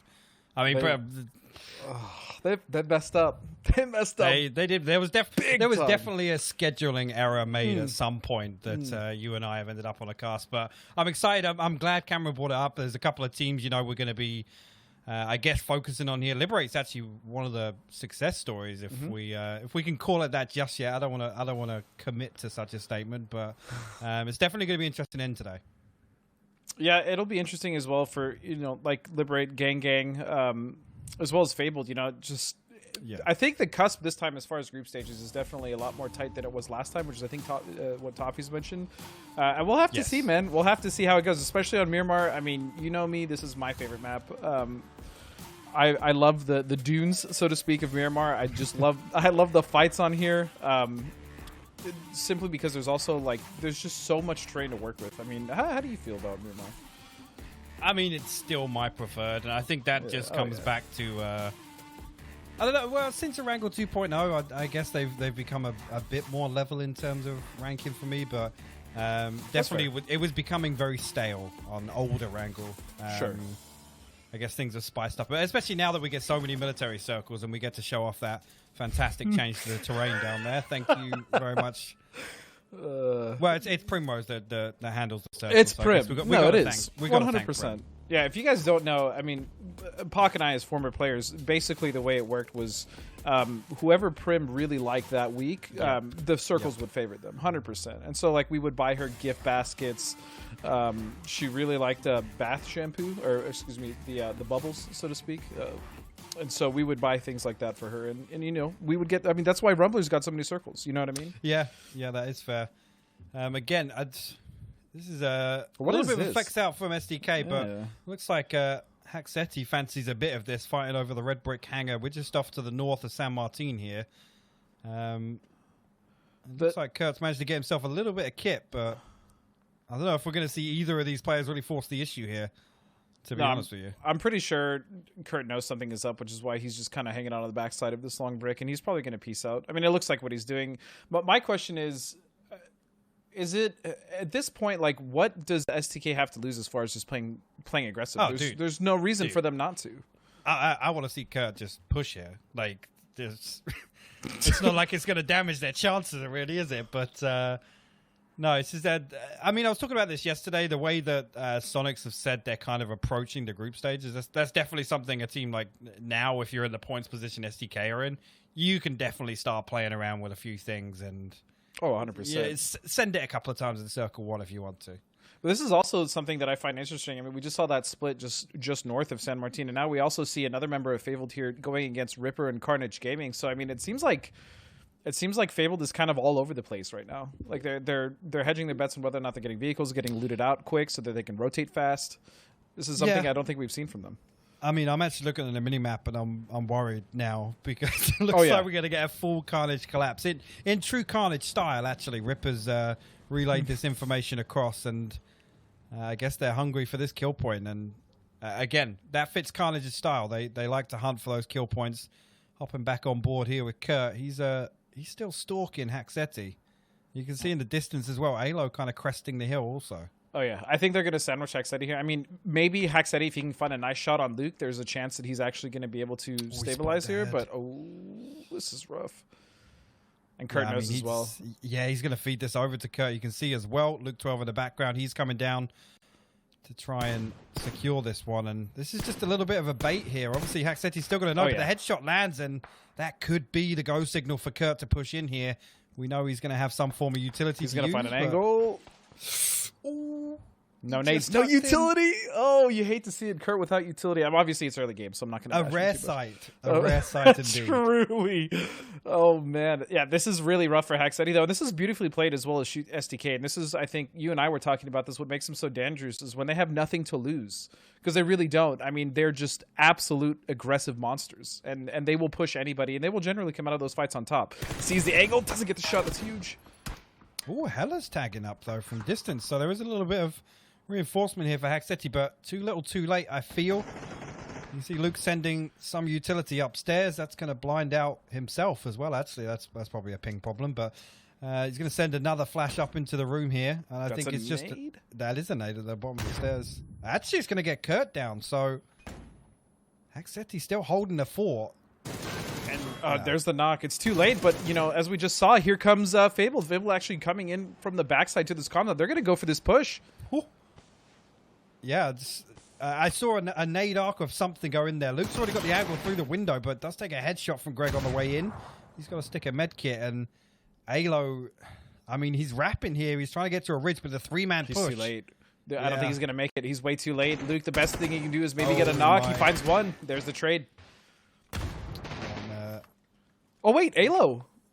Alo just got a nade. Was that the flush onto Rip? It is, yeah.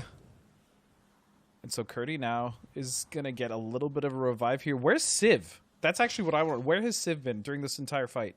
Civ's probably heading towards the circle. Yeah. Oh, okay, no. Okay. Oh, Civ. Yeah, he came on. I think he was looting, and he just drove over. And this is such a weird fight. And this is actually not good for Fabled. Because if anything, I mean, SDK, they're just getting some more points. Fabled is the one that actually is going to suffer here, especially if they get wiped. Yeah, and I mean, statistically, they're actually our worst performing Miramar team, so this is absolutely not what you want. Alo actually using a really, really sneaky vault up onto the balcony. They're not going to expect this at all. If they can time this peak with somebody coming up the stairs, this is huge. Could be deadly for them, yeah.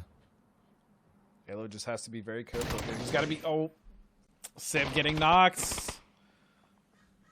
Purdy going in for the trade now. Here comes Alo going for the flush. Just, I believe it's just one left. One left to Fabled.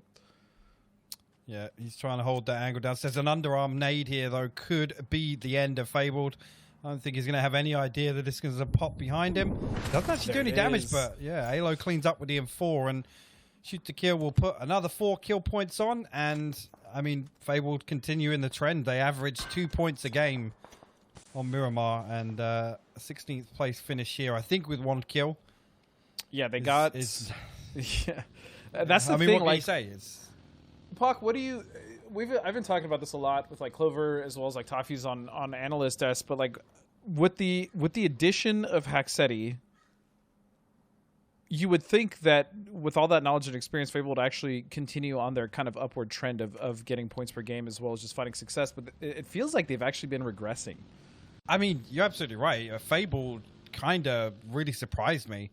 I can't think back to what week it was, but where we saw them stringing together like back-to-back wins and stuff. And obviously the PCS, well, I mean, upward trend is the correct term for it. But I mean, it's just been night and day between the two different maps, to be honest with you. They're like I said, dead last in terms of average points per game in PCS2 on Miramar, but they're 5th overall on Erangel. So, again, that's... I mean, without kind of drilling too deep into it, is it a drop problem? Is it a rotation problem? Because I feel like this time around we've been blessed with a bit of diversity in terms of the circles, but... that's true. Just... I mean, they're consistently in late game in their angle. We notice it.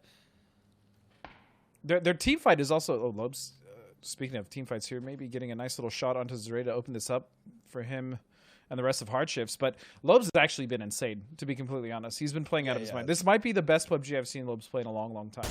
Oh, why? Oh, Zray just standing still, gonna get cracked.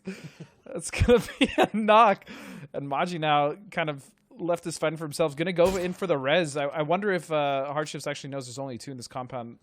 That'd be a decent time to push. This is actually a really strong position as well to take, especially when the circle does end up coming around these parts, because there's nothing to play in the middle. There's basically those 3 main compounds and then nothing but dead space. I mean, you and I well know that this is an awful circle to play if you don't have one of those positions. It is, yeah, and we talk about the feed compound just slightly off to the north of this, as you know, is STK's Circle 1 home, but that's a disgusting shift actually up to the north. It's going to pretty much center down south of, well, I guess around the gas tankers on the edge of Torre, but a lot of teams going to have to migrate around here. You see Hardship straight away on the back of that circle pop are going to opt to prioritize their rotation, but again, this is one of those circles that, I mean, you were just saying it yourself, but this is probably one of the worst ones after that Circle 1 we saw, because this just becomes a send it and try and find a compound, because there are compounds in this, but I mean, you don't want to settle for something in Circle 2. If you get 4 people into this circle, it's great, but with Dodge already set up in positions like this, it makes it so difficult for anybody to kind of wrap into this. Yeah, you have a 303 member in the background as well. Yeah, you got Mystery here. You got Dodge already set up. You know, kind of. This is actually a great rotation at camp as well. Oh, Mystery, no! The vehicle's gonna flip.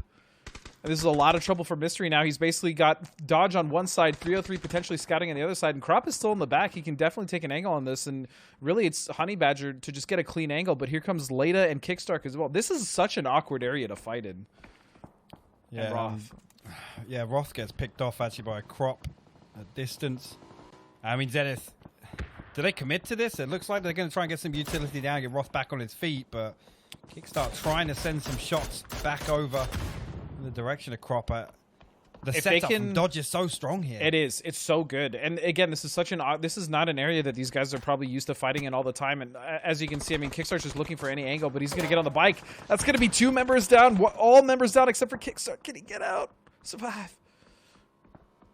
Zenith has had also just a really, I think, tragic kind of start to. I don't even know what's been going on with Zenith. That's definitely one of the teams that we were talking about having so much potential with that roster, but they just seem to. I don't know. Like they're in 11th place. I don't think there's too much of a threat of them potentially not making it past the group stage, but they need to do something to get picked because they're so. I feel like they're so wishy-washy. Sometimes they have some of the best games we've seen, and then other times they just put down 0 points or they just get picked off like they did in that situation right there. Yeah, I mean, every time we see Roth and Kickstart on fire, Zenith just look unstoppable. What was it, a 3rd place finish in PCS1 finals? That might be correct. Sure, we'll go with this. Yeah, we'll go with that. Yeah. But they looked absolutely insane, and I mean, the Roth online meme is real, right? Like sometimes they don't miss a beat, and we've not really seen that this time around in PCS2. At least not yet. This is group stages. Sure. Again, all they've got to do is secure top 16. We'll worry about it once we get to finals. They're getting the job done nonetheless. I still believe in that roster as well. It's just their performance has been streaky, but I mean they were also one of the teams that were winning back-to-back games. Last phase, like they were just they looked absolutely disgusting. I mean they were literally tearing up the field, and now they've seemed to quiet down. And as far as why that is, we talked to Roth a little bit as far as him kind of letting his players loose, letting them do their own thing, and then try to consolidate when they can. But something I think needs to be a little tighter as far as the way they're playing, because that roster has so much potential, and we've seen it before. And with this shift, I mean, this isn't that bad. This is a fairly vanilla circle. Yeah, that's definitely the word I would use to describe it. I mean, there's a lot to play here. Even in the center, there's a few little dips that you can play, especially with the vehicles if you want to. But most of the teams, I think, are going to hang out towards the edge because that's where most of the playability is going to come from on this one. It is jump on board with Duel. They found themselves nice little spot up on the northeastern side of the circle, and this is another one really that came out of the gates flying. And they've dwindled down. I think that's fair to say. And I mean, the conversation yesterday, I can't remember if you were actually there or you were on the desk, but we were talking about kind of the underdog factor of Duel. Do we still call on that? Or? Oh yeah, I think I came in late for that conversation. I don't know, man. Duel I think it's it's way different for you and I, just because we've played against those guys and we know those guys so well that it's very surprising, at least for me, to see them struggle at all. Especially, like, to be honest, in the lobbies they've been playing with, I feel like Duel is one of those teams that shouldn't be struggling, especially with the experience that they have. Yeah, 303 again. I mean, we saw them almost clash when Zenith got caught out by Dodge up on the north side, but they've got themselves the saloon compound down here, and Dodge again very, very widely split. And actually, yeah, I mean, right there, J-Sank finds Crop with a nade, and D-Rich will flush it out. This is one of those spots where everybody rapping ends up in the same part of the circle. And with this next shift we've seen, there's going to be a lot of people just say, well, look, we're going to hold on to the edge. We're still in. We'll see where the next one goes. And that's where we get these weird engagements. Well, it's also specific, I feel like, to the north of Miramar, because Circle generally doesn't come here. Ooh, shots from Honey Badger. Can he find it? No, doesn't get the knock. Actually, very close. Now he's going for the nade. He's got to be careful, though. If he pushes too far, he's going to be in range of Reno, and he's still going for it, though. I respect it. The aggression, I will say, from 303 that we've been noticing, especially these last couple of days, has been fantastic. I think 303 is starting to come into their own. We've talked about it before. They were kind of one of those underdog teams that we wanted to see do well, but with D-Rich and Honey Badger specifically, I really feel like have stepped up for this squad and put in the work that it needed to be successful. Yeah, there's a shout out to my man CD6. He dropped me a DM as soon as he heard me talking about Zenith. They got 5th place, actually. 5th place. CD, Hey, CD6 is one of the few people I will allow to correct me on repeatedly. On a broadcast. That's fair. That's fair. Comments coming in. That's one guy I'd never argue with. CD's, oh no, CD's great. You gotta give him keeps credit for all the receipts. work he does. Oh, he does. He absolutely keeps receipts. And look at this shift. It's gonna go south. Look at how many teams are north, Puck. Oh, that's disgusting. The rotation north, and there's actually not a lot to play around Kickstart. And he's basically got center circle. This is gonna be rough. I think this is when we're gonna really start to see these teams start to fall and really run into each other in unexpected or undesirable fights. To be honest, Woolly's in such a bad spot. He's in a bad spot, but he's found the opener onto Monty here, and Comets again have had to stop in the middle of their rotations. They're not in a great spot either, but Woolly's kind of out on an island here. He's not got anybody playing anchor, nobody overlooking him. He's actually making this work. Yeah, I mean, Danny's now found a fantastic position to backstab Comets here. If they can set this up, I think a bit of a third party coming in there is going to, you can see the tag coming in from Shepard. He's going to opt to throw an aid instead, but Comets opting to hop back into Morado and maybe just cut their losses and try and find a different way into the circle. This is the issue with this circle, though, Pac, is kind of what you were talking about. There's no real way in. A lot of these teams are just going to have to kind of send it or play edge, and Comets, there's nothing for them to scout. I mean, I think their best option would be to stop here, to be honest, try to get any information that they can, especially with this ridge line, and potentially try to send it in, but they're actually just going to keep driving. They're just going to bounce to another team here. Liberator set up on this hill. They're going to hear him so early as well, and there you go. Ice Tech opens up. There's a second headshot landing onto, Yaxley taking a headshot as well. This is really bad. Oh, D-Treats! D-Treats is insane. That's huge. That knock is going to slow down Liberate. Now they're going to use utility to get smokes down to try to go for the res, and that might give D-Treats a little bit of time to work with, but no, they're actually getting aggressive. I like this. They need to clear this up before any more damage is done, but the flash is good for Guabi.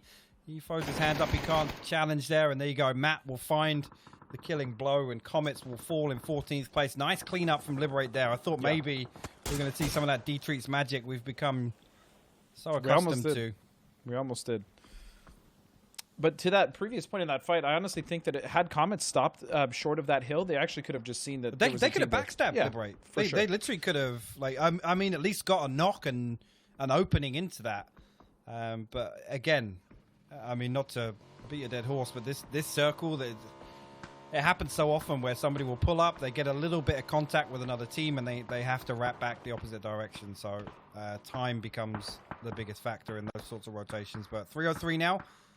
You see one knock on the hard shifts down in the distance, but going to cut away from that. And actually Veritas here going to have dips free pushing their edge, and Keenan going to find Infamous on the way in. Yeah, this should be a really, honestly, an easy hold coming out from It should, Veritas. And they're rotating wide, but the way, here's the other issue, the way that Veritas is holding this is actually going to push Dips Free into 3-0-3, which is going to help them with the points. And what has happened here? Just bodies everywhere. Two teams on the same building. This is absolutely wild. Wooly now getting shot. Oh, from Liberate! Okay. I guess we're just happy to share this. Look at the mini-map, Dele. We're in, so we're going to stay here. I mean, Subtle's actually got a dirty angle with the barrel that's a through disgusting angle. Oh, no, he can't ADS inside that window. This is still huge, though. If he hears anyone go towards that window, he could potentially get a nade in there. I don't think he actually has one. Never mind. He does have smokes available to him. But really, it's going to be on Shepard to call when they're potentially pushing, which is right there. Oh, no. The timing. He just turned away at the right moment. Well, the wrong moment, depending on which way you look at it. Wooly now inside the window that's just next to Subtle. I'm not sure of his utility situation, but again, the circle's popped, and these guys can chill. They can chill. I mean, one thing I'd like to see from Duel in this situation is a little bit of decisiveness, as elsewhere hard shifts are getting farmed in the open here. 303 absolutely picking them apart. We did see they were recovering. Yeah, 303 have just been, I mean, quietly off camera putting in work here. I've seen them in the kill feed a couple of times, but they were in such a terrible position. We jumped on board with them at Circle 2 pop. They were. The one thing that I will say, I think Clover and I were talking about it, is the ability. Oh, nice shots coming in, though, from Top Dog. That was a distance, too. Yeah, they're down at the concrete just on the top of the screen there. So yeah. But, I mean, before obviously the caster curse hit, 303, the way that they've been able to hold their edge, I think that's actually one aspect of the game that they've strengthened the most, is being able to control whatever edge or zone that they're in, which is why they've also been getting so many more kills, I think, in the past couple of games. I mean, look at this. They have a really nice little spot here. Sadly, they did lose a member, but they're still going to be very healthy coming into this.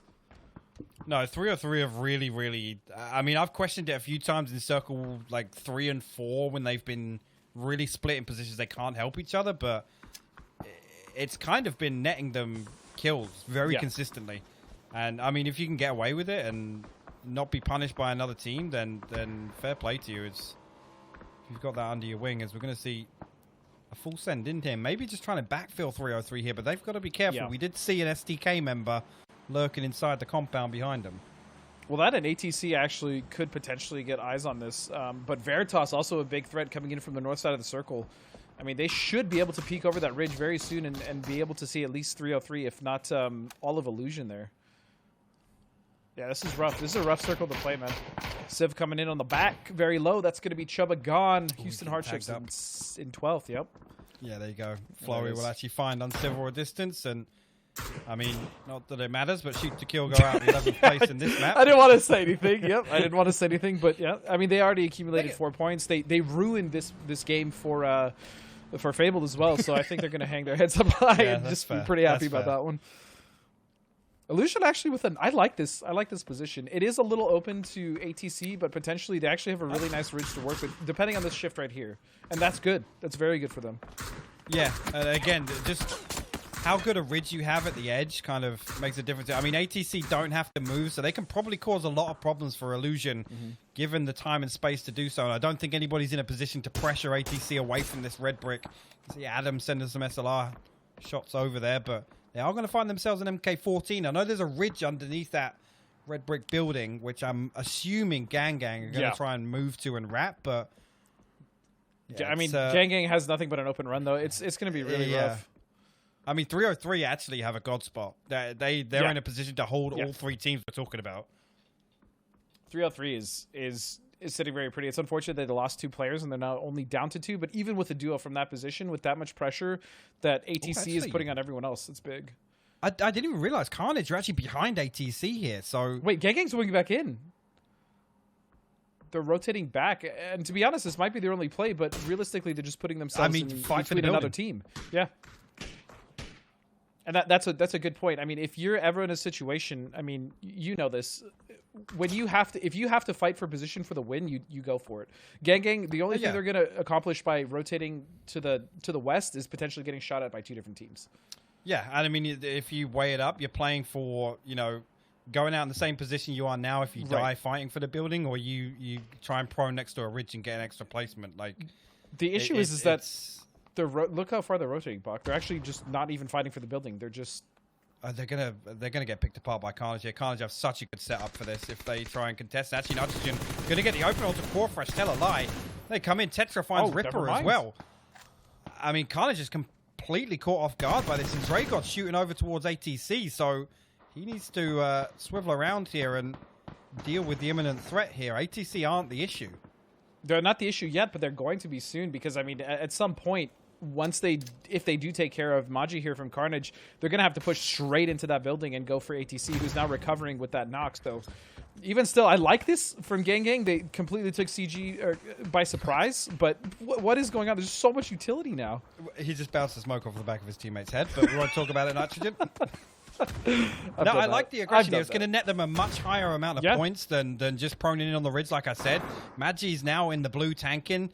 And now Gang are going to try and force the issue onto ATC. Magi will actually find Flowey from the back lines. That's going to put Gang down to 2. That nade did a lot of damage as well. That was a lot of damage to Nitrogen, as well as Tetra now. Flash coming out. Actually, Tetra didn't get touched by the nade, but Nitrogen still has to heal. Flashbangs and nades bouncing off of his face. Oh, no. As Marcelik is going to be able to clean that up quite easily. And Gang. I mean, it was a valiant effort. The issue for them is they actually didn't even wipe out Carnage completely. There was one member still off to the southeast, and he's going to be able to survive. And now Duel finding themselves having to move. And it looks like Rarity has actually kind of moved as well a bit to the north. Yeah, and this is worrying here, because Liberate have got a perfect position to gatekeep from. I mean, Veritas the third party right now. Lampalot taking a lot of mini 14 tags there from distance. He's going to take a couple more through the smoke as well. Cherry trying to prone it out and stick that first aid kit, but San Diego, Rarity coming out. Everybody is shooting a duel right now. Yeah. This is one of those games where it just feels like everybody is against you. Lamplot is going to get flushed out, and really, I think it's just down to Cherry at this point to survive. And I am so impressed with Liberate, Pac. I mean, honestly, every game it seems like they're able to find themselves in a good position as well. Not only a good position for the circle, but in a fragging position. And it looks like we have shades of, what was that, little shades of Zampa there, sending the vehicle out to Ghost Ride for itself. I miss that. I miss when he used to do that. 2017 throwback. Love it. Oh, yeah. So, yeah, I think Liberate is one that they had a really, really rough week one. And I was worried because the man on your screen right now was one I was really excited to see step into his first competitive, I guess, showing. And, I mean, there's been a couple of situations where he's come up and he's demonstrated how talented this man is. But, this is going to be their fourth top 5 placing, right? SDR currently wrapping them. They need to be aware of this threat right now. Oh, they're getting shot by other people. And they're still going for it in the fight while getting shot by other people. God. Adit just actually dominated Shepard here. He's going to go up and actually just full-on challenge Sutter as well. And there you go. SDR get dealt with very, very easily. A little bit of help, but now they've got to worry about Veritas. They've seen the information in the kill feed. They're going to send some utility over this way. I don't think the third member, Ice Tech, is in a position to stop this push. No. Veritas going to send it into the vehicle now as well. Oh, and he's going to find the knock. That's huge. Adit going to go down, though, up to Simply Matt. He's also going to be very low hitting in the smoke. Oh, my God. Goodness. Simply Matt can do this, though. If he can get a nice peek over this ridge, he's going to find at least one. Oh, through the smoke. Penta, you cheeky little son of a gun. Wait, Ice Tech's still there. He's still there. What? Yeah. He's like, they're on fire. No way. No way. If he wins this, Ice Tech gets the knock onto Sharp Shot. No. Not like this. Oh, my God. Penta. Challenge him. Penta's Oh, Penta's huge. Oh, my God. He's literally on like 1 HP. Literally, 9 HP. Not 1. Could you... The amount was insane.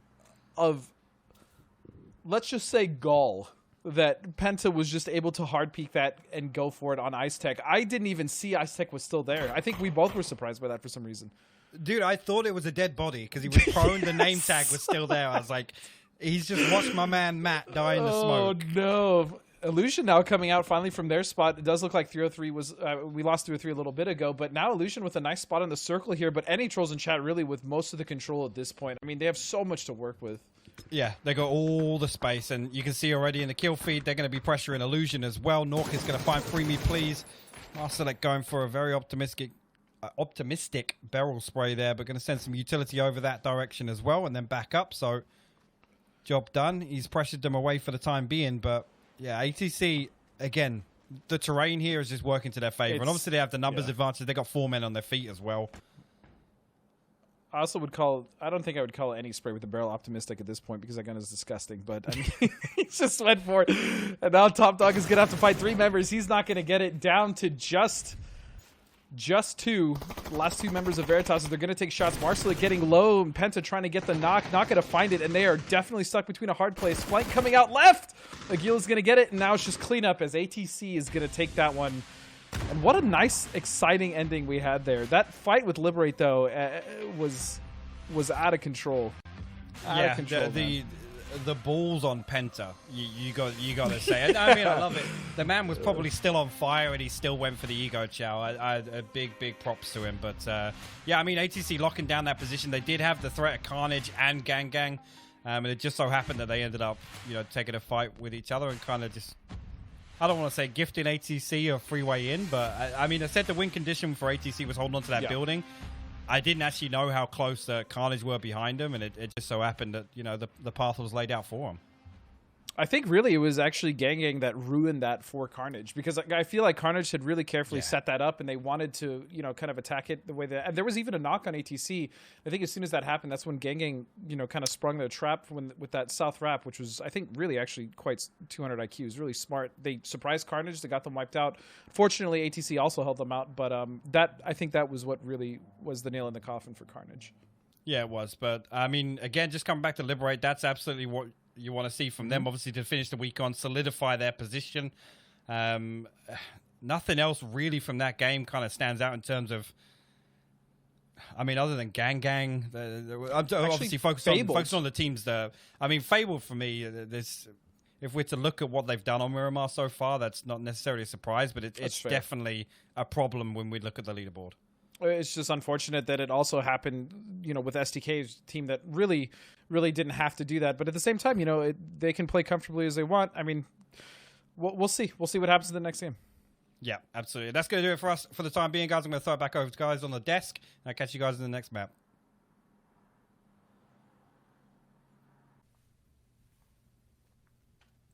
Hey guys, thank you very much. Great job. I know they're excited to be together, so that was a lot of fun to watch that cast. But ATC, they needed some points. I think they needed to feel comfortable going into tomorrow, and this is going to help a little bit. We'll start off, Cameron. Talk to me about that. Do you think this is enough? It's going to be a little close. I don't think they're not nearly as much of a threat even before that win as the 2 teams that is their final day below. Speaking of Fabled and Gang, but nonetheless, this win is going to make them even more comfortable heading into tomorrow. This isn't even a final game for them, so there's still room for them to have another great game in front of them. All right, we'll check out the highlights and continue our little conversation about where this thing is going. We can check in with Gang. A couple of teams we said needed to sort of really step up and put up in the last couple games of the day here. ATC did it. Gang doesn't look like not as much in that fight. What else stood out to you? Matchroom. These guys, maybe? Oh, Liberate, 100%. Getting caught up into this fight. Veritas also showing up in a very pivotal moment. We've talked about a lot of times that, no. Veritas, I'm giving you some love here. You can't do that to me while I'm talking you up. But ATC, again, walking away with a big, strong, high kill finish is huge for them. We were talking about the fact yesterday that it felt like they had a lot of trouble in the mid-game, or specifically the early game, and losing members. Getting the distance away from shoot to kill has really opened them up towards the later end of these games, and walking away with a ton of kills to boot. Yeah. Should be interesting to see how that continues to develop. I've been very happy with Liberate's play today.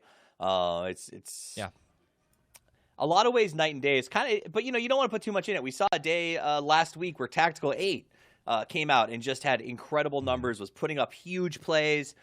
and then sort of silently faded back into, where they normally play. So there are these moments of brilliance. I hope to see more out of it as far as Liberate goes moving forward. Let's take a look at the match leaderboard and see who came out as sort of the big winners and the big losers from game number 4 here today. All right, so a couple of things to keep an eye on is the fact that Shoot to Kill, while still going out early, did manage to pick up their 4 kills, and that's going to be pivotal to every single time these guys manage to pick up something and always end up on the left side of the leaderboard. But I think it comes down to what we were talking about just a second ago. Look at that. Any trolls in chat, Veritas, Liberate, Illusion, 303, and Gang still walking away with 4 could be quite pivotal for what we're looking at. They're pumping up the hustle, but Fabled in 12th place, Cameron, gets only 1 kill point. Fabled cannot seem to get out of the first 6 minutes of a game today without somebody fighting with them. Yeah, and I mean it's sort of a coin toss so far on how successful that they can be on those fights.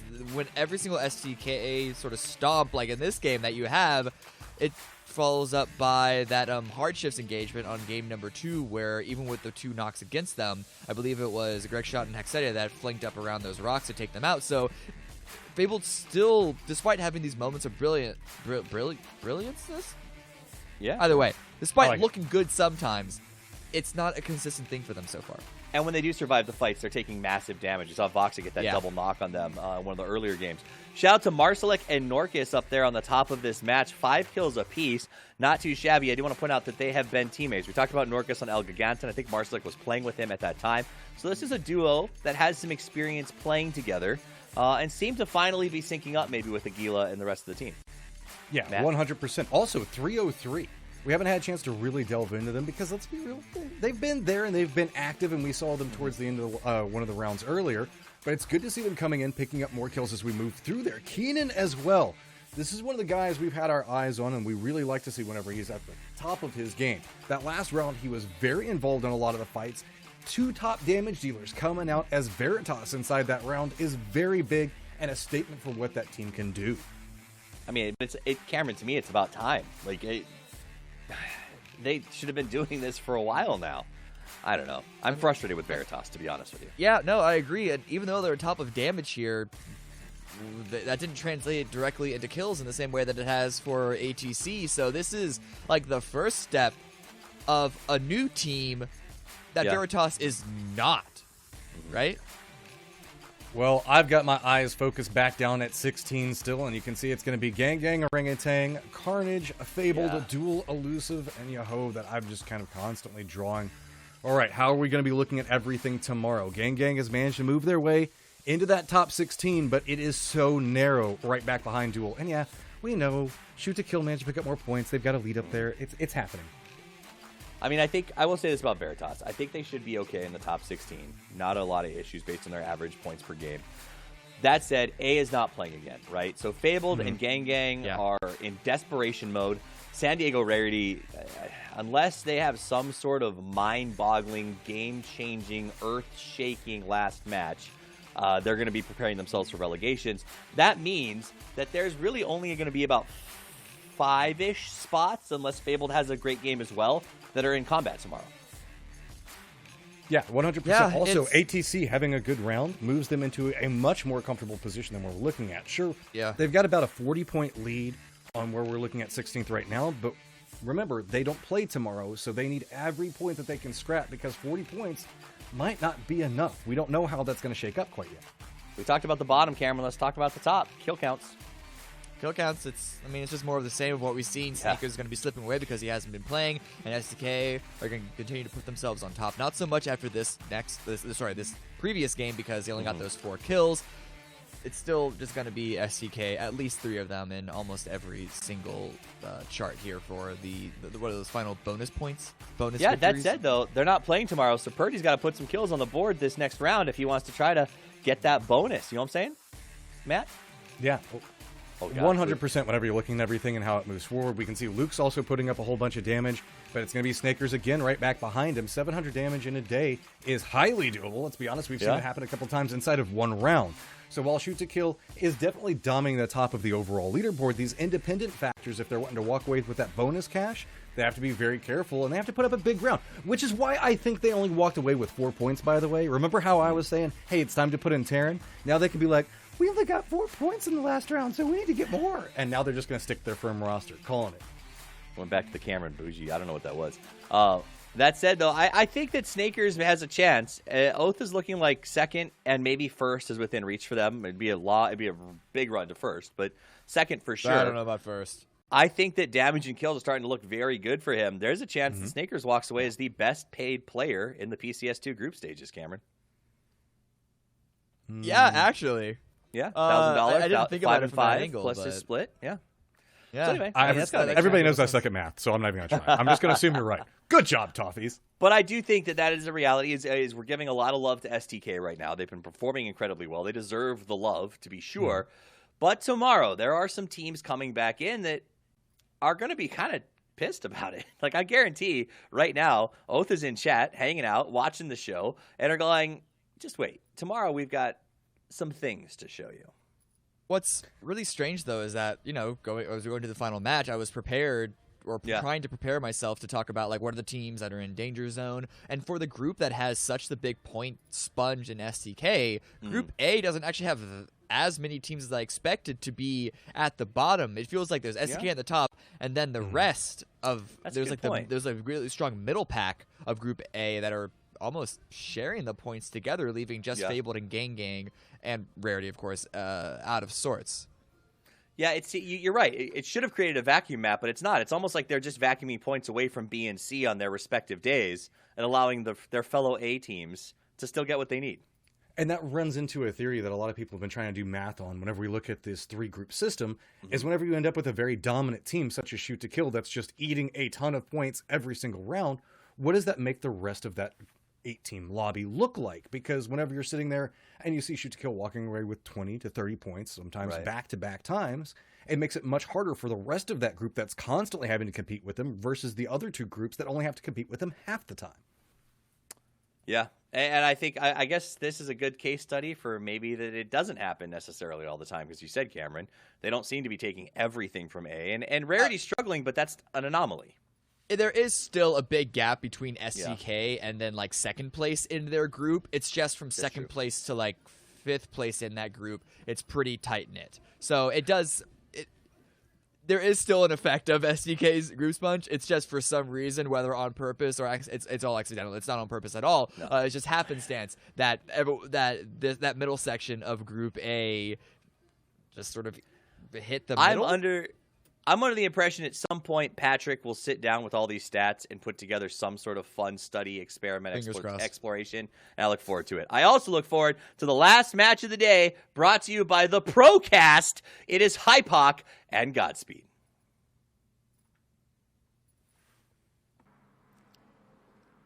Thank you very much, guys. I mean, I'm sure that will go down as the greatest mathematical debate on any esports broadcast in the history of esports. I could barely keep up. I was waiting for somebody to say 60% of the time it works every time, because that just would have been fitting at some point in there. I'm confused now. I don't know about you. I don't do well with math. Not my strong point at all. It's definitely not my. To be fair, I'm glad it was them on the desk. Actually. Oh yeah. I mean, to be fair, neither is grammar, so I'm really just kind of shot everywhere you take it. But I mean, going into this final game, I will say I really do enjoy watching STK just play loose and just ruining dreams on the bottom of the leaderboard. You know what I mean? Just absolutely stunting any team that's trying to come up and make that top 16, because, ultimately... I mean, dude, it started this week with that camp on Erangel on ATC, right? Mm-hmm. And that, like I said, I love seeing teams play around with things, get creative, set things up. If another team is moving predictably, and, STK arguably is one of the teams that's probably got the highest chance of capitalizing on 4 free points, if you want to.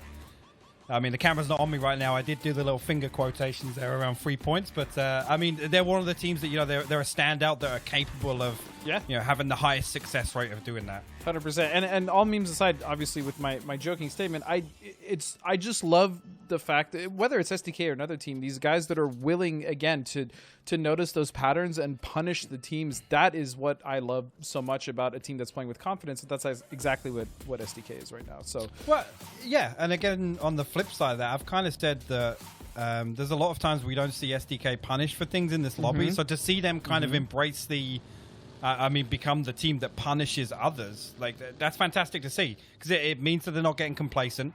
Again, you can make whatever argument you want about this lobby versus an international event and whatever. Yeah, it's all constantly having that.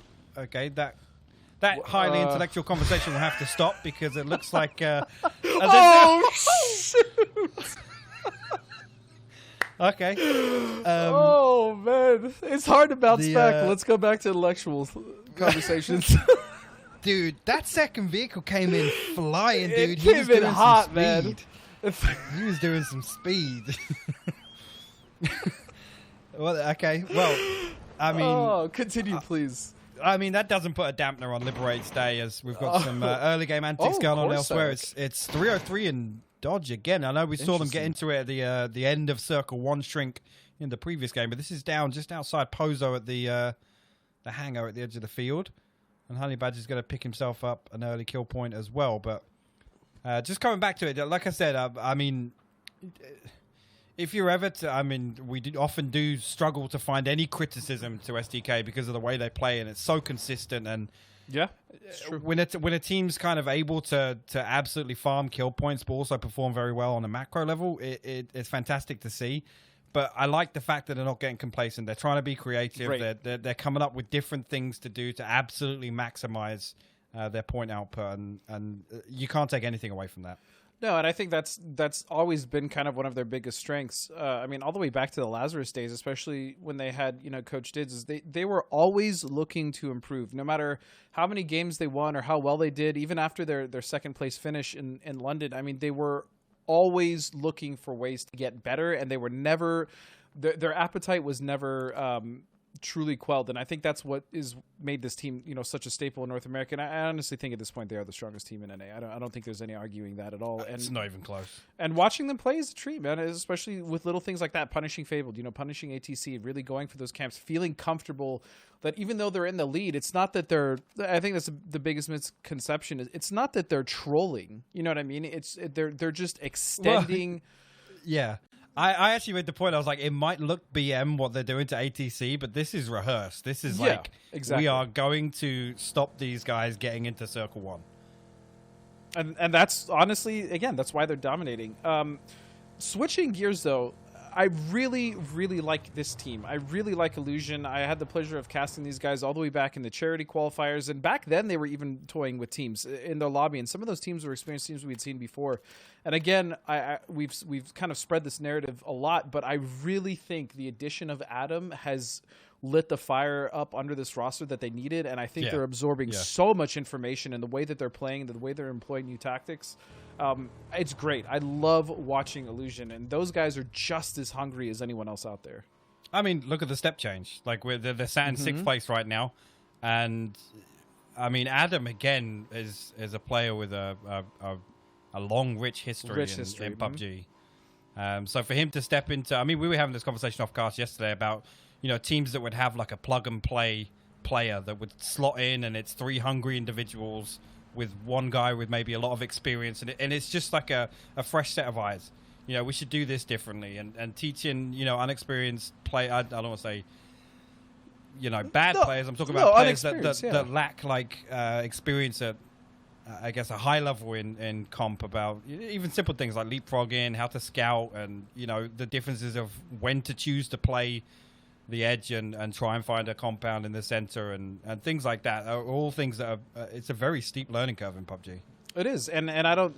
You're absolutely right. I think even one of the members of Illusion themselves said, we didn't have that experience. They were inexperienced when it came to playing at this level, and that's okay. That's the big thing. That's why I love Illusion, is the fact that it's okay to be inexperienced, as long as when you're going in there and you're making mistakes, you're learning from them. And I think that Liberate, another team that we just saw on screen, is definitely one of the teams that have been doing that. They didn't have a good start to groups at all. They definitely struggled, and then all of a sudden, over the last, I feel like the last 2 weekends, they have turned it on, man. And they're a team that I actually really enjoy watching now. And one of them is Simply Mad, the gentleman you brought up earlier. He's super exciting on that team. He is, yeah. We're going to see pretty standard cluster. I And didn't we're going to even see. talk we're about gonna the see it- circle, well, 'cause- I saw it kind of developing. And I thought at one point we're going to have to talk about it. This is looking like, well, we can call it the PCS circle now, the Monte Nuevo circles. It's either North Monte or it's La Driera, and it's kind of been the bread and butter of Miramar. I mean, I previously did enjoy watching these games, but now it's like they're very rehearsed. A lot of teams don't have to fight for the compounds they get in Circle 1, and the only real variance we see is who ends up fighting where on the edge because of rotation timings. Fabled looking for a scout through here, but I mean, even if you look back, Pac, to MPL, I mean, this circle was very. I mean, obviously, I love this circle because we looted Chuma, which is like the perfect Chaka. area. Okay, relax. I didn't tell you to go Pozo, okay? But overall, this was a circle you and I were very used to playing, as well as now seeing. It's interesting, I will say, to watch it as opposed to playing it, because when you're playing it, everything is very static. You know, you have your set rotation to your set scout spot, you then leapfrog from that spot, you get to the position you want, you know what I mean? And it's just very set play. Watching it is a completely different beast.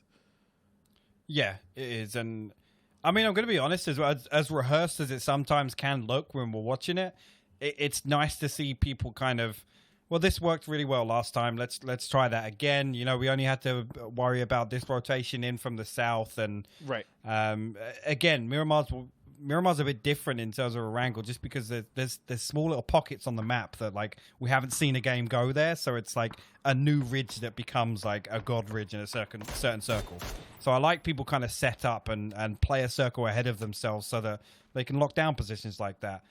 It's again okay. What is going on? Okay, we talked about them not trolling. Now they're like barrel rolling into a compound here.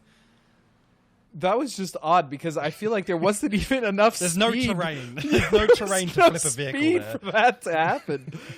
Yeah, you know, they found a way. I guess that's just part of the process. I'm not going to question it. I mean, you know, they're sitting pretty, and maybe that's just how they do things. SDK, though, and all jokes aside, actually have a really nice position here to not only get information around them. This is the compound just west of Picado, but there's really good rotations set out of this position as well.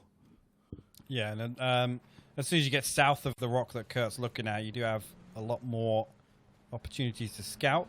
As we're going to see the next circle pop in here, it's actually going to pull hard down to the south, so actually centering out west, maybe northwest. It's looking like we did see an ending down towards the crossroad compound west of Chumacera the other day. I can't remember who it was in the end game actually, but it was actually STK and I think Liberate, right? Because that was the game that Liberate was in those apartments and they cleared out like two separate teams. Yes, it was. So again, we don't know where it's going, but if history teaches us anything, SDR are actually going to split down now as Kurt's going to pick up Penta in rotation, and they'd literally only just left the compound. We saw them before the camera cut away, hopping in their cars to move based on the shift, and a little bit of pressure coming back from Veritas. I think Penta's balls were just too big for him there. He just went right past Kurt. He's like, "You won't take me down." And yeah, unfortunately, the 2-seater just doesn't accelerate when you're dragging such a heavy weight underneath you. Penta obviously still swole AF from the previous game, but you can't take anything away from it. Penta's been nuts recently. Oh yeah, for want of a better term. I told, dude, I warned Primrose. Before we went live tonight. We can't do this. They can't put us together. It's been great working with you. This will be the last time. It's been really good, man. I've enjoyed it. I think 2 games is generous. I thought we'd only get 1. Oh, Subtle coming in. He's nice. Wow, that was actually a super ego peak coming up onto Chubba there. He just went right for it and he found it. I mean, and Chubba's no slouch either. That was a big play from Subtle. Yeah, again, this is the split I was talking about. San Diego Rarity do have control of the concrete up on top of the hill. You can see they got a great overview of this compound. Hard shifts came down from the south. So looking like they're going to settle for sharing right now. Fabled trying to make a rotation down the west road. And again, they're going to be able to get themselves up to that hill that faces La Driera. But crossing that road, you've got to do it sooner rather than later. It's always so deadly trying to... Once the church gets occupied, and there's a little shanty shack on the side of the hill as well, and then obviously you got the red brick yard just to the north of that as well. It's so difficult. I mean, for this reason exactly. The That road is trouble they're horrendous. having in the Marauder getting up there. The terrain is bad, as you said. That the church there, once that's occupied, it's a real pain to get past that, and that's just again the way that these southern circles set up, especially with that gigantic split, that large kind of ravine with the road in there. It's this valley is devastating to try to rotate out of, and we've seen that so many times before, which is why I really like Zenith's position. Actually, they have such a strong position to kind of overlook this and really kind of enforce their will on anyone that either tries to rotate up towards them or even just taking shots at teams below. And they can also see, the compound just south of them where Duel is potentially setting up. But look at this. Look at how much control they have. And for the most part, the only angle you have to worry about as far as getting shot is Chuma, which no one is currently at the top side of Chuma. Yeah, Wooly actually pulling out a simplicity throw back there. That was the spot they used to. Doesn't matter where the circle was, they'd be there. But I like that area just because you can control so much space. And obviously, coming into Circle 3, if you have a lot of space and a lot of scouting opportunities, you can really position yourself well. Even if you decide to, commit to a compound or just gatekeeping at that point, it's a really, really good spot. Zenith actually, we're looking at now. Circle going to pull back to the north. So of course. Looking like Gang actually has the best position. Gang has the best spot. Yeah, there's hands down. Again, we're probably going to see something. It's actually going to be Zenith sending it to the compound of death. That's pretty much just this rotation right here is basically just saying we're happy to make it to Circle 5 and then die because you don't get out of that compound. No, you don't. I mean, it's. And that's kind of the issue with Miramar's. As much as I do love this map to death, it is my favorite map. There are certain circles and certain positions. I think one of the other really obvious ones is the giant field just to the east of Hacienda, where if you're not set up in that circle, it's going to be very difficult for you to either make a play to get out or even just survive up until, like you said, past Circle 5.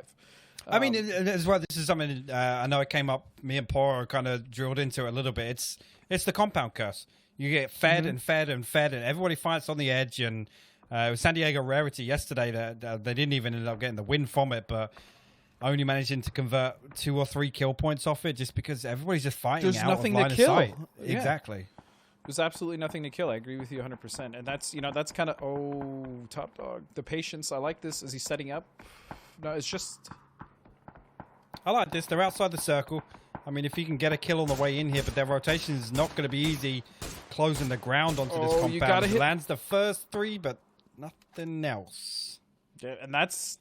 I mean, luckily, Illusion is still actually in. They don't really have to... They don't have to rotate just yet, but now 303 is obviously aware of their position there. And they may... choose to either hold them out. That's the problem when you choose to shoot a team in front of you, Pac, is you risk them actually just staying there and then causing you more trouble than they're worth. Yeah, and Fabled, one of the teams we talked about earlier, they did make the cross, and this is one of my favorite spots here. Controlling, obviously, the brickyard. You can see one member of 303 down to the church, but how many times... This is kind of MPL-esque. The endings really up here. Hated when you guys would take this position under us because we were often the first team to that hill. That was really annoying. That did happen quite a lot, didn't it? John was always easy to crack in the head, so it's okay. Carnage actually getting right up on top of shoot to kill here. Well, actually, it's Veritas in between them. There's only 2 members. Yeah, Jazza and Sharpshot here to try and hold down this concrete. It's actually shoot to kill kind of sat on the hill above it. With an oversight. Rip actually going to find the headshot to Sharpshot. Oh, for a bit more than he could shoot. Jazza explodes out, though. That was nice little peek on Sharpshot's contact, but Carnage will roll over the last 2 members of Veritas and elsewhere in the kill. Wait, okay, where there's a nade coming in from SDK. SDK smell blood here. Oh, they're already coming in. for the third party. They're already here on the compound. That's wild. I didn't even realize that they were this close. Mollies are now coming out, and it looks like the split is coming in. The other side, the north side of this, comes the other 2 members of SDK, and Carnage is in a really rough spot because they're essentially relegated to just this building now. If they try to go back or retreat down to the south, there's going to be the other members of SDK looking at that. And to be honest, this is fantastic for SDK because once they clean this up, they can just go play the east edge and kind of mess around with ATC again. Unless Carnage can make something happen here, Pac. I mean, if there's one team that's looked good in team fights, it's been Carnage, but already the first... Actually, Magi's got a Groza, but Halo good for the trade. Magi will get insta-flush there. And Ripper now has a huge task to try and help Draygod, but he's not in a position to do it. And SDK will just walk. I say SDK. Alo will just walk through Carnage. It's disgusting. I mean, because Kurt's earlier kill was on Penta, right? So Alo has unbound his S key and just, I guess, made his way through the entire compound. Yeah, he finding all 4 kills. I remember in MPL, he used to play with a piece of tape actually on his middle finger where W is. So, whenever it was time to unleash, I think Kurt would just reach over and just flush it down towards the... Okay, Comets and Dip Free getting into it in the gym here. Nox coming out on either side. There's a underhand molly there from Monty, but not very odd fight. Nice nade! Oh! What? How did I do 40 damage? I think the desk, it's mahogany, blocked most of that damage. So, yeah. Completely makes sense. Damn, I gotta get me one of those. Yeah, okay. San Diego rarity again. I mean, they had such. I really want to root for SDR, but I mean, look at this split. This is a super wide split, and I don't even think this is really that beneficial for them. Simply because of the fact is they can't really cover each other at all, and if they get pushed like they did, I mean, one of those duos is going to go down. Yeah, Dipsfree going to get everybody back on their feet here. Monty, I guess, just going to try and get whatever he can out of this. They're not desperate for points, but by all means, hopefully he goes for the 1v4 because we'd love to see it. But just kind of playing time, playing a couple of cheeky angles here. I don't think they know exactly where he's positioned. Infamous looks like he's absolutely clueless to it. But again, I mean, Dips Free, on the other hand, a team that I don't even think desperate is an understatement. They have no chance, to be honest. At this point, the other thing that I kind of find a little disappointing, I mean, every team is allowed to have a bad day, but Comets have pretty much had 182 points, I think, from the second game. I don't think they've gotten any points in any of these games so far today, aside from the first. Which, for a team that came in so strong, I don't know what's been going on with them. And of course, SDK, as we said, coming in after that initial fight, they're just going to come in here on the East, and now they really have so much room to work with. Obviously, that brick is going to pose a little bit of an issue, but the cross down towards the southeast is actually going to be just fine for them. And SDK should be able to come into another circle relatively easily. Yeah, and again, this is another kind of crunch point in this circle. I mean, ATC have a nice spread onto the hill, so they are well equipped to deal with SDK if they get the information early enough. Does actually 303 have managed to get right above Fabled in that position I was talking about. Oh, D-Rich landed a nice little headshot up into the window. You can see the next circle pull down to nothing. Yeah, I mean there's nothing in that circle. Yeah, I mean if we get a chance, we'll see if Zenith have put a kill point on the board yet. But Landune's actually going to find the opener onto Haxetti down in the brickyard. And I don't think 303 are going to commit to pushing in here, but they need to figure out where these other Fabled players are positioned. Yeah, if the other duo here coming up from can push over that ridge, that's actually going to spell a lot of trouble for them. As we also see Dips Free now finally taking shots at SDK. The issue for them is they're not in. If they had any potential of getting down quietly, so to speak, or to sneak under SDK, that's gone as they're taking shots now. They're not in the circle. This is actually not the best situation because down south is also a member from Duel potentially holding that out as well. So Dips Free, quite a journey ahead of them if they're even going to make it out of here.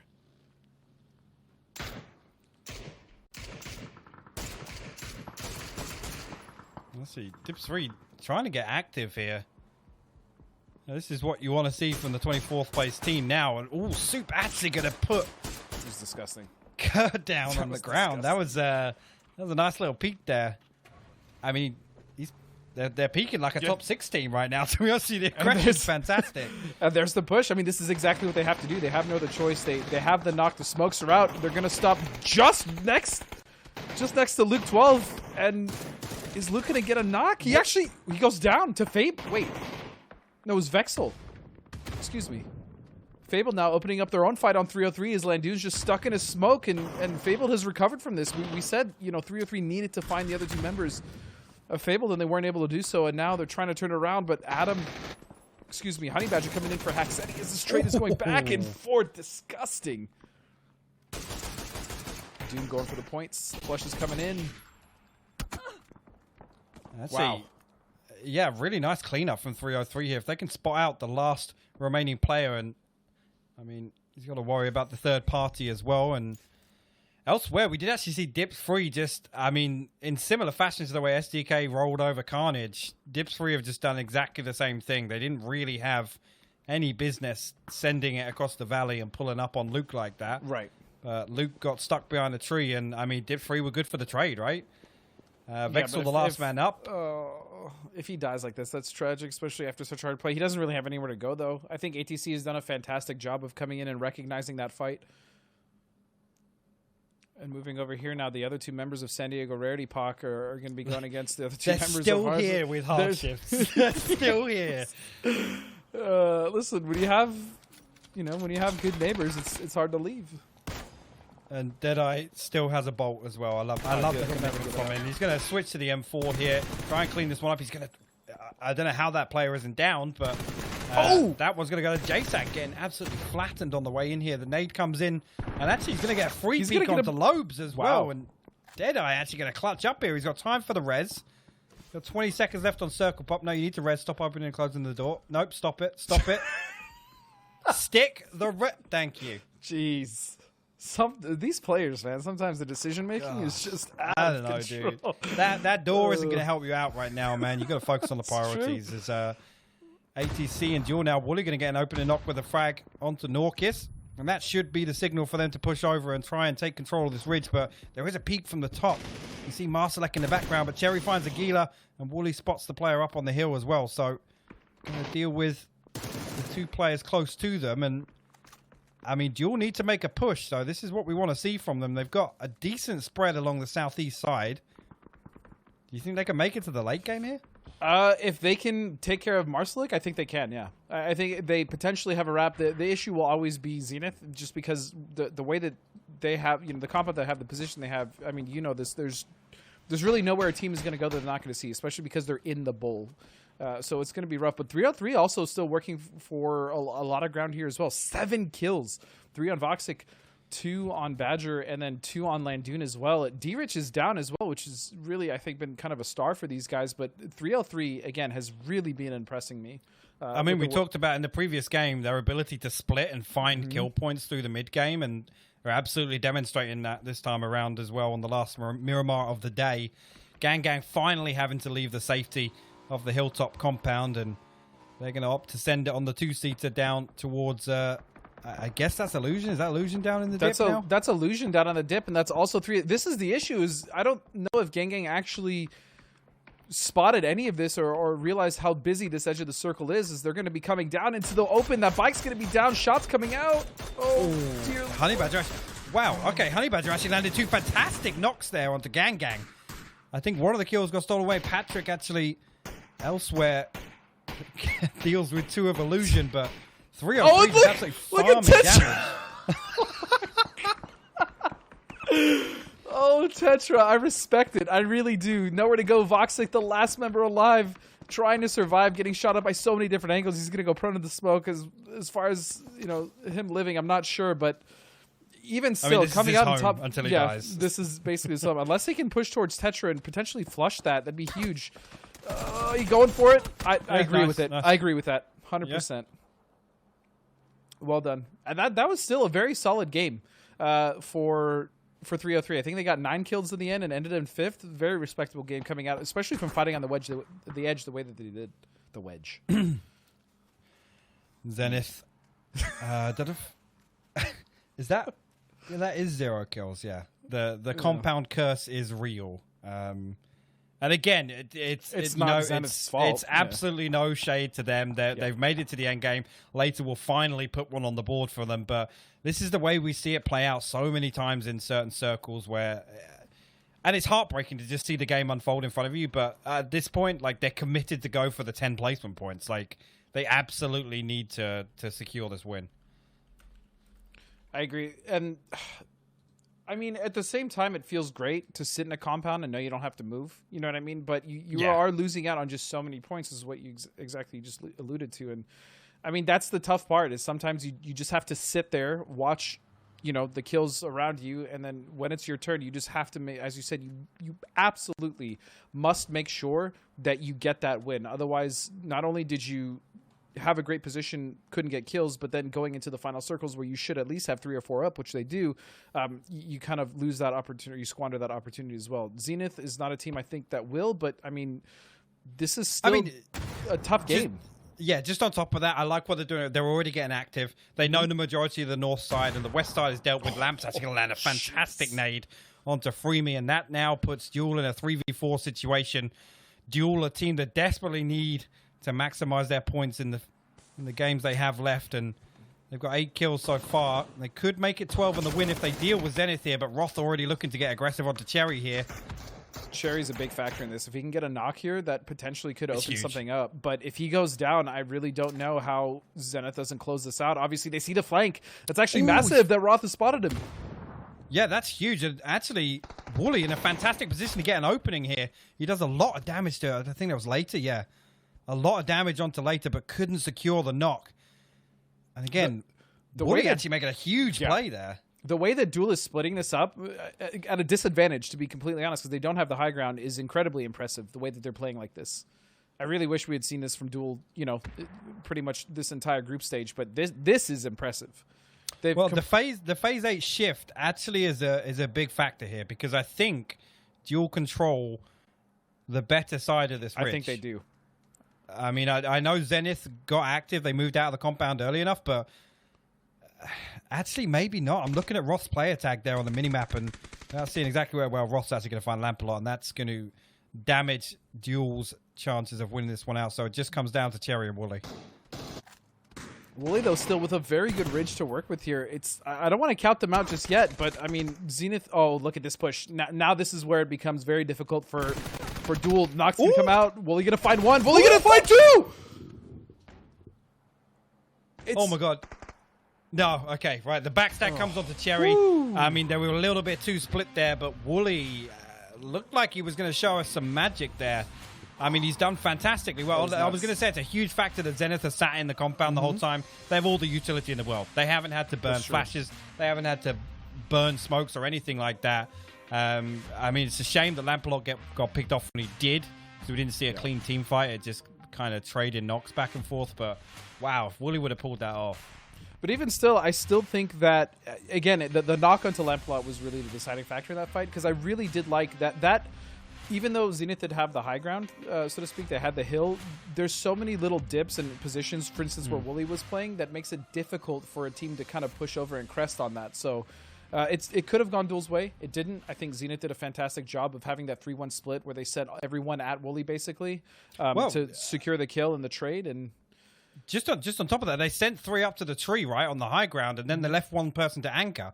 That was the crucial part of that setup, was the backstab on Cherry only comes from that player staying to play anchor, as they swing back round after the Lampalot knock. So really good stuff from Zenith. It's good to see them put a win on the board, even if it is a low kill one. But like I said, I mean, you can't. It's cliche, but you got to win the games you're supposed to win.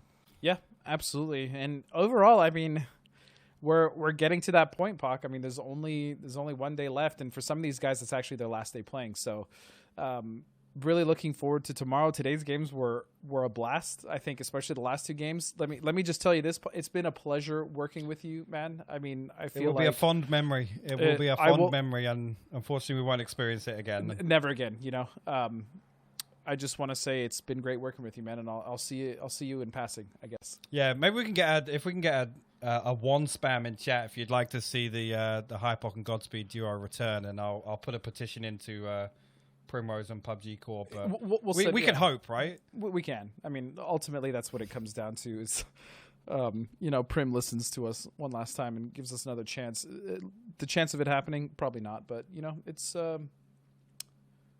been joyous. It has, yeah. I mean, I'm interested to see how tomorrow kind of wraps up. Again, eyes for me were towards Duel. They're still the one we've had the most question marks over. I mean, hopefully it's going to be enough by the end of the weekend, but I don't want to see them fighting for relegation again. But that's going to do it for us tonight, guys. We're going to throw it back over to the desk to close out the show. Thank you very much for watching. Catch you next time.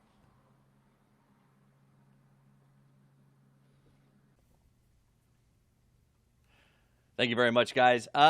Strangely depressing goodbye from the two of them, as if they were never going to see each other again. Like, can we get ones in chat so that way maybe we could see each other? Right? We see each other every week.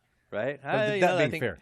I did like that duo a lot. They were like, hey, normal partners, under the bus with you. That said, we're going to show you guys the highlights. We're going to show you guys some stats. Then when we get to the overall leaderboards, we'll talk about the plan for tomorrow. So let's kick off with some highlights as you guys break down exactly what happened in that game. Matchroom. Oh, are we going to start it off with what I think we're going to start it off with? Oh, here we go. I thought we might see the Into the Heavens launch that was going to happen because, man, that one got me quite a bit. But there was a lot of very interesting skirmishes happening at the start of this as these teams managed to encounter each other. You can see that a lot of these teams are really scrapping for every point that they could get early because they know that this could be their last game. Yeah, and actually, surprisingly enough, I said it during that very specific engagement, it is so wild to see Comets get just destroyed like that by Dips Free. It, of course, wasn't the cleanest kill by Dips, but then they come through and they also remove STK. This is a completely different Dips Free than what we've previously seen. So I think they actually have a real shot, as well as a bunch of other teams, of making it into this top 16. Duel being the other one, especially with the ending like this. Zenith do take it in the end, but as I believe it was Hypox said, you do have to win the games that you got to win. They just sit in the comp the entire time. They had all of that utility, but this was the final game for Group A. So this means that teams like Fabled, teams like Gang Orangutan, teams like Rarity, and then even HEC, though I think they're in a lot more safer of a position than those other three, had to go for every single point that they could. Yeah, the end of that game, I think, was a closer toss-up than it would have been if we hadn't seen that Phase 8 Super South shift. That said, though, ultimately Zenith does come out with the win, but it led to an interesting conversation for me. We're going to take a look at the leaderboard here for the game, but as we pull that up, I want to broach this. Obviously, Hypoc and Godspeed are both retired pros. I hope that they will go and start a new team and dominate North America at some point, so I refuse to call them fully retired. That said, they brought up this idea, Matchroom, of kill points and placement. They said it kind of stinks that Zenith was stuck in this spot where they just had to wait for everyone to come to them. And I remember a time when kill points were an incentive, not an essential skill, basically. And now it seems like that's pivoted, where teams are actually planning strategies around how do we maximize kill points and then maybe a win. Do you feel that's accurate? Well, I think it always comes down to teams' play style. There are some teams that opt towards... I mean, we've made jokes for a long time about certain teams just crashing center, even if they only keep one person alive, just trying to go for placement points, and other teams that are much more active in the earlier stages of the game. I think that allows different options on how to play the game, which brings in more strategy, which is one of the things I like about it. But I should note the fact that having a big game and a big performance coming out from Duel in that last round, it could be pivotal as we're moving into tomorrow. But big shout out to Alo with a big performance, stepping up for his team, getting a couple of kills. But yet again, 303 with 2 people on this list, and Dips Freeze Vexel, look at that, as well as Lampalot showing up in our top 5 kills. Nice to see some new teams on these lists, Cameron. Yeah, very much so. And I don't know, part of that could just be teams like SDK and all the other teams in Group A that are pretty comfortable qualifying. Maybe held back a little bit because they felt comfortable. But the other teams like Duel, like Dips Free, this is not the end of their weekend. They want to put themselves in a great position, have a good day tomorrow. And looking at the total damage is a little different from the full kills. There's a lot of fighting back and forth. Very interesting. And I will say, Matt, I mean, an entire damage leaderboard of Duel, Illusion, Dips Free, 303. Like, that's a change of pace. It's nice. Yeah, we've seen a very popular set of teams constantly reoccurring in here, but I think this also comes into a factor of we saw a lot of, I guess, teams playing more aggressive than usual, which surprised a couple of our normal teams that would be ending up in these top 5 spots, which is exactly what these teams that were on the hunt for points were trying to do, and they managed to accomplish it. Up at the top of the leaderboard, though, it's Shoot to Kill that's got a 105-point lead over Oath. And we can talk about it as much as we want. That is going to be huge, and Oath has their work cut out for them. Shoot to Kill is now done for the day, but we've got to draw our eyes back over towards the right side of the board. 1 point back behind Fabled is going to be Gang Orangutan, who does not play tomorrow, and Carnage is only 1 point back behind them. That doesn't look too well, and that's a boding thing that's going to be hanging over their head. Could not have said it better myself. Cameron? Yeah, just Fabled, the first couple of games on Erangel set themselves up to try and have a good, maybe final push, but Miramar did not work out for them in any stretch, really, and it's... I do not even think it is mathematically possible for Fabled and Gang Gang to qualify for the grand finals. Yeah, because I mean, it is like 1 point behind Gang Gang is Carnage, Carnage and then could there trip is and a little fall bit of and gap get there more with points. Elusive, but it's way too close. Yeah, I mean, I think you're looking at Elusive would have to average some ridiculously low number per game to not make that pass. So very rough for them. We're going to take a look at a few more stats. Obviously, we're doing the bounty, so the top scorers in these categories get the 500. But we've talked a lot about them, Cameron, so I do want to give you a chance. I know you said you wanted to talk a little bit about Team Rarity, and I don't think we're going to get a chance to talk about them again for a while. So give me a quick take on that team, sort of what their positives are, and I think where you see their future. I mean, so coming into this, I'm surprised how low they are on the full leaderboard. Especially you saw at the very end there, Deadeye especially trying to hold off that building against the Houston Hardships, really put all of his might into it. And that's not the first time that Deadeye caught my attention from that team specifically.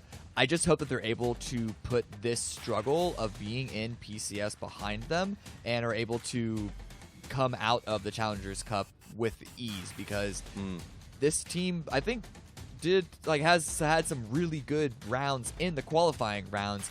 It's just one of those, you're suddenly up against the big boys and things look a lot different. Yeah, and I think we're going to go through a couple of stats here. I'm not going to force us to talk too much about them, Matchroom, because there's not going to be a lot of shake and shift, other than the fact that, remember, SDK's done, and Oath does have tomorrow to play, so there will be some 3 kills, competition Snickers. there. 3 kills, that's what you got to get. For Should as be much easy as you've been peasy. talking about it. You got it tomorrow. You've got 5 rounds to work with. Matchroom, in terms of tomorrow's play, are there teams today that you think set themselves up to really prove that they are the bee's knees tomorrow, or teams that are really scaring you in terms of the final day? Oh, well, that's where it gets a little bit complicated whenever we're looking at this. Naturally, we didn't get a chance to see a couple of our big contenders coming in. True. They're going to be trying to vie for the top of this. But really, it comes into play whenever we're looking back over towards the bottom, what we've been hitting on a lot. A lot of our other teams are kind of in the middle of the pack or in comfortable positions already.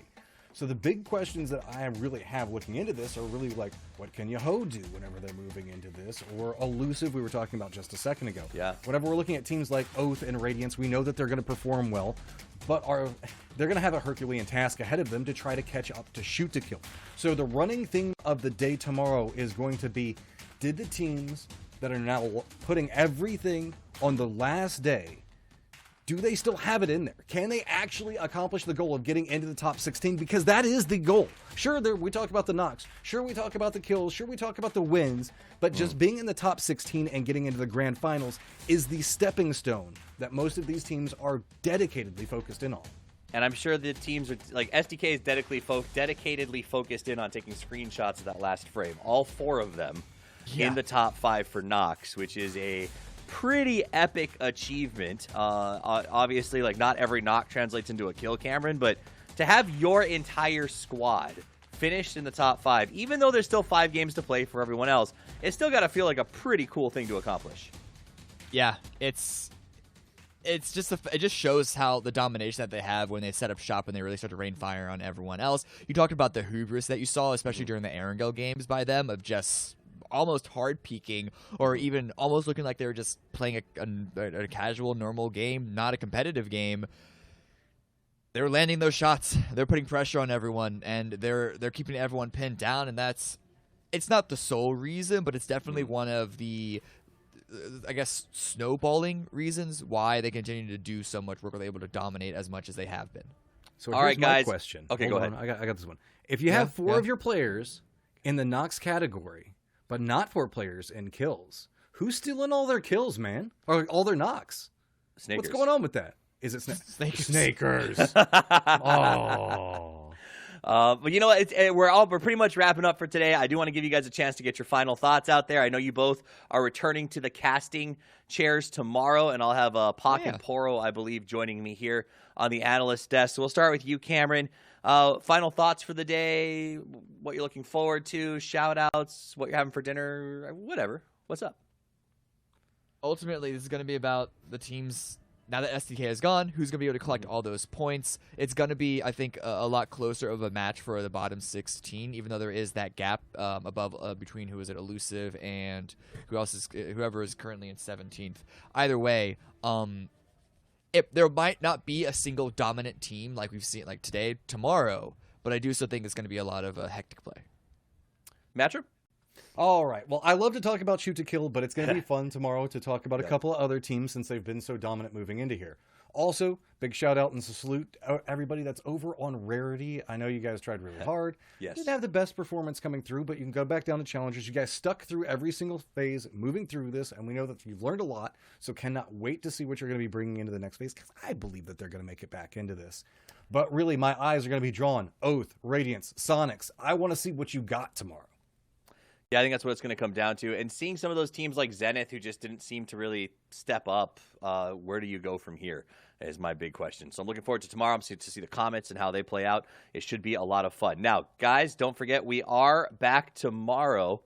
So I'm going to pull this schedule up real quick just to remind you of where, when, and how the action is going to break down as we kick off tomorrow at 4 p.m. PDT. It is day 3, but that's really day 9 out of all of these games. The teams listed on your screen. Obviously, Team A, the guys on the left, will not be joining us tomorrow. They get to sit back and watch. Rarity is already out of it, but everyone else still technically in the hunt as the other 16 choose to say, or try to prove that they are top 16 material. It should be a lot of fun, so don't miss it. Like I said, I'll be back here on the desk with Pac and Poro, and the two yokels next to me are going to be back to casting. It's going to be an awful lot of fun. I do also remind you, players, fans, heck, even Cameron and Matchroom, you guys get to choose the PCS2 North American Group Stage MVPs. You cast your vote on Twitter at PUBG Esports. You will only have not yet, Cameron, tomorrow. You'll have 24 hours after end of games on August 9th, tomorrow, to get your vote in. So make sure that you guys get there, get the follow, get your vote, give your favorite top quality player a little extra spending cash. And also, PUBG Season 8 is out now. We're almost done here. Go log on, get some skins, have a good time, and obviously, live to survive. Hashtag, it's a thing. All right, let's talk. That's pretty much it, guys. It has been a ton of fun hanging out with you. We know you have options, lots of stuff to do on a Saturday night. The fact that you're spending it with us means the world to us. So from myself, Matchroom, Cameron, Poro, Clover, Godspeed, Hypoc, and everyone else on the team, we appreciate you being here. And until we see you again, play more PUBG.